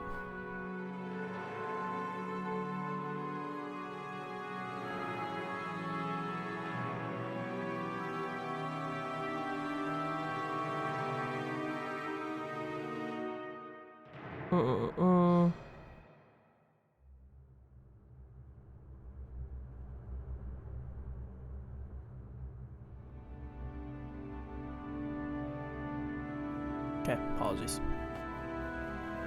Nobody could oppose him. It seems that Tokyo provided the land for next to no money at the time. Tokyo later made repeated complaints for the land to be returned, but not much could be done due to the involvement of the GHQ, even though they'd been pushed into it.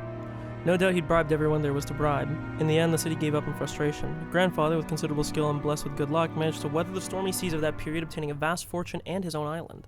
Of course, it wasn't all luck. He was skilled with English, and this was cultivated by his Western obsession. It was by using that as a weapon that he was able to make inroads into the GHQ. A mansion was immediately built on the island. That would be this mansion. Grandfather, who had always loved the West, made this once uninhabited island, Rokkenjima, a canvas upon which he could realize his dreams to his heart's content. The Western mansion that he had always imagined, overflowing with emotion, the beautiful garden where various roses had been planted. And a private beach where nobody other than himself would ever be permitted to leave a footprint.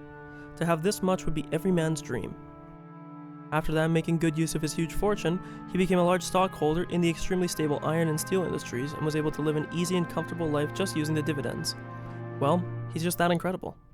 The kind of person normally gets portrayed after the fact as having the ability to foresee and predict the future or something, but Grandfather denies all that, repeatedly saying that he was simply blessed with extraordinary luck with magic. Okay. Anyway, even a lord like that with all his dreams made real can't help but grow increasingly odd when locked up alone on an island. Everyone knows he's obsessed with the West for a very long time, been obsessed. None of our parents really know when his bizarre black magic hobby began. Perhaps his love of black magic began way back when he became fascinated with the West. Or possibly, his miraculous stretch of good luck which allowed him to revive the family caused him to feel a mysterious power in himself. At some point, Grandfather began to make the research of black magic his life's work, filling his study up with suspicious books, chemicals, and magical items as he became increasingly bizarre. These being the few remaining years of a person successful in life, those around him warmly watched over him, feeling the time was his to spend as he pleased, or so I hear, but no way in hell that's true. They probably were just driven away, thinking, that's disturbing, I don't want to get involved. Well, that war-torn period was time for big gambles, was a time, with both opportunities and risks. I'd like to see Grandfather do so well if he'd been born in this time period. He would have had no opportunities and would probably have advanced like a chess piece from mandatory education to college at a leisurely pace, never becoming more than an average company employee. If that had happened, he'd probably be sitting here with the rest of us, regaling with tales of his shitty boss. No, not here. In the dining hall of a mansion. We might have been around a table at some bar. If that were the case, I'm sure that this would have been a more comfortable family conference. Take a drink one sec. Alright, that's enough talk about the old geezer who won't pop off. More importantly, let's talk about this incredible lunch. I was already sold by the sashimi salad. Goda is one hell of a chef. Plus, these fish were caught in the oceans near here, weren't they? The sashimi you get at the supermarket doesn't even come close. Hey, quit it, Badler. Your upbringing will be exposed. Everyone let out a big laugh. Damn it. You say that even though you loved those cheap pubs. Ha. My job occasionally leads me to eat at some quite interesting places, but even compared to those, this is an excellent dish. I imagine you could have become reasonably well known in that field, Goda. I don't know too much about it, but at the famous hotel where he used to work, employee politics got pretty complicated and everybody split into factions. In the middle of all that, he was apparently forced to retire. And it just so happened that Mom had job offers for a servant out at the same time. As Gota cleared away the empty plates, he began to recount his own eventful past, never losing his smile. The world is a difficult place. However, it is thanks to this that I was given a chance to display my skills as a chef once again, this time for the Ushiramiya family. Although I also enjoy the smiles of a larger number of people, it is also extremely entertaining to be able to perform delicate work in order to please solely the limited number of people I have pledged to serve. Yeah, I don't buy this fucking horse shit from this guy. All of this is thanks to the opportunity given to me by Madam. Gota respectfully bowed his head toward Aunt Natsui. That is because, among all of the applicants, you were the most talented. The decision was not based on personal feelings, but purely objective, so there is no need to thank me.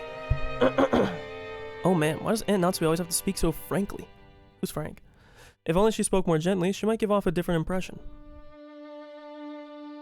Shannon and Kumasawa entered from the hallway with a serving cart. Please excuse us. Now then, let us move on to today's dessert. Gota and the others laid out the beautifully adorned dessert. I guess it's true when they say, you have another stomach for desserts. I thought that being fed all the delicious food had totally filled me up, but as soon as I laid eyes on the dessert, my stomach started yelling more. I mean, he was in the last game, so I don't know. But this isn't metaphor anymore. I don't know much about desserts, but this looked really good. A white pudding-like substance was garnished with 2 shades of red sauce, and elegant rose petals adorned the dish. When you dine on such magnificent food as this, first, it is distributed in front of everybody, and then the chef takes a moment to extol the virtues of his creation. Until he is finished, as a rule, you don't touch the food. However, Maria, who had no experience with these ceremonious rules, got excited by this beautiful and delicious-looking dessert and jumped into the fray as soon as it was placed before her. Auntie Rosa scolded her, calling it bad manners, but George responded by saying, Now, it's alright. Ugh! This one's sour. This one's sour. Battler, the wrong one is this one. Ugh! Maria exclaimed as she sampled the 2 colored sauces. What? There's a right one and a wrong one? Alright, I'll give it a go. Apparently the 2 sauces were one sweet and one sour. Despite it being bad manners, I also stuck my little finger in and licked it. Whoa, one of them was sour enough to make you pucker up. If it were yellow, I'd have suspected lemon, but I couldn't guess what kind of sourness would be red. The only Japanese sour thing I know is like an umeboshi plum, okay? I decided to ask Shannon, who was putting away the serving cart behind us. Shannon, what kind of sauce is this sour stuff? Shannon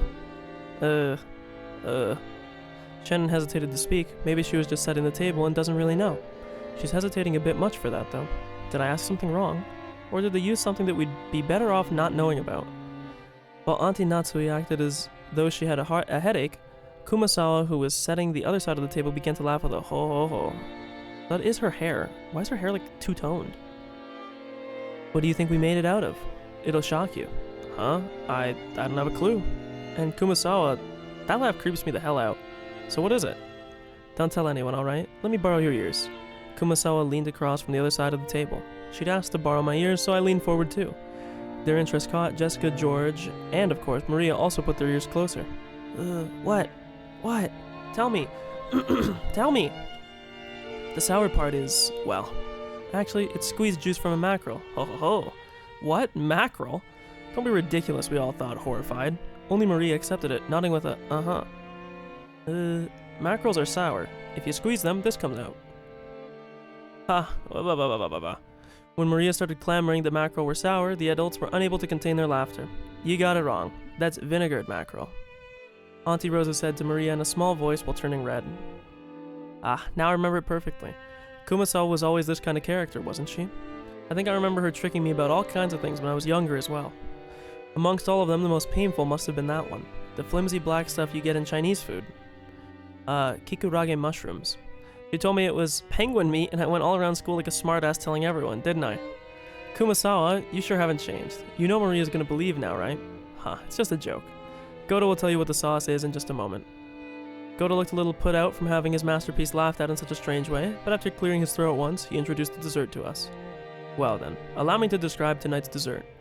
Based on the rose garden that everyone seemed to— I was gonna say that it was like rose juice or something. I finished this panna cotta in a rose garden style. Those rose petals scattered across were selected just now from the rose garden. Imagine they picked the dying one. For the sauces, I prepared 2 different reds for you, strawberry and rosehip. Please enjoy the strawberry sweetness and the rosehip sourness in turn. Finally, the rose petals are merely decoration, so please set them aside before eating. With that said, please enjoy. Man, I almost want to applaud before I've even eaten it. It's like when you take medicine, you know? How it seems to work better when you've read the instructions? Thanks to Goda elaborating on the details of the dessert, I feel like he's knocked it up another notch. Seriously, should you call him meticulous or just talented? You would probably be both. The dessert was probably planned from the beginning, but he took a cue from our stopping in front of the rose garden earlier today, and displayed an incredible timely awareness of the season by just adding a few rose petals from that garden. This combination of sweet and sour was also exquisite. If it was just sweet, you'd just get used to it, and become bored halfway through. But by bringing in the sour sauce at that point, you get a really vivid taste. And then, once you return to the sweet sauce, all of the sourness in your mouth is replaced with an enjoyable sweetness again. I'm sure everyone else felt the same way. Every time Goda passed by one of our seats, someone praised the taste and his creation. How is it, madam? Splendid, as always. It is a worthy treat for our guests. I am most grateful for your words. Madam, did you know? I have heard that rosehip has the ability to cure headaches. I thought that you especially would appreciate it, so I had it specially prepared. Is that so? Thank you. See, didn't I tell you, Natsui? Rosehip works on headaches. So it seems. I can only hope it has some effect. Ha! Goda, I love ya.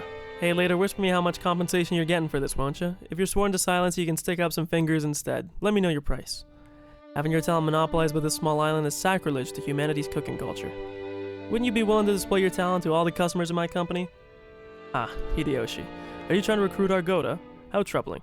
We had better make some improvements to his salary or he'll get snatched away. Yes, you really should. If you don't, he'll be lured away, and you'll be stuck with 3 meals a day of Kumasawa-style macro cooking, won't you? Oh, that is indeed harsh. Sorry. 1 second. Oh, I want to see, did the Sabres lose today? Please, everyone. Very important, okay? The Sabres need the 6th bottom pick. Did we lose? Fuck, we're winning with 3 minutes left. God damn it. Somebody make us lose, quick. Quick, make us lose. Okay. It seems someone's holding a grudge. Wow. Everyone let out a huge laugh. According to Jessica, Kumasawa's mackerel jokes were a type of running gag, and our parents had long since gotten used to it. Kumasawa often claimed that mackerel contained precious nutrients that could do things such as prevent aging and make people smarter. It seemed that while it couldn't stop the outward signs of aging, it helped prevent aging on the inside. Since she was still healthy enough to tell these kinds of jokes at her age, that benefit must be the real thing. Oh. Well then, if you'll excuse me. Prepare yourself for tonight's dinner. I'll be cooking plenty of mackerel dishes for you to eat, so look forward to it. Wow, we sure will. I want to treat myself to some vinegared mackerel tonight. That sounds wonderful. I wonder if any delicious Japanese sake will be included. Oh, it certainly will. How about some of our famous Rokkenjima mackerel liquor? Wow. Kumasawa, together with Shannon, bowed and pushed the serving cart away. Amusingly, Goda, who looked just as though his stock had been stolen from him, explained very seriously that tonight's dinner would actually be calf steak. Hey, what a buzzkill. Kumasawa, thank you for doing that back there. As she pushed the serving cart, Shannon bowed her head very deeply. Oh, I haven't done anything that requires thanks. Kumasawa played dumb, but it was no accident that she had thrown Shannon a lifeline. Back when Battler had asked for the details of the dessert, Shannon had unfortunately hesitated. There may have been several ways to dodge the question, but all of them should have been delivered deftly. Shannon, who hesitated when hard-pressed for a response, was already suffering because of this small weakness. If only Shannon, like Goda, had a little of the craftiness needed to skillfully shake off a mistake, her days would be a little more comfortable. This weakness was especially unfortunate considering how flawlessly she could handle her work. Of course, there were those who well understood Shannon's meek nature and her inability to remember to gloss over her mistakes. What? That didn't...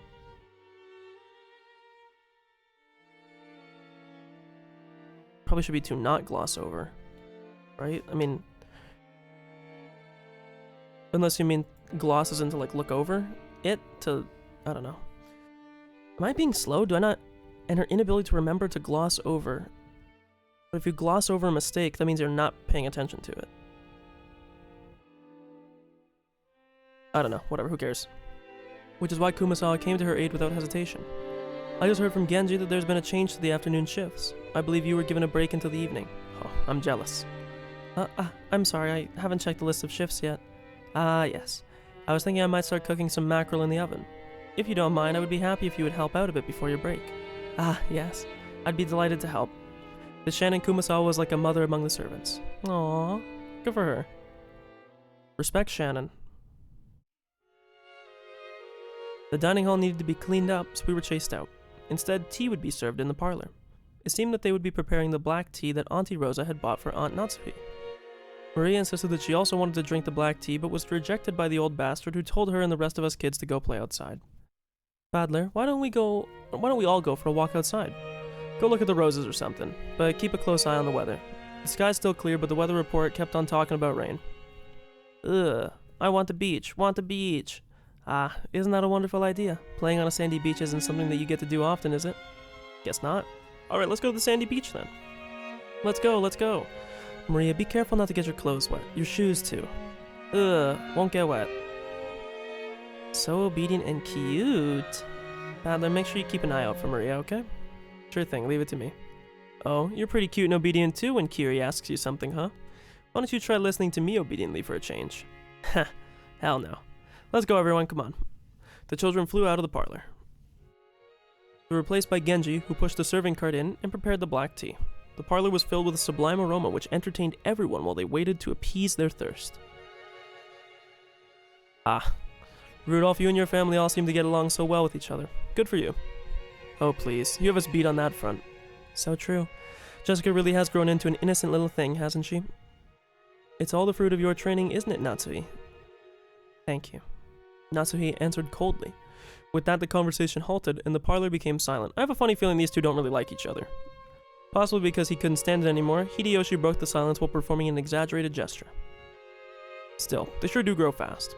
I thought they'd be kids forever, but they've been getting huge right before my eyes. And before I knew it, they joined the ranks of us adults. Battler, for one, is beyond our recognition. Beyond recognition. His body's gotten much bigger, but he is still a child. Well, my husband is still a child as well. I wonder where the border between child and adult is.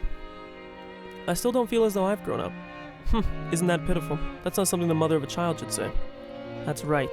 We're not children anymore. We're all adults. So I would like it if we could all hold an intellectual discussion without becoming emotional. Bro, chill the fuck out. God, you guys are dickheads. Sorry, I took a drink. Let me reposition my mic here a little bit. When Ava smiled with sharp sarcasm, everything seemed to get more tense. It felt like the tea, or Jesus. The problem is, when I read, my eyes like gloss ahead. And then I say words that are later in the sentence sometimes. It felt like the smell of the tea that had been prepared so carefully just flew out the window. We've always strived to hold intellectual discussions. Your sarcasm is ill-placed sometimes. You've never changed in that respect. Always strived, is it? My. I wish I could wrap those words up and send them to this room a few decades ago. Right, Rosa? Rosa smiled with a vague expression. Whether she agreed or disagreed, she knew that she would earn the displeasure of either her brother or her sister. It was a bit of worldly wisdom she had needed to learn as the youngest sibling. Quit it, Aniki. We should enter into the main topic while the brats aren't around, right? Let's make that our intellectual discussion. It's going to be the inheritance talk, of course, which is why they're all here, and hopefully everybody, it seems like everybody but Rosa's kind of douchebags, but... As Rudolph glanced over the faces of all present, some let out a slight sigh, and some let out a small look of resignation. Or some let a small look of resignation cross their face. That was the unavoidable, true agenda. Whoa, at death's door. Jesus. Last year, his life expectancy was estimated at about 3 months, which means he's already at -9. The Grim Reaper could come flying through the window in a blind panic at any moment. The family head is still in good health. Raising such an inappropriate topic while the sun is still bright, I must question whether you're in your right mind, Rudolph. Still, Natsui, if we don't discuss this until something happens, it'll be too late. He's still healthy now, so we've got to figure out something while we still have some time left over. It's a kind of financial etiquette. It seems as though everyone is concerned about Father. Dr. Nanjo, could we hear the details from you? It seems as though they are also hoping for that. Nanjo, standing by the window and staring out at the rose garden, let out a single cough when he realized that he was being called. Dr. Nanjo, how is Father's condition? Excuse me. Well, first, my estimate last year that he had only 3 months to live still appears to be making its presence felt, so allow me to stand by correcting it. No need to explain. You're saying that measuring remaining life is only a prediction, not a promise, right? That is correct. Because of that, I can offer no definitive answer to the question you also often ask me of when he will pass away. So often ask me, man. They want this guy fucking dead. Rosa, please, my queen, don't be evil. A human's life is supported by their body and their mind. If the body is weak, the situation becomes more dangerous, but if the mind is strong enough to compensate for that weakness, it is possible to maintain a state of remission. So you're saying that even if his body is weak, his mind is still firm and spirited. Yuri, sorry, but please stay quiet for a while. Oh my god, bro just squad W'd. Bro said, I know we're in the 80s, but let's go back to the 50s for a second. Shut the fuck up, bitch. I was like, damn, okay. Sorry. That is correct. Kinzo's body has been ravaged by disease. With him continuing to partake of that kind of strong liquor on top of all that, I really must think. So booze is the reason he's teetering on the edge. And booze is also the reason he's hanging on. Sounds like Dad, the heavy drinker. Well then, Doctor. I know you can't give anything more than a prediction, but what do you think about Father's chances of living until this day next year? That is quite the rude question to ask about the head. Natsuhi jumped on Eva, unable to hide her astonished expression. Because I can't speak. In response, Eva returned a defiant look, but Hideyoshi noticed and tried to smooth things over with a forced smile. Ah, Natsuhi, forgive her. Eva, try and choose your words a bit more carefully, okay? I'm sorry. I was just so concerned over Father's yeah, my fucking ass you were. Is that so? I hadn't realized. Dr. Nanjo, please tell us. For the sake of the beautiful family love of a daughter worried about her father's lifespan. Kraus laughed sarcastically, and Eva, smiling sweetly, returned an identical chuckle. You ask whether he will still be healthy next year, but it is a very difficult question for me as a doctor. Well, I do think the remission will last for a while yet. This remission of the disease is killing him. If he suffers from some kind of fit, there may be nothing we can do. After all, Rokkenjima is a solitary island. It is not as though an ambulance can come rushing in to save him. Normally, I wouldn't want to have him hospitalized in a large hospital on the mainland, but Father stated that he does not want his noble research interrupted. It seems he holds a grudge over the way we tried to force him out last year. Apparently, he strongly suspects that he'll be shut away in some hospital if he goes outside. And that's how things are now. Okay, so they basically tried to force his ass out. So a year ago, they tried to force him probably into like hospice or something, because he's dying. And he said, fuck y'all, I'm not doing that. And that's why he has the lock on the door. Not only because he's losing his shit, but because he doesn't want to basically just be shuttled off to live in a dye house. The fucking Sabres won. God damn it, man. Can't even fucking lose properly. Unbelievable. Man, how tilting. That's the worst news.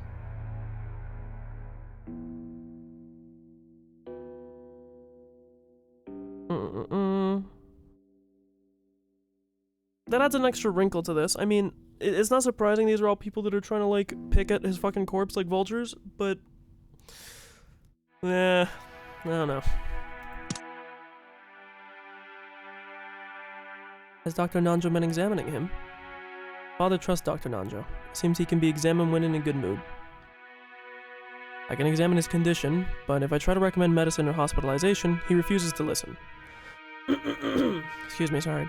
My voice is like really scratchy, so I apologize if that is coming through on the mic. I'm trying to get it to stop, but it seems like no matter the amount that I drink or anything, it's not going away. I've really only been able to look. It's true that there are people that hate doctors. Still, what a hassle. Nanjo sighed deeply. The purpose of an examination was to determine what medical treatment was appropriate.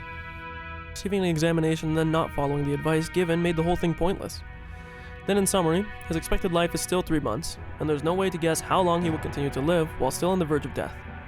Rudolph, couldn't you be more discreet with your words? Ah, sorry. I've always talked this way. Cut me a break. I understand Dr. Nanjo's opinion. What do you think, Kraus? To be perfectly honest, I have to disagree with Dr. Nanjo. I find it truly difficult to think of Father as a person so sick that he only has 3 months left to live.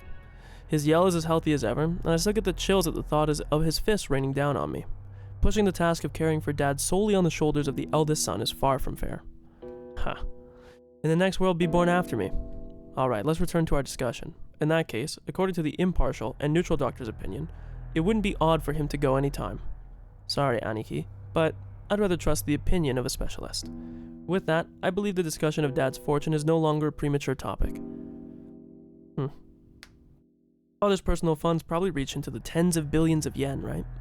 But it's not as though all of that is neatly gathered as ready cash. It's not as simple as neatly cutting a birthday cake with a knife. Interesting metaphor, Aniki. That's right. Sometimes strawberries or chocolates are placed on top of the cake, making it hard to so cleanly divide it into equal parts. Taking that into consideration, I think it's important to first discuss how to best stick the knife in. Oh my god. Are they talking about trying to kill his ass off? I mean, that's like a very direct fucking... barely even a metaphor, man. Talking about a way to push him out the door.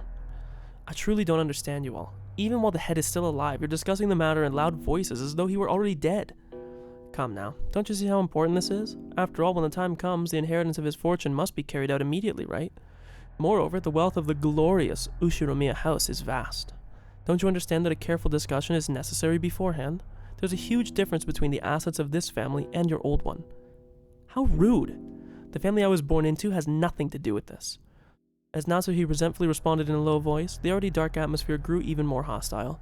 This is the thing, okay? Rosa seems like she's chill as fuck. I'm chill with Natsuhi, but Natsuhi needs to chill on being rude to the servants, but otherwise she seems chill. Give it a rest, Eva. Natsuhi, forgive us. Pardon her rudeness. Hideyoshi tried to smooth things over by glancing at both with a forced smile, but it only resulted in making the hostility between Eva and Natsuhi even more intense. It seems that I will just be in the way if I stay any longer. Please excuse me. Nanjo rose from his seat and exited the parlor. This may well have been a normal act of courtesy expected of an outsider, but even so, his back was watched by several glances envious of his ability to escape. After the doctor had exited and his footsteps had disappeared into the distance, Kraus recrossed his legs. So let me see if I understand your point of view correctly. Father's remaining life is short. You want to quickly enter into a practical conference concerning the distribution of the inheritance. Why are you so eager, I wonder? Certainly, as you say, estimating and disturbing the Ushiromiya family's wealth, distributing the Ushiromiya family's wealth is no simple task. In that case, shouldn't we carefully and deliberately calculate? It seems to me that you are all impatient to split up the cake tonight. That's true, isn't it, Rosa? Is something making you impatient? It's not that we're impatient, but a decision between the siblings is essential. It doesn't matter when, but if father's condition is worsening and the day is drawing near, discussing the matter beforehand isn't what I would call impatience. I mean, that was kind of a fair reply, although it depends on your motives, but... Rosa sneaked a glance at Eva and Rudolph. I always wonder, it seems like in past tense people always use sneaked, but I feel like it would be snuck. Like Rosa snuck a glance at Eva and Rudolph. Sneak just seems weird, although sneaked might be one of those words where you would say that, like, if somebody, apologies, this is very graphic out of nowhere, but like the past tense of someone like hanging themselves is not hung. It's a person hanged themselves, which I always thought was like, I don't know, it feels like bad English. It feels like it should be that person hung themselves, but that's not. So I don't know if it's a similar word to that, but regardless, I digress. As the youngest daughter in the family, being cross-examined by the eldest was harsh. Oh, is that your true opinion? I didn't expect that the most honest and pure-hearted of the siblings would say something like that. I wonder if those two told you to say that. Quit it, Aniki. Rosa's a sibling just like the rest of us. She has a fair right to Dad's inheritance. It's obvious she would be interested, right? After all, Dad will definitely die, and that's not something that'll happen in the distant future. On the contrary, Aniki, you are far too relaxed. It seems almost as though you would like nothing better than to turn the discussion away from the distribution of the inheritance. What do you mean by that? Are you trying to accuse my husband of something? Calm down, Natsuhi. Listen to what we have to say. Ni, I hear these are very good times nowadays. That's right. Yeah, see, they are trying to get his ass out of the door because the economy's in a good state at the time that they're talking about it, so they want his ass dead now, not when it's worth less. Jesus Christ.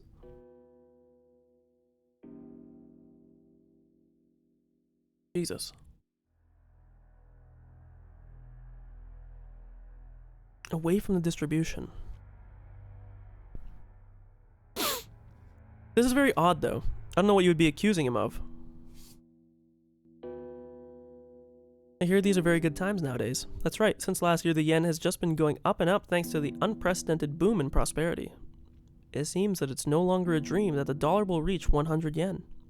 Also, the ruling party says that it will establish a health resort maintenance law by next year. At this moment, resort development companies across Japan are running about trying to gather as much capital as they can. You know your stuff. Soon Japan will see an unprecedented boom. Just like when Father revived the Ushiromiya family, another case like the Korean War demands. The people of Japan have worked at a frenzied pace, realized vast economic growth, and become the most prosperous people in the world. They're enjoying the height of their prosperity.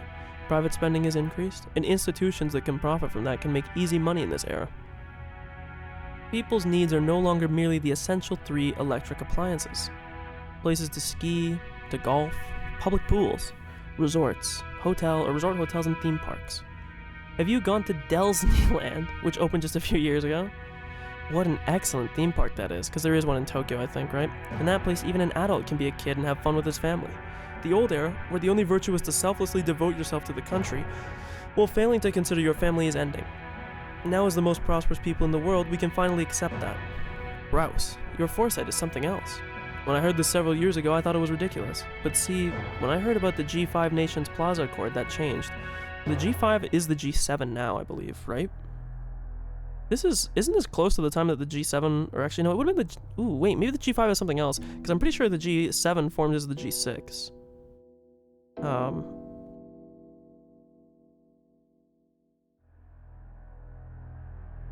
I think the G5 was like...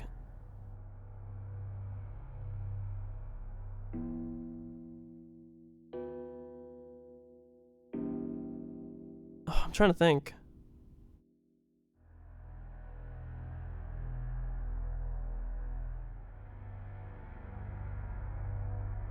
Sorry, I'm just trying to think. Because I know that it was initially the G6, and then Canada got brought into the G7, then it became the G8, but Russia got expelled. This is like well after the timeline. This is like weird real world politics stuff. I just don't know if when they're talking about the G5, I don't know if like the current modern day 2025 G7 is what they're talking about, just with less members. I'll just search G5 Plaza Accord. Hopefully this, if I see the word Umineko at all when I Google this, I'll close. Nope, it's a real thing, okay. G5 Plaza Accord in September 22nd, 1985, between France, West Germany, Japan, UK, and US. To depreciate the US dollar in relation to the French franc, the German Deutschmark, the Japanese yen, and the British pound sterling by intervening in currency markets. The US dollar depreciated significantly from the time of the agreement until it was replaced by the Louvre Accord in 1987. Some commentators believe the Plaza Accord contributed to the Japanese asset price bubble of the late 1980s. And we're in the mid-late 1980s right now. We're in 86.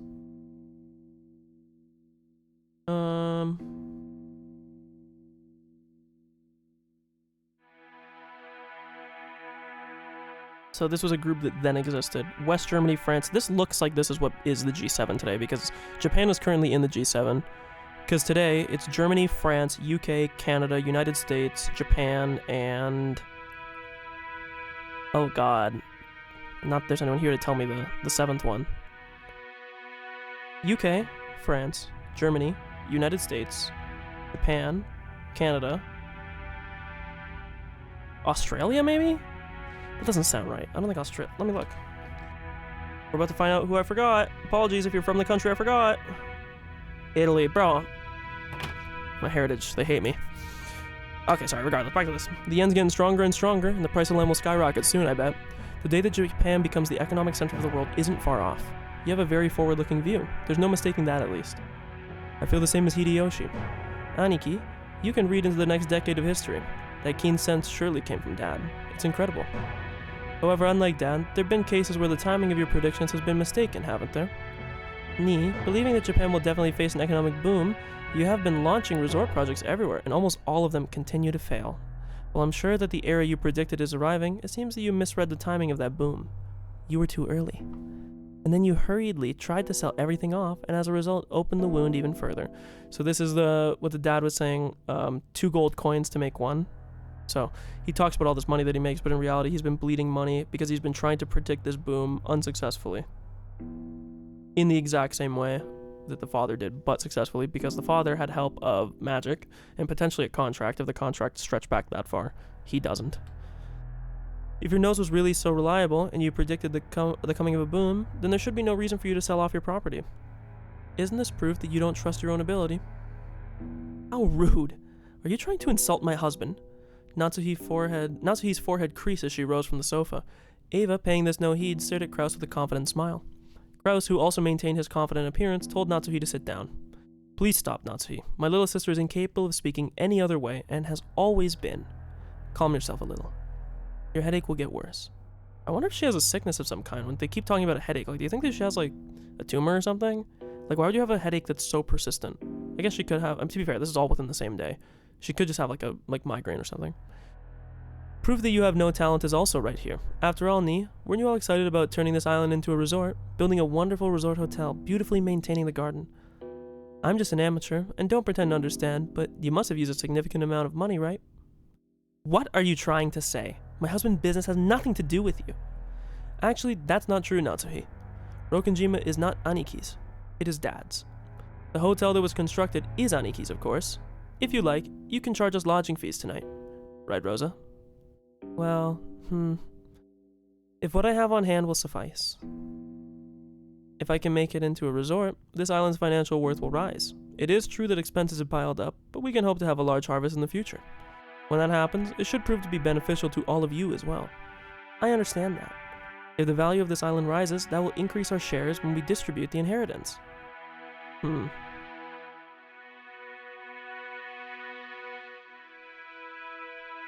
It's weird to say it like that, because I don't think you're... It's hard to describe this, because what she's talking about is that if the value of the land rises, their inheritance rises. When she says it's increasing the shares, I don't know if that's necessarily like an accurate way to phrase it. It would be more so that like the pie is getting bigger, but it's still divvied up the same way. It's still going to be cut the way that it's going to be cut, it's just like the pie itself is bigger.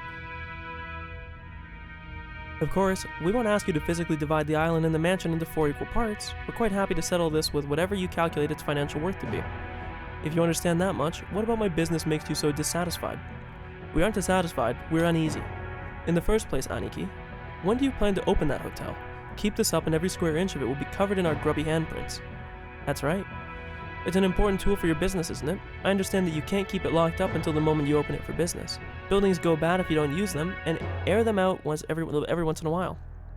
Even so, it's a bit extravagant for a guest house that we only use once a year. So, the guest house that we use once a year is supposed to be used as like a hotel, basically, to start off to increase the land price, because he's trying to make like a resort. That's right. If it's that wonderful, I'm sure that it will become quite popular once you open it. Rose is a bit shrewd. Oh, the hotel you mentioned earlier was referring to the guest house, I see. Hell of a building, isn't it? Just as Rosa said, I'm sure it would become popular if he were to open it. The lodging they had been guided to had not been constructed with the intent of building a guest house. It was originally constructed as a resort hotel. However, even though it had been completed 2 years ago, there was absolutely no schedule for it to be open. Okay, I'm gonna start writing notes here because this seems very important. Krause is trying to develop Rokkenjima into a resort island of sorts. The guest house is meant to be a hotel. But he has not opened yet. Krause is trying to predict a late 80s boom in the economy. But I think it's the other siblings don't want him like breeding. Maybe also that. Bleeding the father dry so that their share gets smaller. The other siblings want to capitalize on the yen being strong and don't want Krause to bleed the inheritance, thus shrinking the pie, in the analogy I used earlier, for whenever their father actually does die and they have to divvy it up. They are uneasy as if they wait. I'm gonna pull up my notes so you can see this while I type it so I don't have to like show it again. They are uneasy as if they wait too long, Krause may bleed the inheritance more than they would like, which would necessitate the divvying. I don't know if that's, I think it's two V's. Maybe. I don't actually know. One sec. Google. Not that this is important for spell checking, but where is my Firefox? I think divvying has 2 Y's. Yes, it does. Fuck you. Divvying up the inheritance sooner.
Okay, so I think this is the understanding of this conversation, that Kraus is trying to develop Rokkenjima into a resort island. The guest house is meant to be the hotel, but he hasn't opened it yet. Kraus is trying to predict a late 80s boom in the economy, but the other siblings want to capitalize on the yen being strong and don't want Kraus to bleed the inheritance, thus shrinking the pie. This is a bit... Period. I just want to make this readable. The other siblings want to capitalize on the yen being strong and don't want Kraus to bleed the inheritance for whenever their father actually does die, and they have to divvy it up, especially if it is going to fail. I don't need to add that. Should say more than required. Whenever their father actually does die and they have to divvy it up, they are uneasy, as if they wait too long, Kraus may bleed the inheritance more than they would like, which would necessitate the divvying up of the inheritance sooner. Kind of sounds like they want to kill their dad. That's what I'm getting.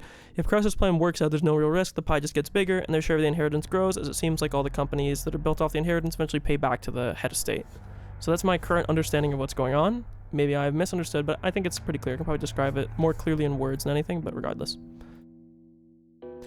Ni, it's just like all of your enterprises. Your attention and planning are both fabulous. Then it always becomes unable to maintain itself partway, and ends without being able to collect any profit. It was brilliant of you to spot that it was a waste to use this island only as a place to live. I think that turning it into a resort which could use things like marine sports, fishing, or honeymoons to attract customers was a pretty good plan. If I were the oldest son, I'm sure I too would have racked my brain over what kind of profit I could get out of this island. I thought racked your brain had a W at the front, But 2 full years have passed since you finished building, right?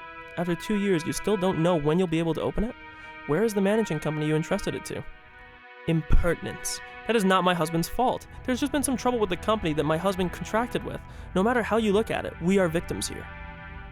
That's the thing, though. This company that Kraus hired. I haven't heard many good rumors about it, you know? Let's not beat around the bush. The project disintegrated midway due to non-payment, embezzlement, and other troubles. Did you think the rumors wouldn't reach our ears? Ooh. So that his hotel project fell apart because he was like giving people like short shaft, like he was fucking people around. I've been collecting evidence. I don't know what kind of evidence you found, but it's all baseless. As new members in the sightseeing business, it is necessary to lay the groundwork with various people. It is also important to discuss how trustworthy the other party is. This is nothing more than taking some time to meet that end. I'll accept that in my rashness, the hotel was completed too early. However, we are not paying maintenance costs. It's a slow and vital strategic arrangement. Yeah, I bet. More like you want to sell it but can't. There's no reason for anyone to buy such an extravagant hotel on an isolated island with nothing on it and no established sightseeing routes. Besides, what's happening with the loans you gathered for this project? It might not be costing you maintenance, but the borrowed money you can't return is just going up and up. Sorry, Kraus. I investigated the development plan for this island a little. I gotta be honest, I've not heard anything good either. Hideyoshi. I'm sure that only looking at the current financial condition could lead you to that impression, bro. This guy here, Kraus, he's 100% a GameStop holder, by the way. However, that is a prior investment. I have no choice but to admit that my prediction was mistaken, and that up until now, several liabilities have been created. However, the times have finally caught up with me. I will soon regain everything that I have lost up to this point. No, actually, all of the investments I have made until now will finally return to my possession. That's right, just like throwing away a small fry which then became a salmon, they will come back even bigger than before. Sure, I'm with you on that. Starting soon, the resort business will probably see an unprecedented boom. Though, who knows whether it'll be enough to bury all of your liabilities. But I gotta ask, Kraus, after all the crushing defeats you've suffered so far, who in the world supplied you with these funds? Yeah, so this is where they're gonna get to the fact that he's been pulling from the inheritance already. It's a heck of a sum we're talking. Enough to cover your massive debt, right? What are you trying to say, Hideyoshi? Natsuhi, please don't get mad. We've done our research, see? We looked into it, trying to see who could have loaned Kraus, who's lost all his battles thus far, enough to support his recent massively gutsy investments. And the result? No one. There's no backer. The iron rule of the money roulette is to bet against the unfortunate. And Aniki, you are well known unfortunate in this neighborhood. You are well known. Surely this era seemed set to welcome an economic boom, but when we asked who, with respect to Aniki's failures, would find him worthy of funding, of course he's speaking, there was no one. So you see, Where did you raise that money from?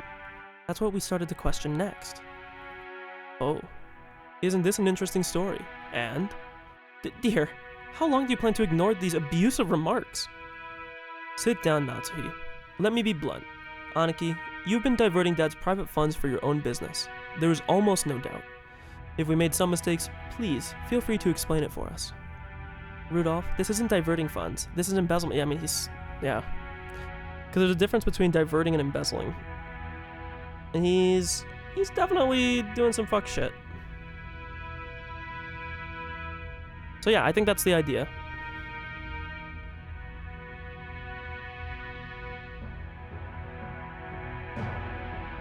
Fuck. Yeah, I think that's it. I think I'm just trying to make sure that I'm following it in my head, because of course this is going to come back to be pretty important. Because they're basically saying what I was saying, that it seems they think that he's pulling money from the father. I also want to search up the correct, proper term for embezzlement to make sure that I'm not... Misappropriation, theft or misappropriation of funds placed in one's trust or belonging to one's employer. Okay. So...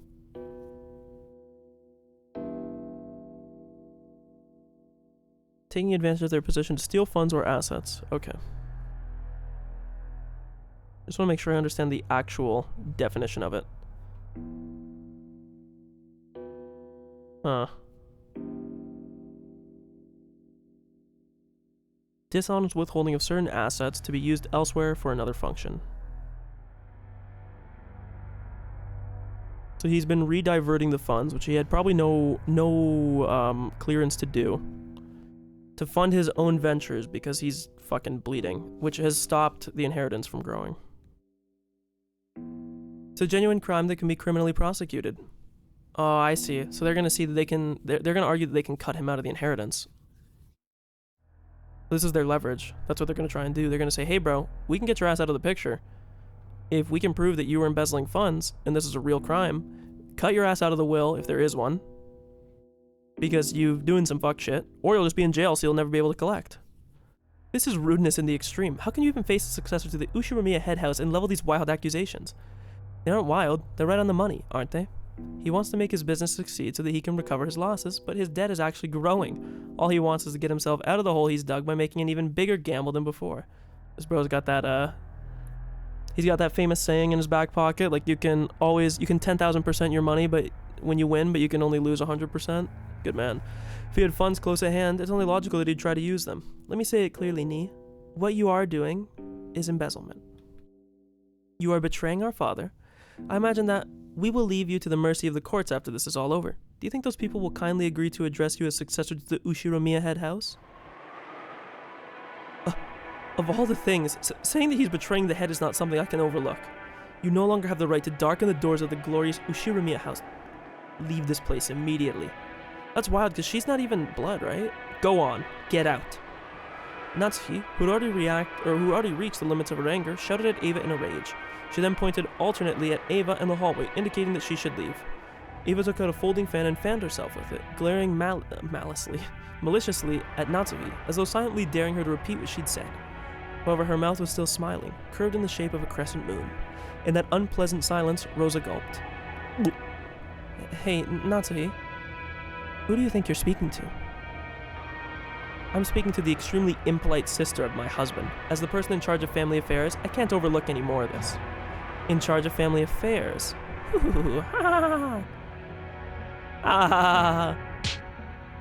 Shut up.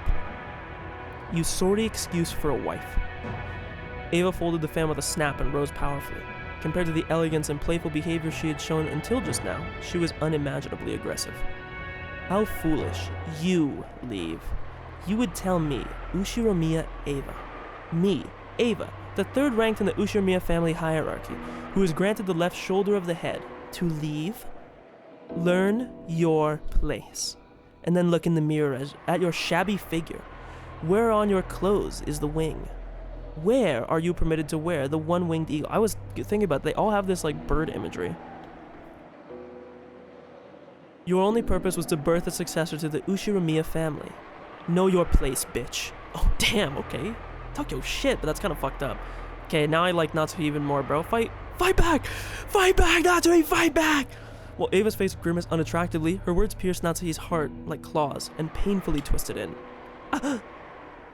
There were 100 ways Natsuhi wanted to respond. However, her anger and sorrow crushed her throat, and not one of them managed to make it to her mouth. The anger, which had lost any place to go, became a single hot tear, which slowly dripped down. Oh my god, that smile. What? If you have something to say, please say it now. Come on. Ava faced her with a provocative gaze. However, Natsuhi's fist was shaking. She trembled all over, unable to do anything. Kraus quietly broke the powder keg tension. Shut up, bitch. Don't talk to my wife like that. Natsuhi, leave your seat. You should cool off your head. What? Natsuhi, resenting the fact that her husband had not come to her aid, shifted the focus of her attack. Don't you understand what they're saying about you? These people are baselessly calling you a traitor to father. We protect the glory of the Ushirimiya family. We put forth effort day in, day out, striving to be the paragons of nobility in order to take over the glory from father, and this inexcusable rambling tramples it all underfoot. And you, why don't you talk back to them? I'm talking back because you won't, but you have just been relying completely on me. And now you're telling me to cool off my head? It's always me. I'm always thinking so seriously about this family's affairs, and you've just taken that and... She's gone. Could no longer hide her tears. She flew from the room in that state. After that, all that remained was a somewhat embarrassed mood about the parlor. When the sound of footsteps grew distant and silence returned, Kraus shrugged his shoulders slightly.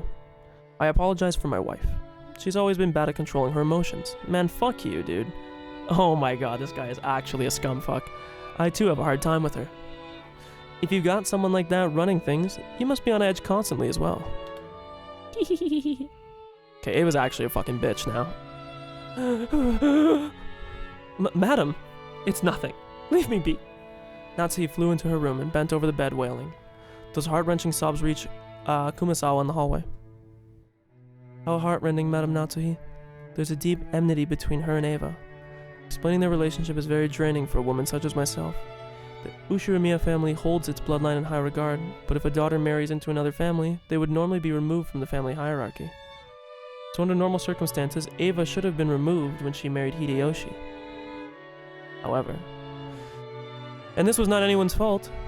Madam definitely bore no guilt. There's no way to say it other than calling it a whim of God. Kraus and Natsuhi were not blessed with children for some time. And of course, this was the patriarchal Ushirimiya family. A wife was just a tool to create an heir. If that wife could not fulfill her only duty, she would not be treated as human. It is painful to remember how much the master tortured Madam during that time. Aww. During that time, Ava and Hideyoshi's wedding was discussed. Ava was sly.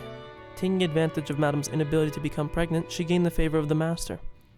She inspired him to allow her to marry and give birth to a successor herself, making sure to avoid transferring her name out of the Ushirimiya register. There was a vast difference in the Ushirimiya hierarchy between Madam, who married into the Ushirimiya family and was treated like an outsider, and Ava, who was related to the family by blood and whose husband took on the Ushirimiya name. And beyond that, Ava was the first to give birth, and what's more, to a boy. Perhaps you can now understand how much weaker Madam's position was compared to Ava's. I'm sure Madam is tormented by the thought that if only she had gotten pregnant earlier, the master wouldn't have accepted Ava's request to keep her last name after marriage, and Ava wouldn't have been permitted to act so arrogantly, or act as arrogantly as she had today. However, that was not Madam's fault. All of the blame lies with God's whims, and the stork that delivered Jessica late. Even so, Madam won't allow herself to see things this way. She probably can't help but cry bitter tears at her inability to carry out the duties expected of a wife. Ah, how heartrending. I can't do anything but watch over her from the shadows. Aww. Poor girl, man. Oh, we went back in time. Epitaph of the portrait. Okay, this will be the last chapter, by the way. We crossed the hall again on our way to the entrance. As we did, we once again saw the witch's portrait. However, the word saw is probably not the best word to describe the experience. It was more like our eyes were drawn to it. That woman's eyes, with their sage-like glamour, definitely had the power to make those who looked at her stand rooted to the spot. So this is the witch Beatrice. Wonder if it's true. Battler doesn't believe? Back when he had asked what this picture was, the first person to tell him it was Beatrice had been Maria. Therefore, when Battler showed signs of doubt, Maria must have felt that Battler didn't have faith in her. Of course, that's not what Battler meant. Maria ran up to the portrait and began banging on a plate below it. Maybe the title of the portrait was written there. Maria, trying to prove that she wasn't lying, obstinately continued to hit the plate. Sorry about that. Sorry about that, Dr. Tenma. It's not like I doubt anything you said, Maria. Ugh. Battler believes. Ugh. When he patted Maria's head and apologized, she seemed to accept it, sticking out her chest.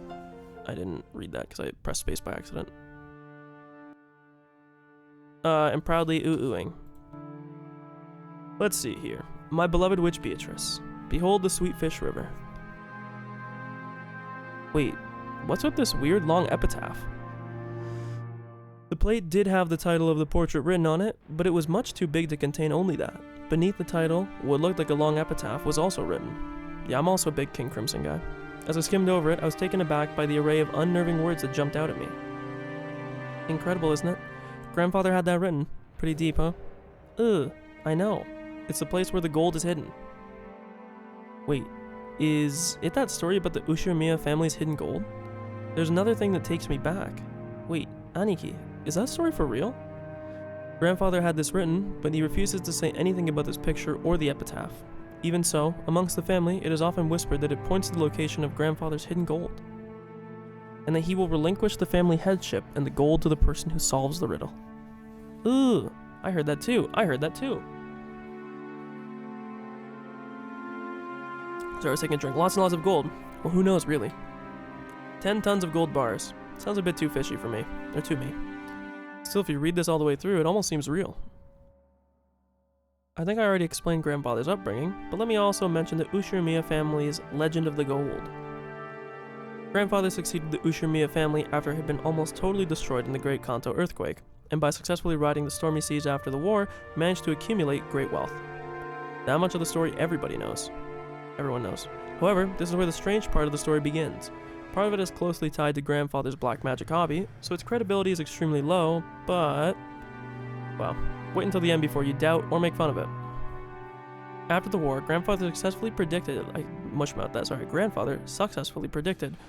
what the future would hold. His big gamble paid off, and he accumulated a vast store of wealth. But there is a mysterious legend about how he gained the funds in the first place. Grandfather came from a branch family and had no connections in the business world or the financial world. Even though he later built connections with the occupying forces, in the beginning he was supposedly a nameless person who had not yet gained anyone's trust. Money can only be gathered based on trust. There's no way anyone would lend money to an untrustworthy person. How did Grandfather, whose trustworthiness was zero, manage to obtain the large amount of funds in the first place? It is said that when asked the question, Grandfather answered like this. One fateful day, I encountered the golden witch Beatrice. He then went on and on about how he continued to research alchemy and techniques for summoning demons in order to become a great mage. And the entity summoned as the result of the demon calling ritual was the golden witch Beatrice. Okay, we're writing this down, this is important. Kenzo claims that after performing some demon summoning ritual, he summoned the, in quotes, golden witch Beatrice. Okay. He then said that he had made a contract where in exchange for his own soul he would receive fortune and honor. Okay. So this was the contract. In exchange for his own soul, it says and honor? Oh, no, for his own soul, this actually is like a Faustian bargain, bro. He would receive fortune and honor. It's kind of like a mixture of, what do you call it? It's a mixture of like a Faustian bargain and then mixed with like, kind of like a picture or a portrait of Dorian Gray, but not really. Portrait of Dorian Gray was sort of different, although this is a portrait, but... The witch then granted Grandfather 10 tons of gold. Okay. I'm writing all this down, because I'm assuming this will be important. Grandfather used this gold as collateral to prepare a vast quantity of funds, then used that to multiply his wealth by several times and revive the Ushirimiya family. So he used this gold as collateral to amass wealth. It seems that this story is so old that our parents had already been told it when they were still children. So our parents, when they were little, explored this island in various ways, believing that the gold that Grandfather had received from the witch might be hidden somewhere. However, since there was danger of them getting lost in the abandoned forest, grandmother or someone began to spread the story that the witch lived in the forest and approaching it was too dangerous. Okay. I'm gonna put these in 2 separate points, although they're kind of running in parallel as I write this. Kinzo's wife started the rumor of the witch to dissuade the children from exploring the forest when they were little, looking for the spot where the gold is hidden. I know you can't see this. I'll pull this up at the end of the stream. We'll go through the notes. This is, you know. I remember that old story. When we were little, our parents told us about it, and we went all over the island searching for treasure. Didn't we get lost in the forest and start crying until some of the servants found us? Our parents were so mad at us. That takes me back. We sure were idiots, weren't we? I mean, come on. Grandfather used that to build up funds that he finally bought this island with, right? That means he must have had the gold before coming here. There's no way it'd be here on the island. That's not necessarily so. Maybe the gold was hidden on the island from the beginning, and he bought the whole island just to make sure it was all his. Good point, George. There was a whole 10 tons of it, right? Yeah, you can't really move that discreetly. It seems more realistic that he would try to secure the place where it was hidden rather than try... Exactly, yeah. That's fair. Very good point. See, George, big brain. This epitaph was written 2 years ago, okay? Once again, another renovation that was made 2 years ago. Epitaph 2 years ago. Now, epitaphs are usually, my understanding of this, of the word at least, my understanding may be wrong, is that epitaphs are like what you put on gravestones. This is like the memory or like the words of a dead person. So an epitaph for who?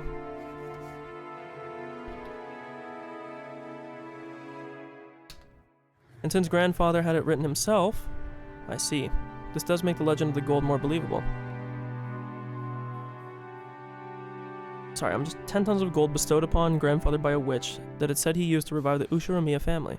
It's sleeping somewhere even now, and grandfather may be planning to turn it over to whoever can solve his riddle. Huh, I guess that sounds like grandfather's style or something. If it's true, that's one hell of an opportunity. The epitaph carved into the plate was very mysterious, something like a poem or a song. Its sentences were incredibly disturbing, filled with the signs of grandfather's black magic hobby, and truly in bad taste.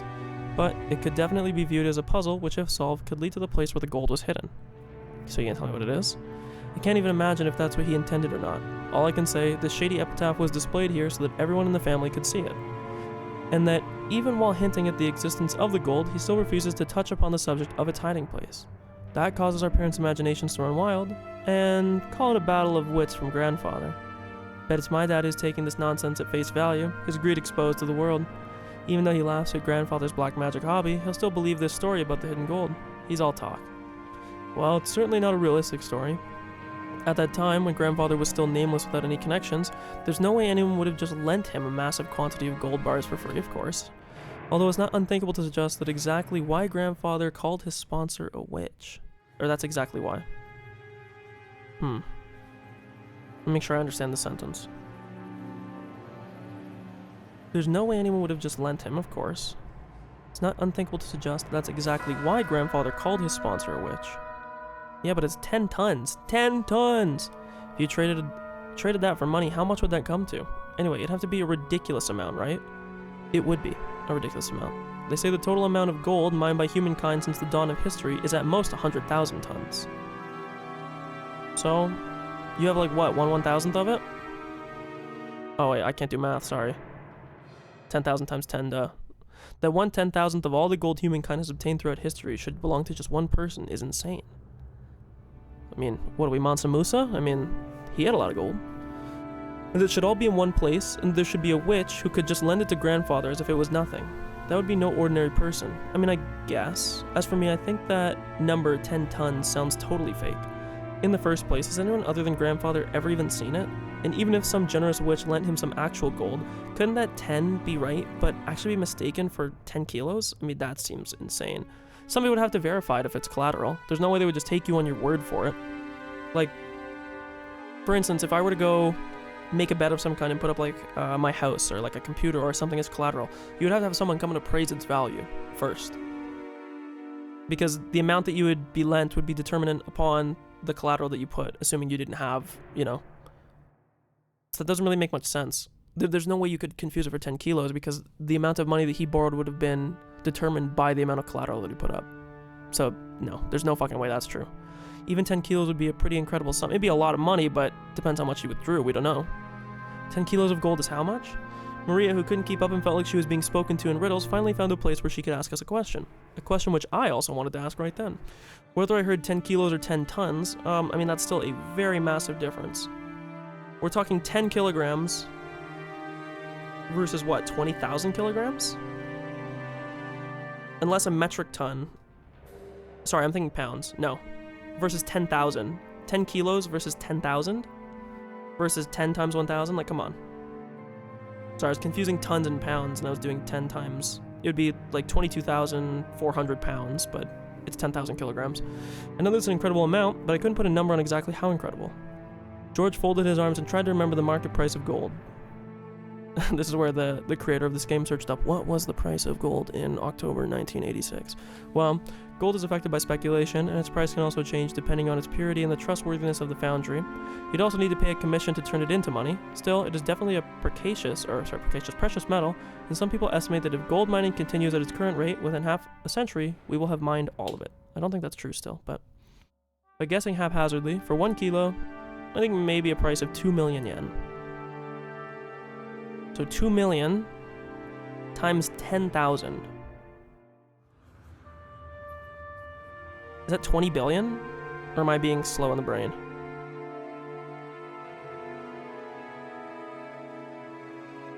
Two times 1,000. 2 million times 1,000. So you have 2,000 million. That'd be 2 billion.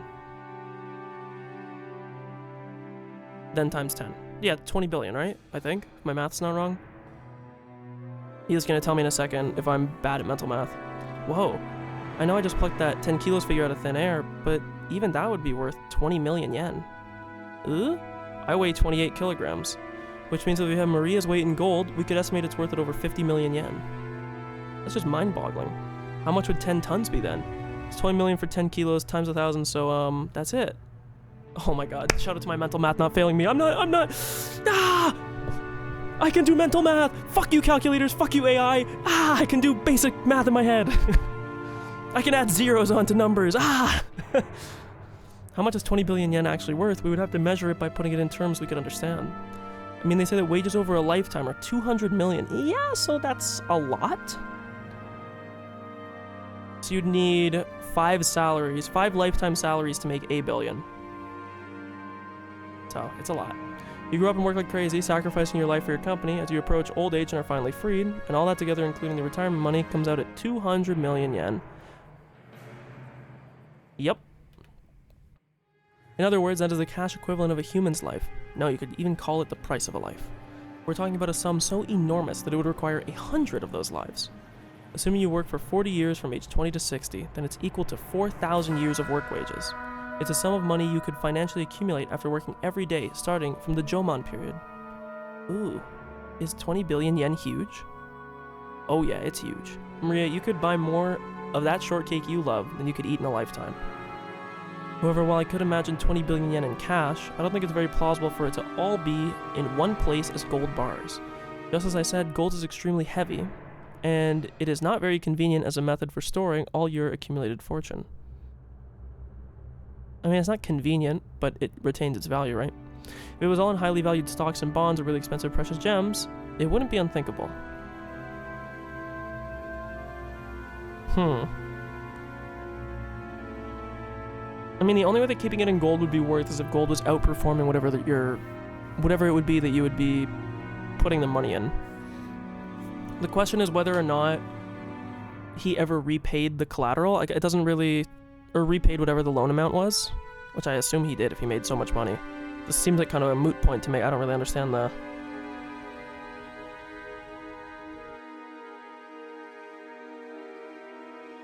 Are they saying that he had the gold at one point and he diversified it into other things? You often hear of people who, in the chaotic period of the war, traded their wealth for precious gems so they could carry it around with them. But you don't usually hear stories of people exchanging their wealth for gold. Of course it's heavy, but internationally it's the most trusted and stable. Doesn't that mean something? With bonds, for example, exactly. They're worth, well, you know, I'm not an econ major, okay, so you don't need to bark down my neck. I'm sure there's some econ major that played this game that gave very good market analysis on this. All I'll say is that at any given point, anything is only worth what people are willing to pay for it. When you're talking about this, if the country's destroyed their scraps of paper, this is kind of true of like the stock market and the stock craters. Well, it's like now your stock is useless, so any of the money you invested, even if you invested in 20 billion and the stock becomes worth like, I don't know, fractions of pennies, like yeah, you lose all your wealth. But in that same economy, it's not like people are buying gold. It's not like gold still has this like unchanged value, because you'd be then looking at like outside markets of like what the global market is. So of course, it's more stable because it has, you can turn the gold in other markets. So I guess in this idea, it's saying like, well, it's more stable in the sense that it's not totally based on the economy of the country that you're in. For instance, if you had all your wealth in US stocks, let's say the US stock market just craters, literally, I know this isn't possible, like hits zero, all stocks are valueless now. Well, you just lost all your money, but at least if you have the gold, if there was another market that somehow survived the US stock market cratering to zero, you could take that gold and go, hey, I can still convert this to money at whatever the equivalent rate would be, although probably reduced because of the US stock market dropping or whatever. But whatever, we don't need to get into holdings, I guess. You can also look at it that way. But even one 10 kilo ingot is pretty heavy to carry around. I mean, yes. You also would never have it in a 10 kilo ingot. That's insane. How big of a press would you need to be making a 10 kilo ingot? I know gold is relatively heavy, but you ever heard this? Even if you can carry a 50 kilogram person on your back, you can't carry a 50 kilogram bag over your shoulder. With that many gold bars, the amount of labor and risk for one person would be hard to calculate. I have never heard that statement.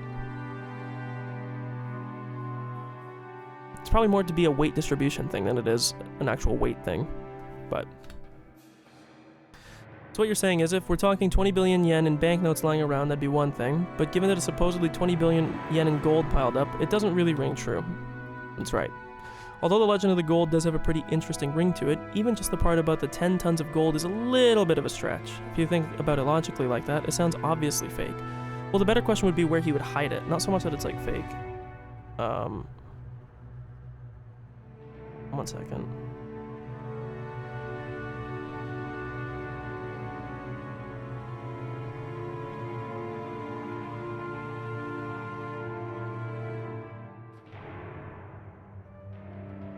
Because, like, my thinking here is, it wouldn't be, I'm just trying to think. Gold is heavy. All those, like, platinum, all those metals are very heavy. I shouldn't say heavy, all metals are heavy. It's not tungsten heavy, but, I mean, it's still heavy. The better question would be, how big would 10 tons of gold look? Like, what would that look like?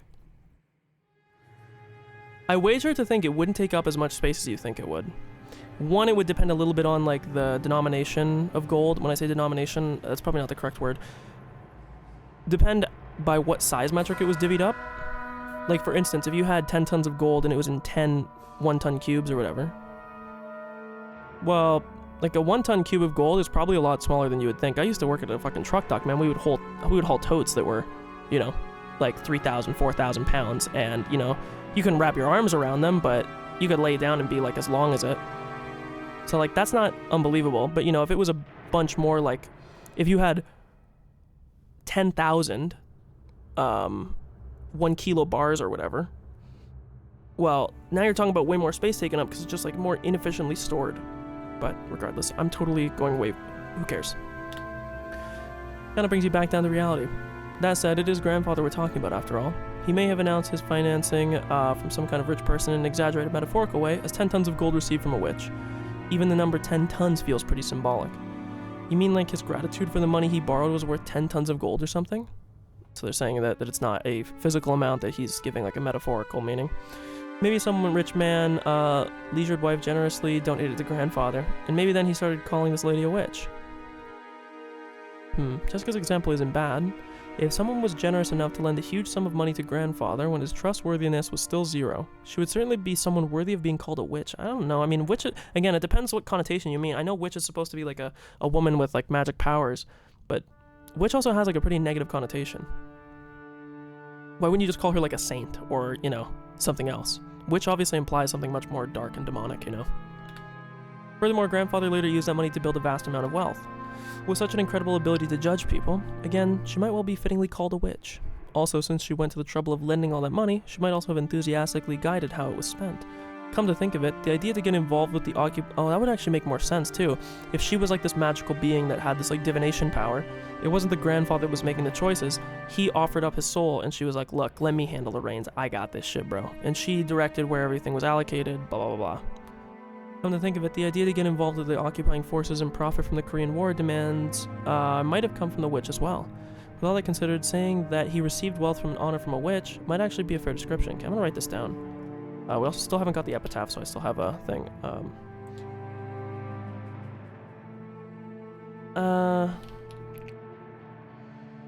Battler argues that maybe the witch was also the one that directed and allocated the spending to cause the boom. That it was not the grandfather. That would kind of fit the sacrifice narrative as well, because like he sacrificed his soul to restore the family, right? When he was talking earlier about how magic is based on like the sacrifice or the stake that you're putting up on the other side of it. I'm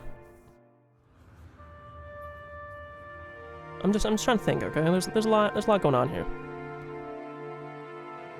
That it was not the grandfather. Kind of makes sense. That if she had the power, some like magic or demonic power, the divination slash I guess like clairvoyance, I don't know what you'd call this, would be simple to her. Okay. I see. So in other words, this witch granted the funds necessary to revive the Ushirimiya family, and grandfather owed her big time. If that's the case, and grandfather had that huge painting drawn and displayed out of feelings for gratitude, yeah, that might not be that strange of a story. Hey, what if this person looked like an old witch like Granny, and then grandfather idealized her appearance and turned her into this beauty when he had the painting drawn? Huh. That's why he's saying they called her a witch because she was an old woman? Huh. I'll bet if we ever did meet this person, she wouldn't be nearly this pretty. That's possible. The name Beatrice sounds pretty Western, and if you think about how everyone in our family has Western-style names, maybe even the name Beatrice is the result of grandfather trying to rearrange some Japanese person's name to make it sound Western. Beatrice. Could you rearrange? What Japanese name would it be? Problem is, I don't know common Japanese names well enough. Also, this is a time period game, so if it was him too, we're talking like probably like early 1900s, right? That means that this pretty girl doesn't exist outside this picture. Guess that means I won't be able to rub those. Okay, bro, kill yourself. In the first place, isn't a witch a little weird? You could find something like that anywhere on Earth. As I laughed and made fun of the witch in an attempt to differentiate myself from the kid I was 6 years ago who was afraid of the witch of the forest, Maria tugged on my sleeve. The strength with which she did so displayed a little annoyance. What is it, Maria? Ooh, Beatrice exists. Maria stared up at me. She had on her usual sour look, but I could tell she was angry because of the color of her eyes. Witches exist. Witches exist. Well, surely do exist if you turn the TV on and watch anime or something. Exist! Witches exist! I started to feel pressured, not knowing why Maria was jumping on me like this. Then Jessica tapped me on the shoulder and told me in a small voice. Dumbass, don't go smashing a kid's dream. Maria really believes that things like witches and Beatrice exist. Come to think of it, Maria, in social studies at your school, when you were asked to write what you wanted to be when you grew up, you wrote a witch, didn't you? Maria nodded seriously. Tears started to run from the corners of her eyes. I see. To a girl who wants to become a witch in the future, this Beatrice is proof that witches do exist in this world, and is also someone who she admires and strives to be like. Exist! Exist! Witches exist! But Battler doesn't believe. It's alright. They exist, witches. Look, I'll give you the one time I'll say the honorific. Oni-chan believes it. George kneeled down and held Maria's head. Watching this, Jessica poked me in the side. So that's what it is. It's basically like, I just dropped the bomb that Santa Claus he doesn't exist? What the fuck? In front of a child who believes in him on Christmas Eve. I'm not the kind of guy who likes to shatter kids' dreams. I'm sorry. I wasn't trying to make fun of your dreams. I apologize. Of course Beatrice exists. Even now she's living in the forest and comes every night to the mansion to peek in and see what everyone's doing. That's why you shouldn't go into the forest. And at night, you mustn't stay up staring into the dark forest. You might be seen by the witch of the forest, Beatrice. After all, grandmother said so. Ooh, really? Rattler really believes? Yep, I believe. Sorry for doubting it. Come on, let's make up, okay? I stuck out my hand and Maria grabbed it with her tiny hand, and we made up. Maria didn't grumble any more than that, so George and Jessica were relieved. We still never read the epitaph, bro. Read it for me. Man, fuck off. They never read it! They just said, oh, the epitaph. Oh, this is where all of you were? I was sure you had just left to go to the beach. Shannon, carrying a basket, was surprised to find us all gathered in front of the portrait. Ah, Shannon. Well, this is the first time Battler has seen Beatrice's portrait. He was just fascinated by it. Yes, she does that, doesn't she? Beatrice is truly beautiful. I am sure that she captivated the master. Ah ha ha ha. In addition to the patron theory, there's also the theory that she was grandfather's first love. Either way, although it's been several decades since he met her, even now she holds a special place in his heart. Which must mean that he is still captivated by her even today. Sheesh. That must have made grandmother pretty jealous, right? I don't know everything, but yeah, that did happen actually. Apparently grandmother believed that he was cheating on her with some blonde-haired woman. Good smell coming from Shannon. Maria, sniffing, approached the basket Shannon was holding with interest. Okay, so I'll write this down too.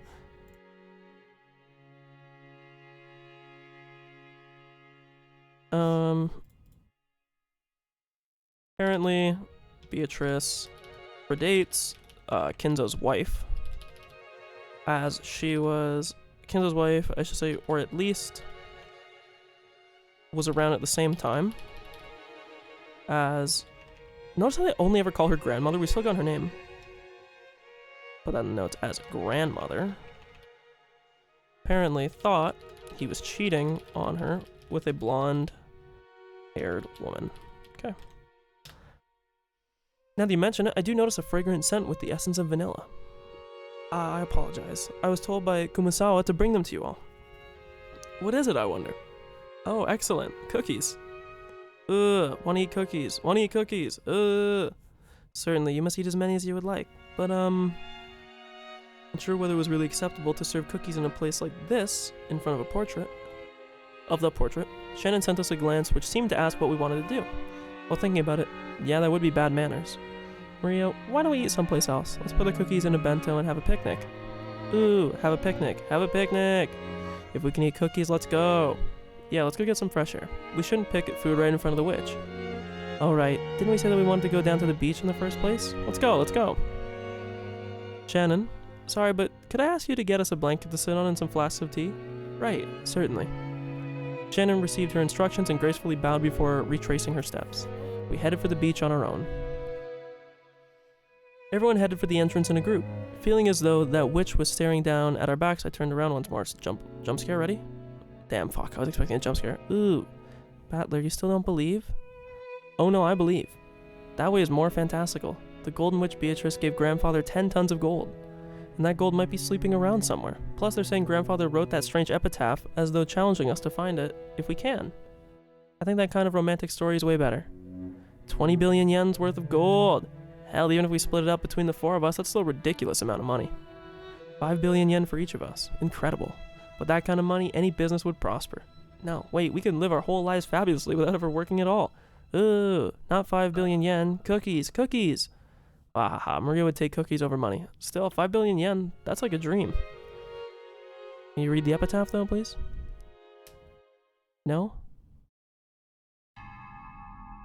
Hell's Halls. Oh, we're back at the family, okay. Ridiculous. Is it truly possible that you all believe in Father's legend of the gold? The story about a witch who gave him the gold and so forth, we obviously don't believe. However, there's no mistake about the gold. Multiple sources have confirmed the fact that Father was in possession of gold bars from an unknown source. We heard that before the Maruso company president died. Father showed him a large amount of gold somewhere. Maruso. Okay. Could be Marusu, but I imagine it's Maruso. Sometimes I think in Japanese when they translate it to English they put like double O's, but who cares? Actually wait, you know what? Hey guys, let's find out. Ready? First time we turn on the voices in a while, okay? This is when we find out how everything is pronounced, even though I guess it doesn't particularly matter, but... well, we gotta... Shut up. Father clearly stated to him that there were 10 tons worth. See, this is why I don't do this, because she's talking when I'm talking, and I don't like that. Nonsense of us. You know, I just want to hear how she says Marusu. お父様が出自不明の金塊を持っていたことは複数の筋から確認されているわ。死んだマルソーの会長は生 Maruso. 前 See? お Maruso. 父様に Told 暴 you I 書 was right. Shut up, bitch. I'm allowed to call her one, okay? Proud, anti-misogynist, except when it's Aba. That's just the nonsense of a senile old man. Along with father, he was just fabricating a story. You can't take it seriously. If that gold didn't exist, he wouldn't have been able to gather so much funding. Before the president died, he was a person whose sincere personality gathered a lot of respect from many in the business world. He wouldn't have become a partner to such a fraud. Aniki, the president of Maruso definitely saw it. 10 tons of it, clearly with his own eyes. Yeah, like I was saying, that you're not getting collateral on a debt if you don't fucking put up the collateral. Even more, Dad let the president take one ingot at random and have it examined. The result of the examination showed that the 10-kilogram ingot had a purity of 4 nines, so it's 24 karat. He said that the Ushiramiya family crest, the one-winged eagle, was carved into it. Almost instantly, the Ushiramiya legend of the gold spread among the fixers of the business world. Gold from an unknown foundry has a poor rate of conversion into money. Is that because why though?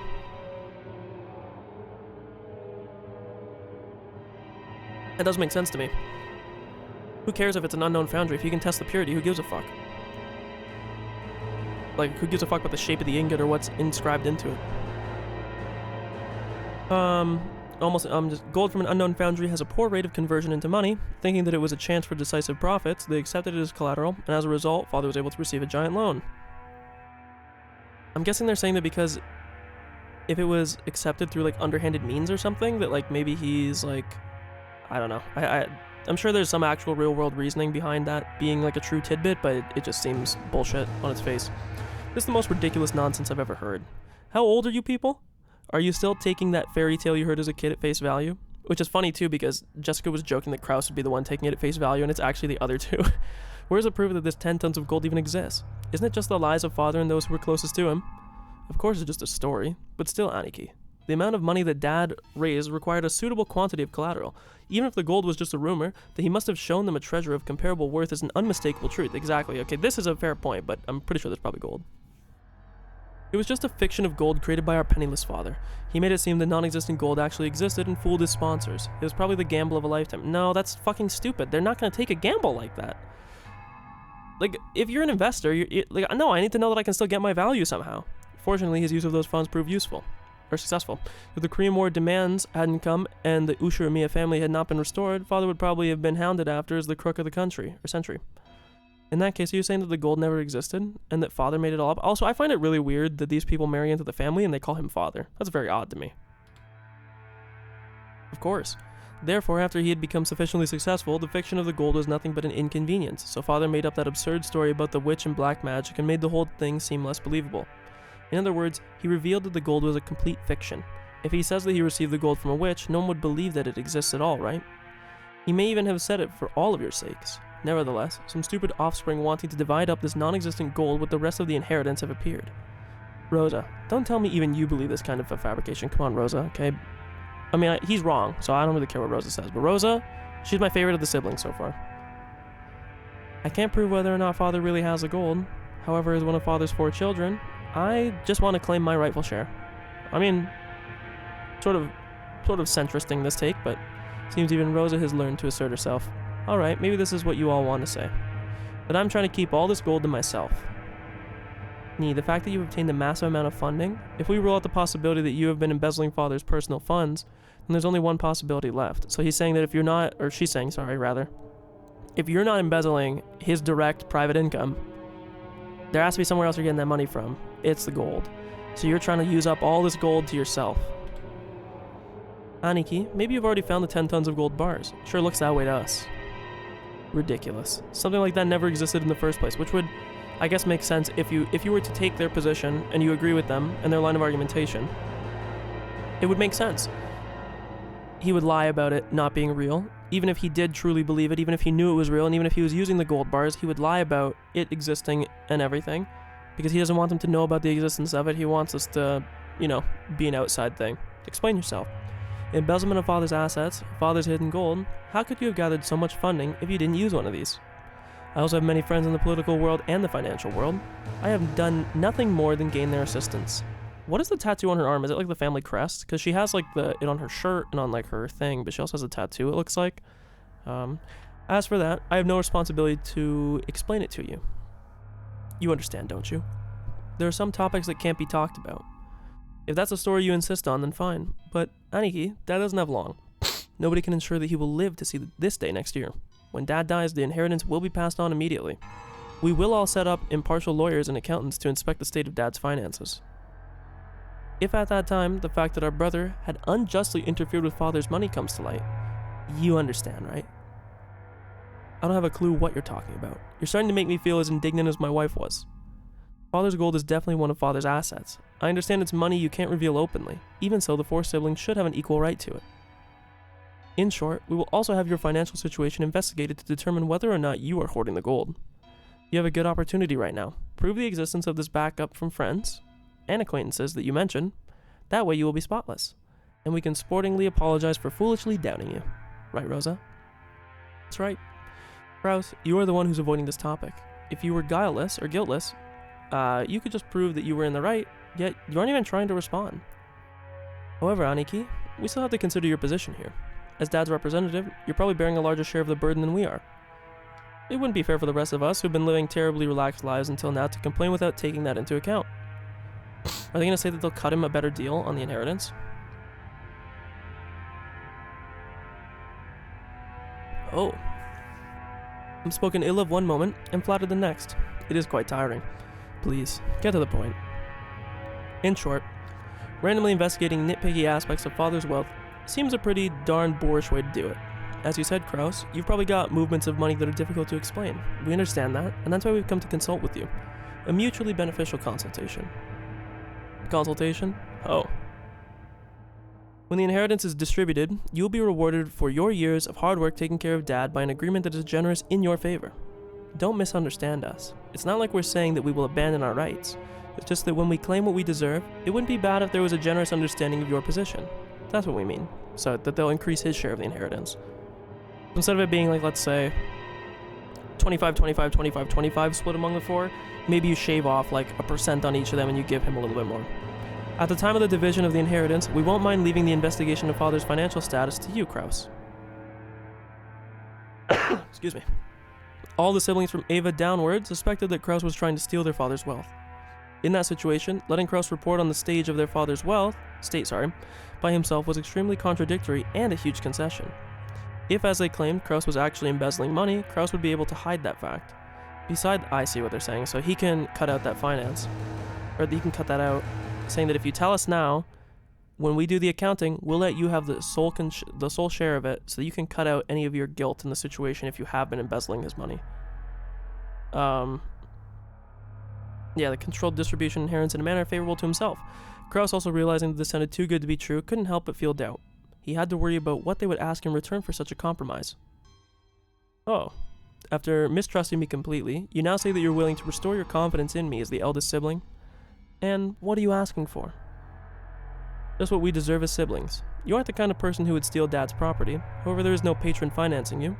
Considering all that, there is a certain explanation that would satisfy the rest of us. Nissan, you found the 10 tons of gold, and used that as collateral to gather some funding. Yes, just like Father did in the past, right? If that's the case, there won't be any funny bits in Father's finances. You've always been a good son looking after Father. Why would we mistrust a person like that? You're being so roundabout I can barely understand you. Say it more clearly and specifically. Our first condition. Aniki, you must admit that you found Dad's gold. Are you asking me to admit that I possess gold that doesn't exist? Our second condition. Recognize our rights to a share of the gold and pay it to us. How foolish.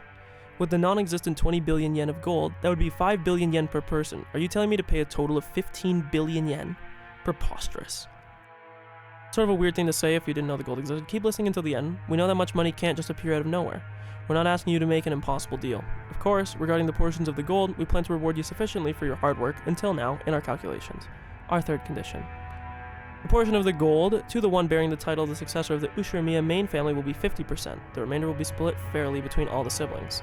Isn't this just a quick way that you could get him to agree to this deal and then whack his ass off? I'm gonna write these rules down. Because these seem like they're gonna be important. Rules given by Rosa. Well, we'll put the other ones first. Rudolph, Ava, and Rosa to Kraus about the divvying of the inheritance on the condition. Okay. So 1, reveal that he knows and is in possession of 10 tons of gold. 2, go back this up. Recognize the right of his siblings to their fair share. Okay. And pay it forward to them. 3. Of course, also includes you, Kraus. So, let's read this. Third condition. The 1 bearing title of successor to the Ushiromiya family will be 50%. Will be given 50% of the gold, with the remainder divvied between, sorry, I'm about to sneeze here, all the siblings. Oh, I'm gonna sneeze. Oh, jeez, and it just went away. Never mind. So he gets 50%. And then, because there's 4 of them currently, the remaining 10 would then be split 4 ways.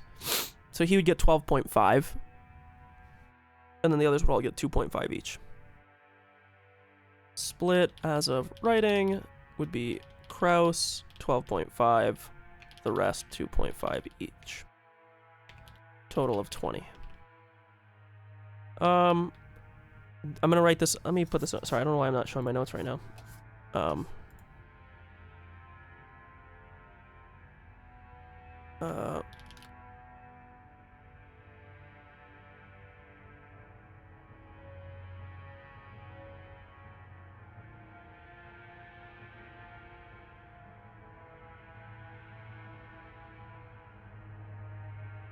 They still specify that it looks weird.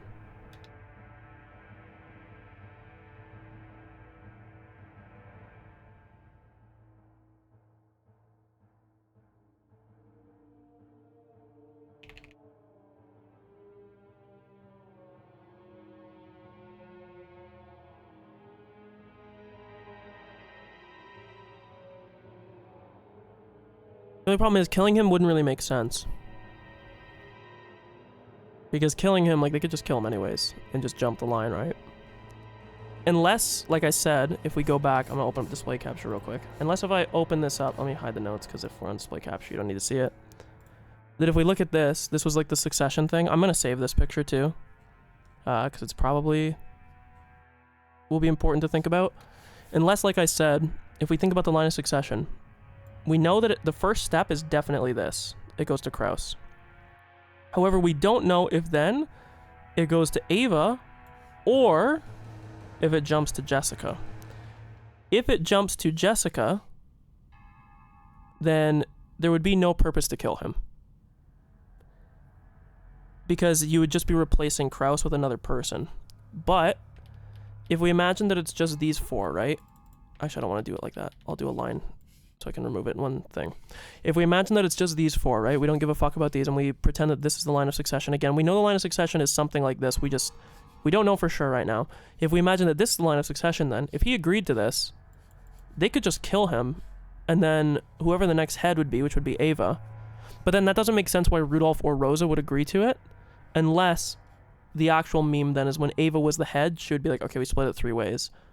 The only way is, though, yeah, like killing him wouldn't make any sense unless the line passes to Jessica. Also, when they're talking about it passing to Jessica, like, well, in theory, if it, yeah, I think it probably goes like this. Is going to be my guess. Because I don't think it makes sense otherwise, if it does. Because, again, they could just kill Kraus. Because then what would happen is Jessica would be next. And then I'm assuming, let's imagine that world where Jessica were to also die, then it would probably go to Ava because there's no next of kin for it to pass on to. So then it just goes to the next person in the hierarchy. I imagine that's how it is. I don't want anybody to correct me. I'm sure the game will tell me at some point, but I imagine this is the order that it would go, because otherwise, why would they ever need to approach Kraus with some deal? But again, it's like, then why would they even do it with Kraus either? Because they probably could just manipulate Jessica better.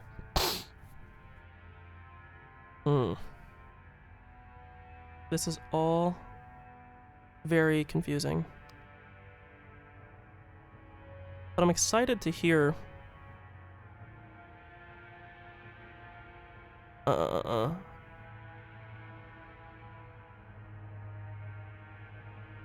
Yeah. So my guess is going to be that it's next of kin, but it follows the hierarchy. So let's imagine a world where, like, I have a gun and we're visualizing and we're killing people. So we kill this guy, boom. We kill Kinzo, it passes to Kraus. We kill Kraus, it passes to Jessica. We kill Jessica, it goes to Ava because there's no next of kin. We kill Ava, it goes to George. We kill George, it goes to Rudolph. We kill Rudolph, it goes to me. We kill my guy, it goes to Rosa. We kill Rosa, it goes to Maria. And then it would follow just next of kin, or it would follow this line unless they also had other kids. That's my understanding of it currently. Back to opening the notes.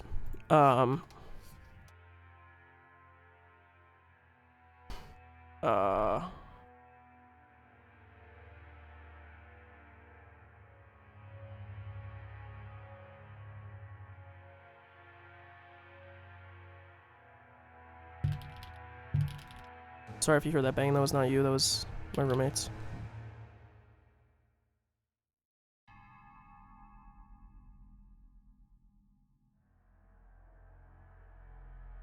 Because I'm just trying to think.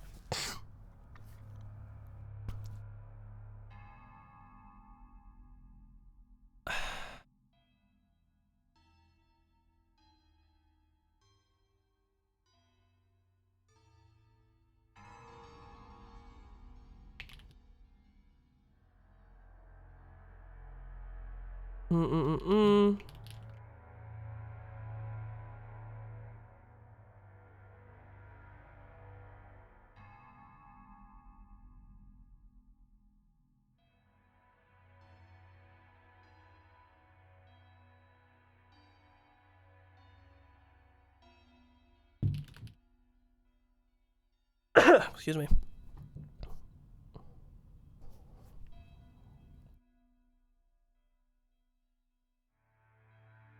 I guess they're worried about him draining the inheritance?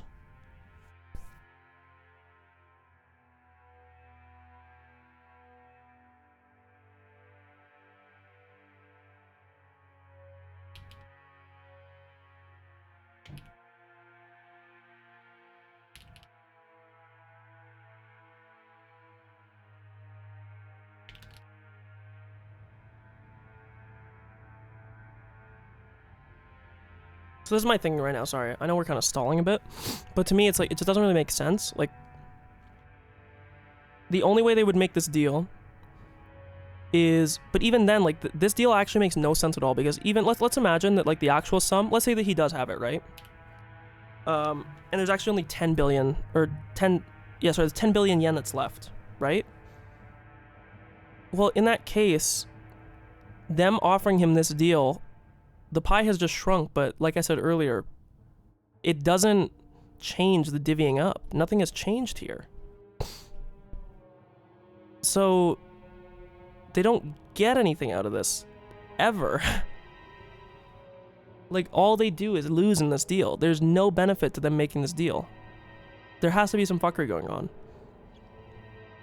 Because if you shrink the pie and you offer him such a good deal, it doesn't change anything. He just more favorable towards him because he gets to still keep more of whatever is left.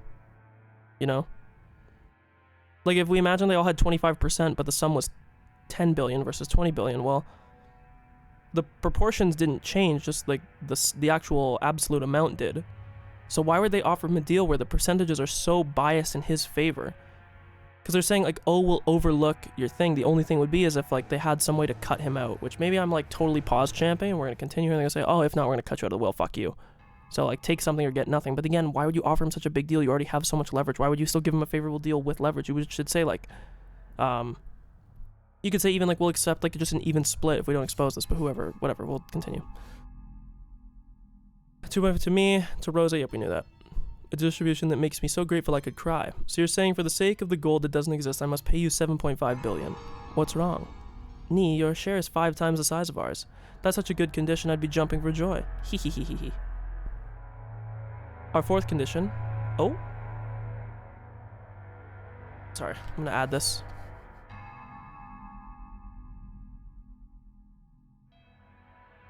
Put this here. Dividends will be paid out along with the distribution of the inheritance at the time of Dad's death. Okay. However, as a deposit, 10% of our portions will be paid to us promptly. Huh. It must be maybe for March of next year. Huh.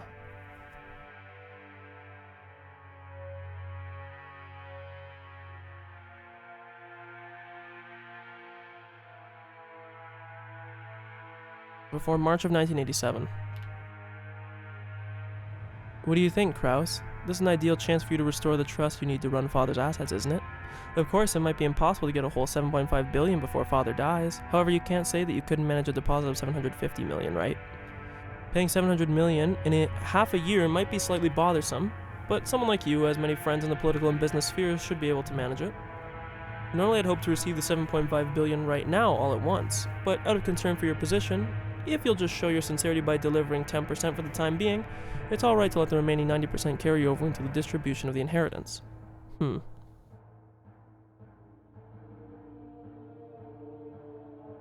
Interesting. Say...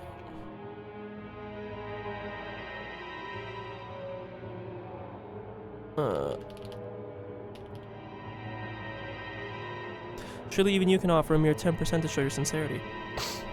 So the right... Jesus, what the fuck are they doing up there? It's like someone sounds like they're like vacuuming. So the right to investigate the statute, or the status of Father's assets, is being sold to me for 750 million. Isn't that great? You all sure have grown. I never thought all of you would become capable of offering a deal to me. Ni, if you accept these, the rest of us siblings will leave the investigation of Father's assets to you. However, the results of that investigation will be subject to appeal. Did that skip something there? No. It's only natural, right? We'd be sad if you adjusted our portions downward by 7.5 billion. As a general rule, we wouldn't complain. As long as you do it neatly, it's fine. As long as you don't do anything significantly obvious, we don't plan to aggravate anything. We want the inheritance quickly as much as you do. We don't want it to get all drawn out and led astray. In the case of an appeal, who would do the second investigation? That can be you as well. This will probably be the first and last opportunity for us siblings to discuss this. I trust you not to let it come to that. Hehehe, cackle. Rosa, you really can talk sometimes. The Kraus was not trusted whatsoever as the oldest sibling was by now so obvious that it requires no explanation. The formerly tyrannical oldest brother would always abuse his privileges and infringe upon the other siblings' shares. In response to that, the other three, now adults, were for the first time striking back at him by working together. Oh, I thought for a second I might have my notes still open. I'm sorry, but there are further conditions. Our fifth condition. This decision must take precedence over Father's will. Ooh. Okay, 5. These conditions / agreements supersede their father's will. Later on, we don't want a will to appear making completely useless. I see that you're very cautious. Then let me ask, if the gold really were found, what would you do? As long as you've settled this matter with the corresponding payment, then whether the gold really appears or not makes no difference to us. You can think of our share as an advance payment. Gives you something to live for. You plan to turn this island into a resort, right? During construction, you might stumble upon the gold by chance. Ava let out a high-pitched laugh. Kraus watched without even flinching. Let me add a 7th. There wasn't a 6th one yet, sir. What?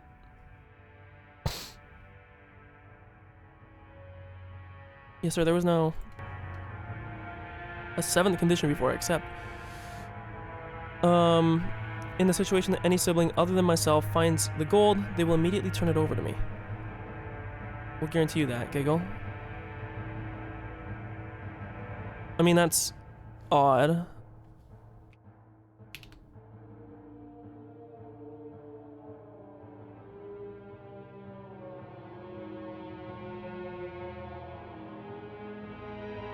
I'm confused. He called this the 7th condition,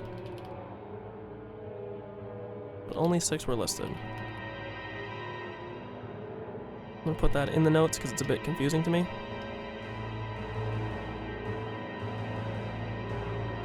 Insignificant details. The others who were forcing Kraus to pay money for some non-existent gold would of course not insure Kraus's portion if they actually found the gold. From the beginning, this deal had been nothing more than a threat directed at Kraus. What did that say?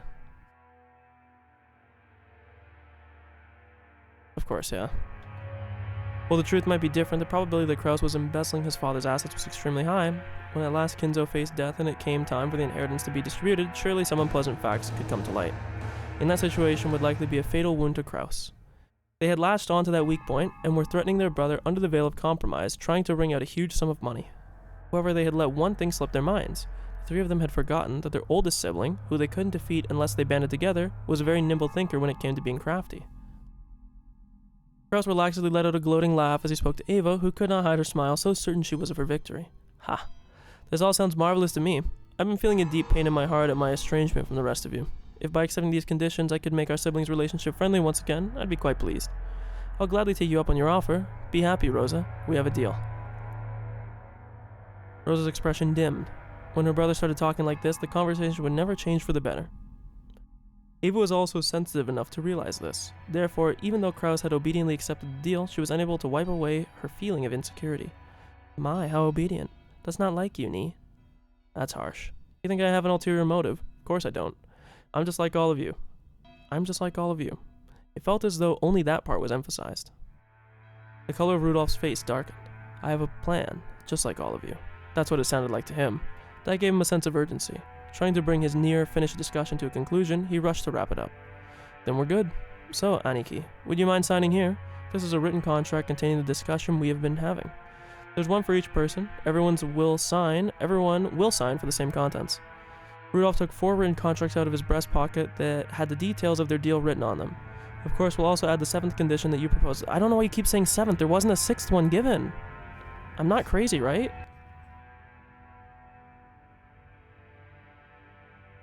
Like, I'm not smoking dick here?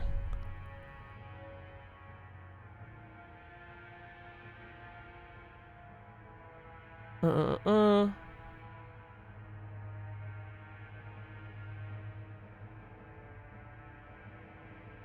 if he pays each of them 750 million, basically, he gets to investigate it in whatever way is beneficial to him.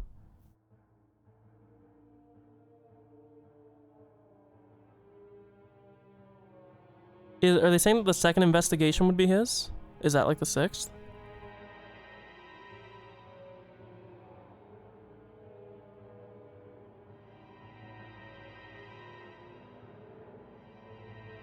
Yeah, I'm very confused with the keep. I'm not gonna like search anything up or anything, but it's very odd to me that they keep talking about 7th when there wasn't a 6th.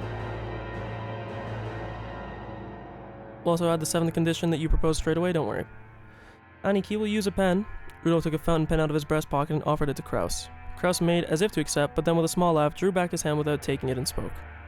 Actually, in order to make sure this agreement is definitely effective, I would like to propose a single amendment. When Kraus said that one sentence, all of the siblings felt at the same time as though something annoying was creeping up their backs. That one too. We've already decided, haven't we? Be quiet and sign it. Ava, why are you so impatient? Of course I will sign it. I'll promise you all your share of the gold, 7.5 billion. I also promise that when father's inheritance is distributed, I will cleanly and neatly liquidate it. However, there's just one point which I must ask you to compromise. What are you talking about? What point don't you like? The part about promptly paying 10% of each portion, 750 million yen. Oh, because you know what it could be? If they think that the gold is fake and doesn't exist, if he's paying forward based off the 20 billion share, if it becomes way less, he's getting fucked. As you pointed out, my financial situation is not prosperous. While I am guaranteed to definitely collect on various future investments, at this time I have no choice but to admit that I am very poor. In short, I have absolutely no money that I can move around right now. I am incompetent, and my business skills and senses are dull. An unfortunate such as me, to use your words, has no power to move 750 million in just half a year. That can't be true. Are you trying to deceive us with offhand remarks? At the time of the division of the inheritance, I will liquidate everything at once. Remove the condition that I must pay you 10% in advance. That is all you have to do to get me to sign. Kraus, that 10% is nothing more than a number to measure your sincerity, isn't it? Strictly speaking, we shouldn't even be making you a deal in the first place. We're doing you a big favor by offering to let things slide for just 10% in good faith money. We explained all that to you, so you don't think rejecting... We explained all that to you, so don't you think that rejecting that part damages our trusting relationship a little? Hideyoshi had a humbled expression on his face and had his hand clasped together, but his eyes were not calm at all. Kraus had already seen through the shadow in the depths of those very eyes. Why are you all so hurried? Or are you possibly afraid of something? Rosa, won't you tell me at least? Secretly, without telling the rest of the siblings. It's not like I... Quit it, Aniki. All we're asking is whether you're going to sign or not. Just forget about making any strange deals or anything suspicious. Oh? So I have no margin for negotiation. Do you claim that my position is so weak that we are not in an even relationship? Well, yeah, because why the fuck would they ever make a deal with him if there wasn't... Again, like, they're just giving up leverage. I don't get it. Ever since he was a child, he had never been able to overcome the height of the wall that separated him from his older brother, and now again he began to feel himself getting sucked in by it in the long shadow it cast. Shouldn't deals be made on an even footing? To me, this deal is something to restore the long-lost trust of my younger brother and sisters and deepen the love between us siblings. It's been a cancer in my heart that I wish to resolve quickly. I'm very happy that I am able to resolve it today. But you two would be very happy to see this deal quickly concluded, wouldn't you? Kraus stared at each of the siblings. They avoided his gaze with animal-like intent. Only Hideyoshi was slow avoiding it, so he was caught in Kraus's gaze. Hideyoshi, I hear that your company has been going extremely well recently, hasn't it? You didn't hit any problems getting it listed as a stock, and both its performance and stock prices are constantly growing.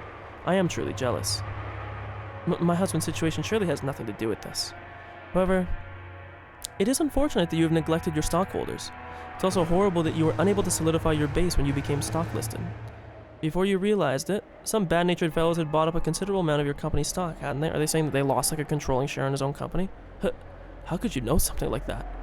Same way as you. If you can collect evidence proving that no one would offer a loan to me, then I can collect evidence on you. Is it really that strange of a thing?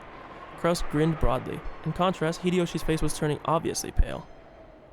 Hideyoshi's company was a fast food chain operating company that he had started from nothing. Though Hideyoshi's performance of the business repeatedly rose and magnified, and ultimately it succeeded in becoming a stock-listed company. The greatest advantage of being in the stock-holding system is that by selling stock certificates, a large amount of financing can be gained. The amount is far greater than the actual profits from the business. This made it an extremely effective way to gather the massive funds needed to grow his company even further. However, in exchange for financing the company, the stockholders have certain rights. Namely, the rights to observe and guide the company that they have financed in order to raise its profits above their investment.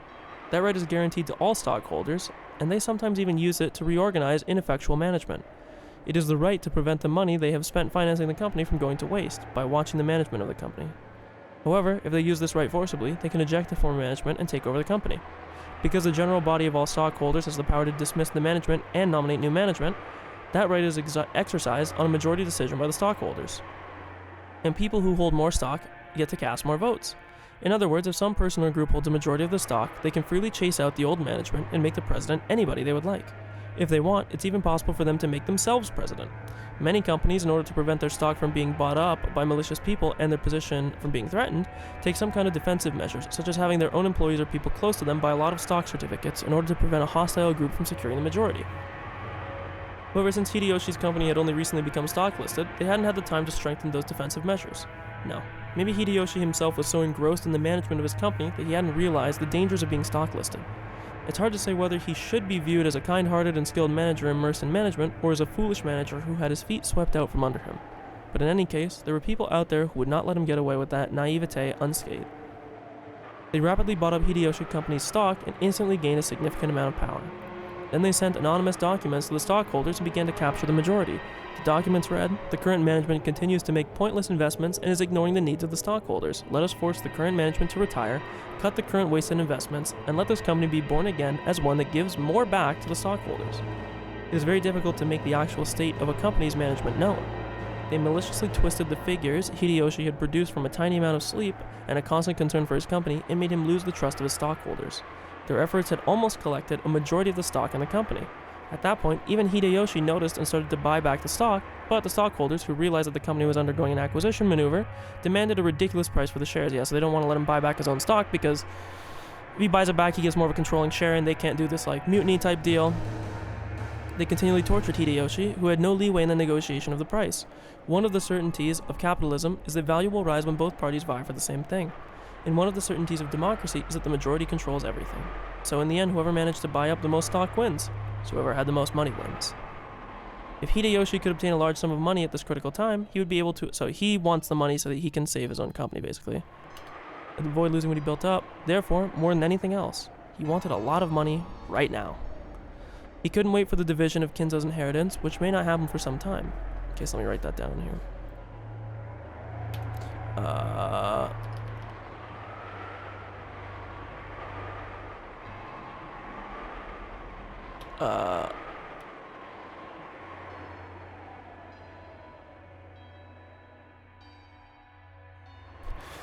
You've been in a lot of trouble lately, haven't you? They say it's scary overseas, but it seems that's really true. American trials are settled quite emotionally. They won't give a generous judgment to a foreigner. Weren't you advised by your lawyer that making a settlement with the other party would be more economical in the end? What is he talking about? It's just troubles at work. It's no big deal. It'll be settled with money. Kiri quickly recognized what Rudolph's complicated expression meant. Her husband had gotten wrapped up in some kind of trouble without her knowledge and had been suffering alone. That's right. In this world, anything can be settled with money. After all, it can even buy back the broken bonds between siblings. America's very fussy about the violation of rights, but with money, anything can be settled. Long live capitalism. Although, rumors abound that the settlement money may reach several $1 million. Rudolph had been building a large amount of wealth with a certain type of niche market. However, a niche is a niche. It's definitely not a sunny job. An American corporate giant was trying to accuse Rudolph's company of violating their rights. For various reasons, it was thought that winning the trial was extremely unlikely, and Rudolph was being pressed to surrender outright. But even so, there was a way to resolve it with money. If he could only pay that money, though it might be painful, he could still pick himself back up. But if he didn't pay, he'd lose everything. Therefore, more than anything else, he wanted a lot of money right now. Rudolph infringed on rights of some company in America, and he needs to pay a large sum to have a chance to keep operating. Needs money.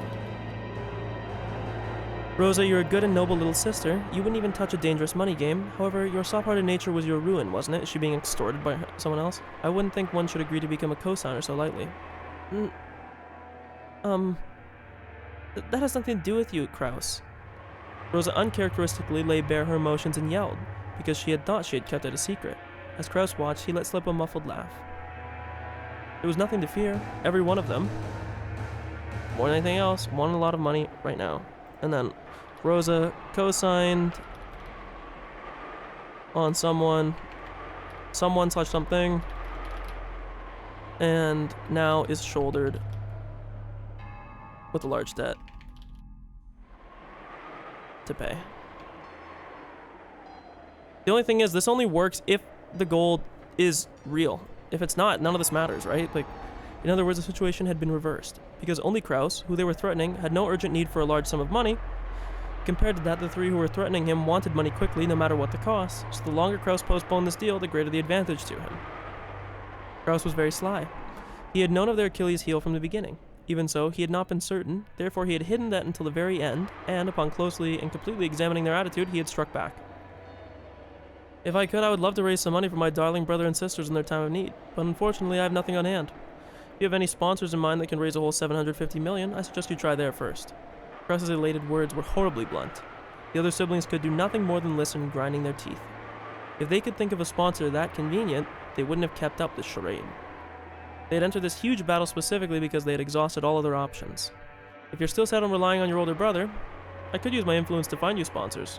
Oh, wait. You already said that I have no influence. Well, then I can't do anything, can I? Kraus's low, gloating laugh began to fill the parlor. The younger sibling, Z, who had, until now, been driving the oldest brother into a corner, could do nothing more than grimace and grind their teeth. I love your fucking grimace. Ava, don't make me laugh. As if I would put myself in your debt. Don't make me laugh. Don't make me laugh. If we relied on you, how would you help us? I told you, didn't I? All I can do is find other sponsors for you. Of course, I will do my utmost to negotiate so that you can borrow the interest as well. Damn you. Taking advantage of us? I mean, that's what they try to do to him. Baby, please calm down. I am calm. I'm extremely cool. You bastard. Yuri grabbed her husband's hand, but that action made him feel even more pitiful, so Rudolph shook it off. Kraus laughed as though seeing that made him extremely happy. If only we could truly find Father's hidden gold at a time like this, then I could split it up into 2.5 billion yen portions for you right away. How sad. How sad. How very sad. How extremely, totally, truly, hopelessly sad. Tonight, let us drink together as brothers and sisters and discuss the whereabouts of Father's hidden gold. Solve the riddle of Beatrice's epitaph together, why don't we? With 4 friendly siblings all together, there is surely no puzzle that can't be solved.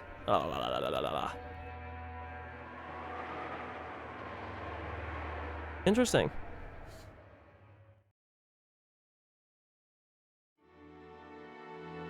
Rose. I'm gonna put a thing here in the notes too that I don't really get.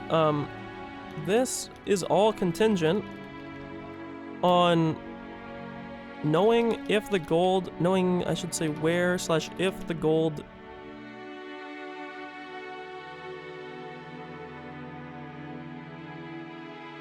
if the gold is real and where it is. So, a lot of that was like particularly, I don't want to say like not important, but rather that it just didn't matter a whole lot.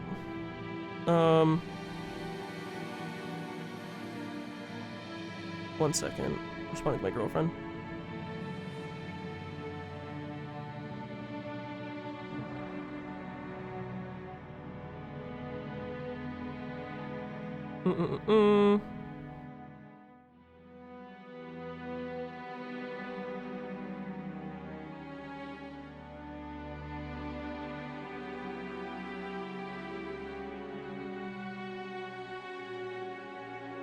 Okay.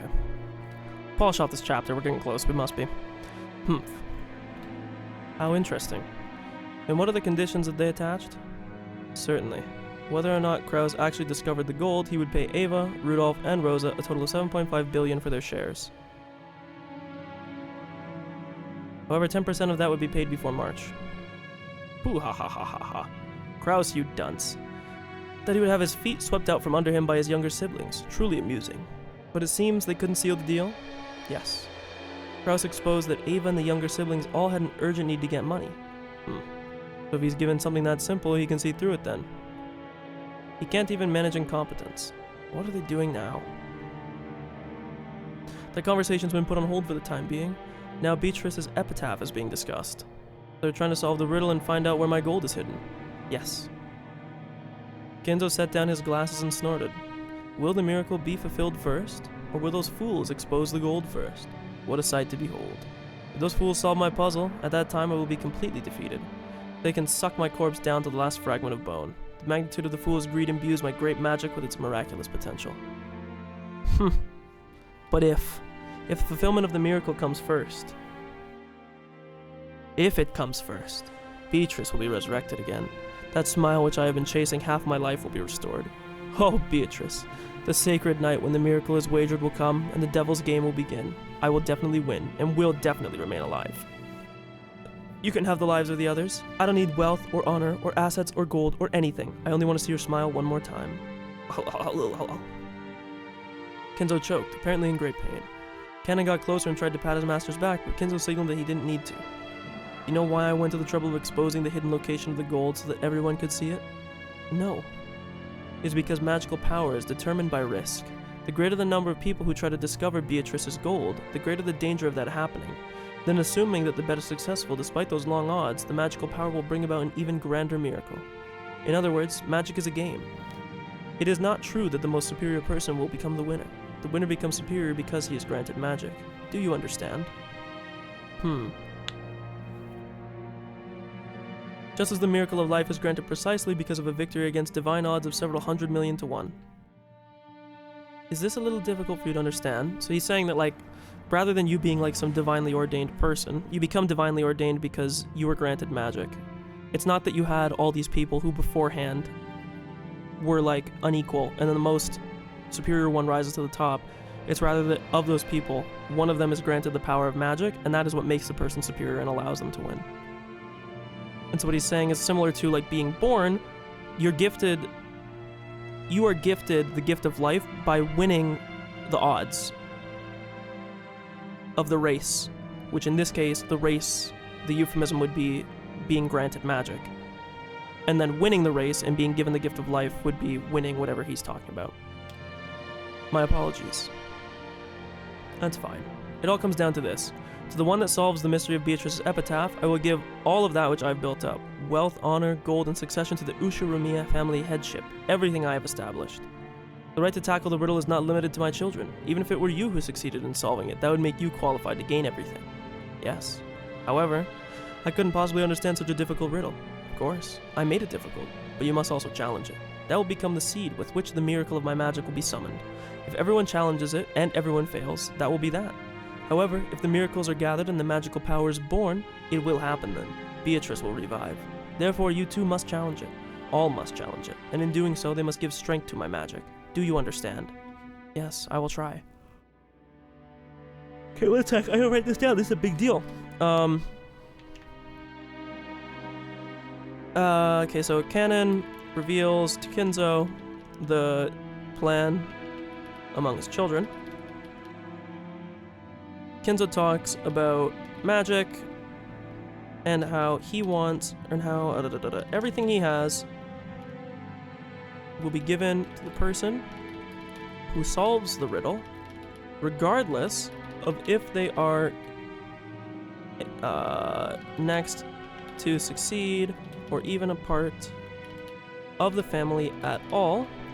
He wants as many people to challenge and fail his riddle as increasing the risk of Beatrice's gold being found serves as a greater stake in this magic gamble, or in this magic gamble that he is making. And should this occur, Beatrice will be able to be revived. I believe, if you want to catch the notes real quick, I'll pop them up real quick so you can read it, but it's just the bottom part.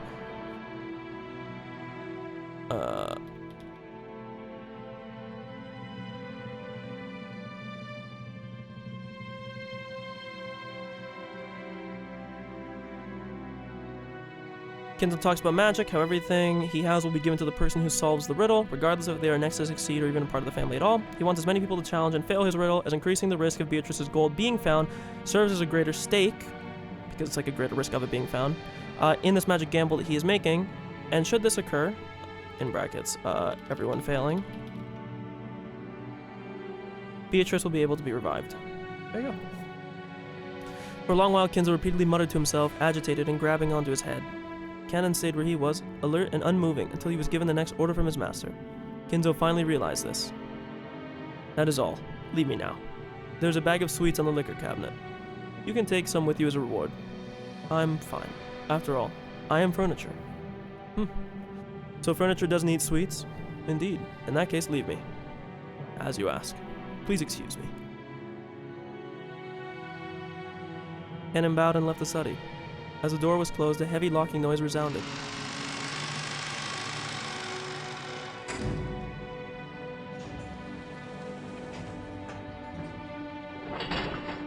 Is he gonna go down to like the thing and read the epitaph? But that was not the sound of Canon locking the door.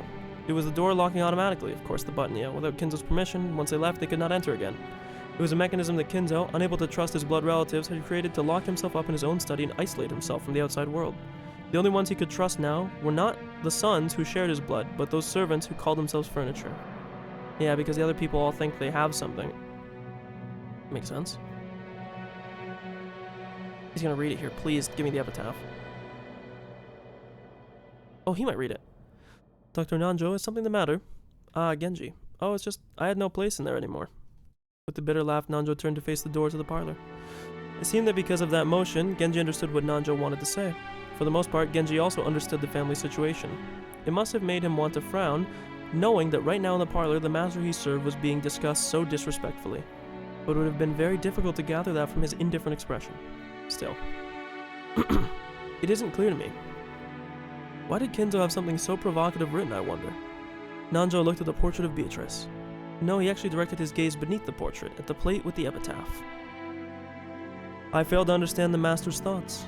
I sense that they run very deep. For as long as I can remember, whenever Kinzo played chess, he would always make moves based on some far-sighted reading of the board. Yes, sometimes even moves that were incomprehensible.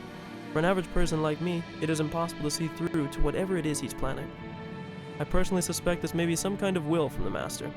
He most likely intends to entrust his assets and the family headship to whoever manages to comprehend it. Hoping that the danger of some outsider like myself solving it would force the four siblings to work together to solve the riddle. It could be something like that then.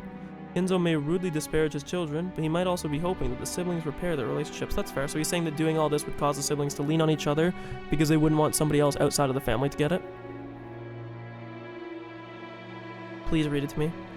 If, as Nanjo said, this epitaph had been written to repair the relationship between the siblings, how heartwarming that would be. However, Nanjo and Genji both knew this was one thing that could never be the case. Here were the two who held the longest relationship with Kinzo, more trusted than his blood relatives, and even they could not guess at Kinzo's true motive. The master is always saying that the right to challenge the riddle is granted to everyone, whether they are a member of the family or not. How about you, Dr. Nanjo? No, it's a little too hard to understand for this senile old man. Actually, I wrote this epitaph down in my notebook at one point in time. Night after night I would try to solve it before going to sleep, but it truly is hard. I believe it shall continue providing me enjoyment for the rest of my days.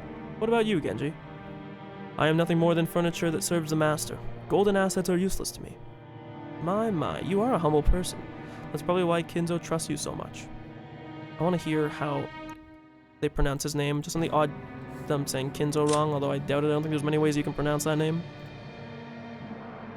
Boink. やれやれ。 Yada yada. 本当に謙虚な方です。だからこそ、金蔵さんもあなたには。Okay, yeah. I like his voice. Got a good voice, man. If so, I am honored. Can you please show me the fucking epitaph? As Nanjo lightly laughed in response, he once again looked down at the epitaph. Oh, finally, let's go, okay. The epitaph reads, for real this time, behold the sweet fish river, running through my beloved home of old, period. You who seek the golden land, follow its path downstream in search of the key.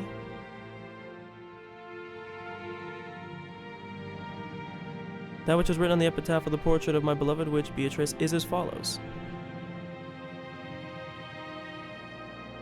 You who seek the golden land, follow its path downstream in search of the key. As you travel down it, you will see a village. Hinamizawa. In that village, look for the shore the two speak of.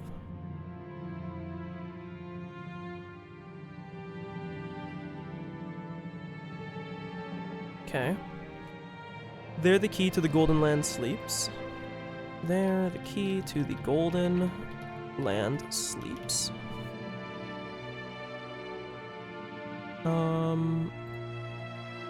You who laid hand upon the key must journey as follows to the golden land. Good lord, this is long. I'm gonna separate this out.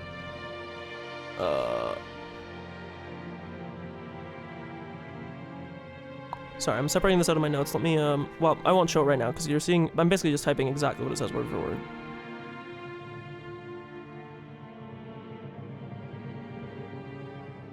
Okay.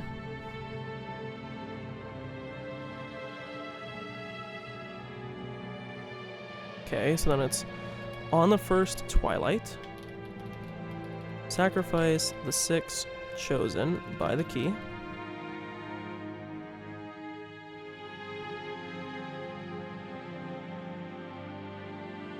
On the second twilight, those who remain shall tear apart the two who are close. This is like very gruesome. On the third twilight, those who remain shall praise my noble name. On the fourth twilight, gouge the head and kill.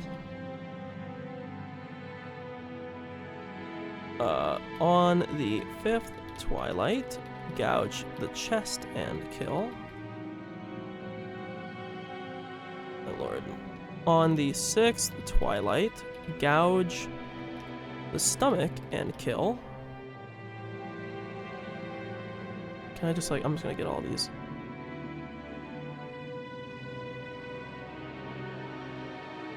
Sec, I'm just, my notes are very. On the seventh twilight, gouge the knee and kill. On the eighth twilight, gouge the leg and kill. On the ninth twilight, the witch revives, and none shall be left alive. So it sounds like he's offering like fucking all these blood sacrifices, because how many? We got 6 dead on the first day, then 2. So 8 dead, and then 1, 2, 3, 4, 5. 13. And then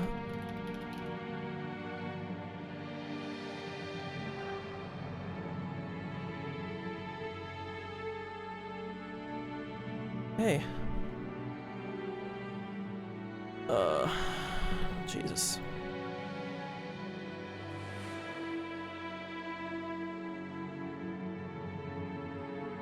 Okay, let me read this. Now. No, stop! I was fucking typing in the I'm so pissed. Go back, please. No, you fucker. Don't do that to me. You better fucking allow me to scroll up and read. I'll be very pissed off.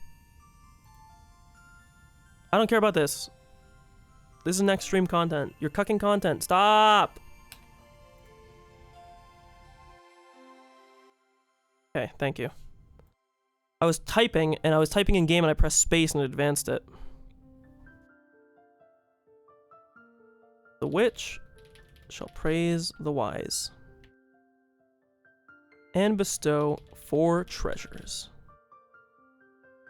One shall be all of the golden land's gold. One resurrects all the dead people's souls. One even revives all the love they possessed. And one for the witch to eternally rest. Rest in peace, my beloved witch Beatrice. Good lord, that is a lot. Okay.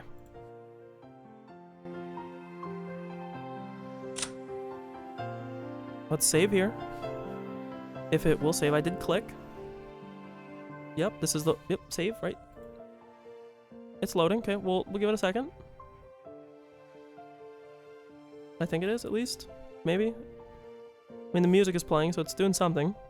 We'll give it a second.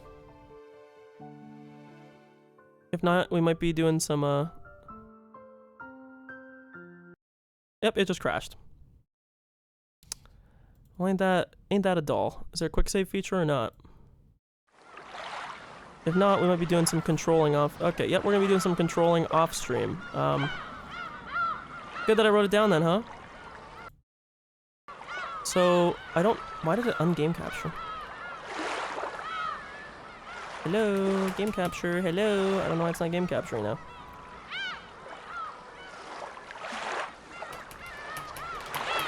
It doesn't want to game capture now. Here, we'll do this then, I guess. Here's the notes for the day. So we don't really know a whole lot right now. Some of this I thought made sense when it was like this. look for the shore that to speak of. When I was looking at this, I was like, to speak of. Maybe it's talking like, maybe there's like 2 mountains or something, right? And maybe there's like a shore in between them. But then it just kind of went further. But like, there's a lot of people that are gonna die. Can I load? Yeah, it did not save. So I will have to be controlling through a lot of text. So I will do that off stream.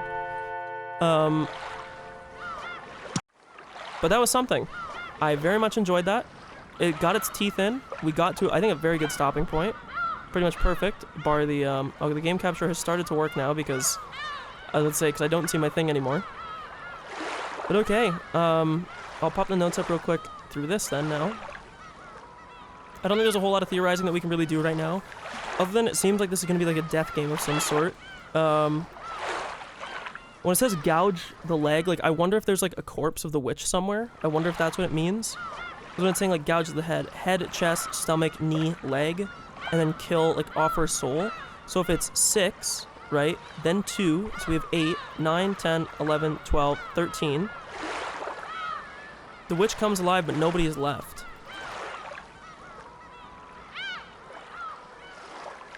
The only thing I can think is if you, like, fake deaths, but I don't know how you could get around this. But, again, we will see. I don't want to belabor too long, because there's not really a lot of theorizing we can do, because we're basically in the prologue, but I will have to, in a moment here, after I end the stream, control through all this dialogue to get through it. But, very much enjoyed this. We will be back tomorrow with more of this. I'm going to try to remain relatively consistent on playing Umineko. I don't know how long the streams will be every day. I don't know if they'll be longer or shorter than how long this one was, but I did enjoy myself a lot. I can expect that I probably will not finish this game before I go back to school. However, even when I'm back in the summer semester, I'm going to try to get to doing streams still.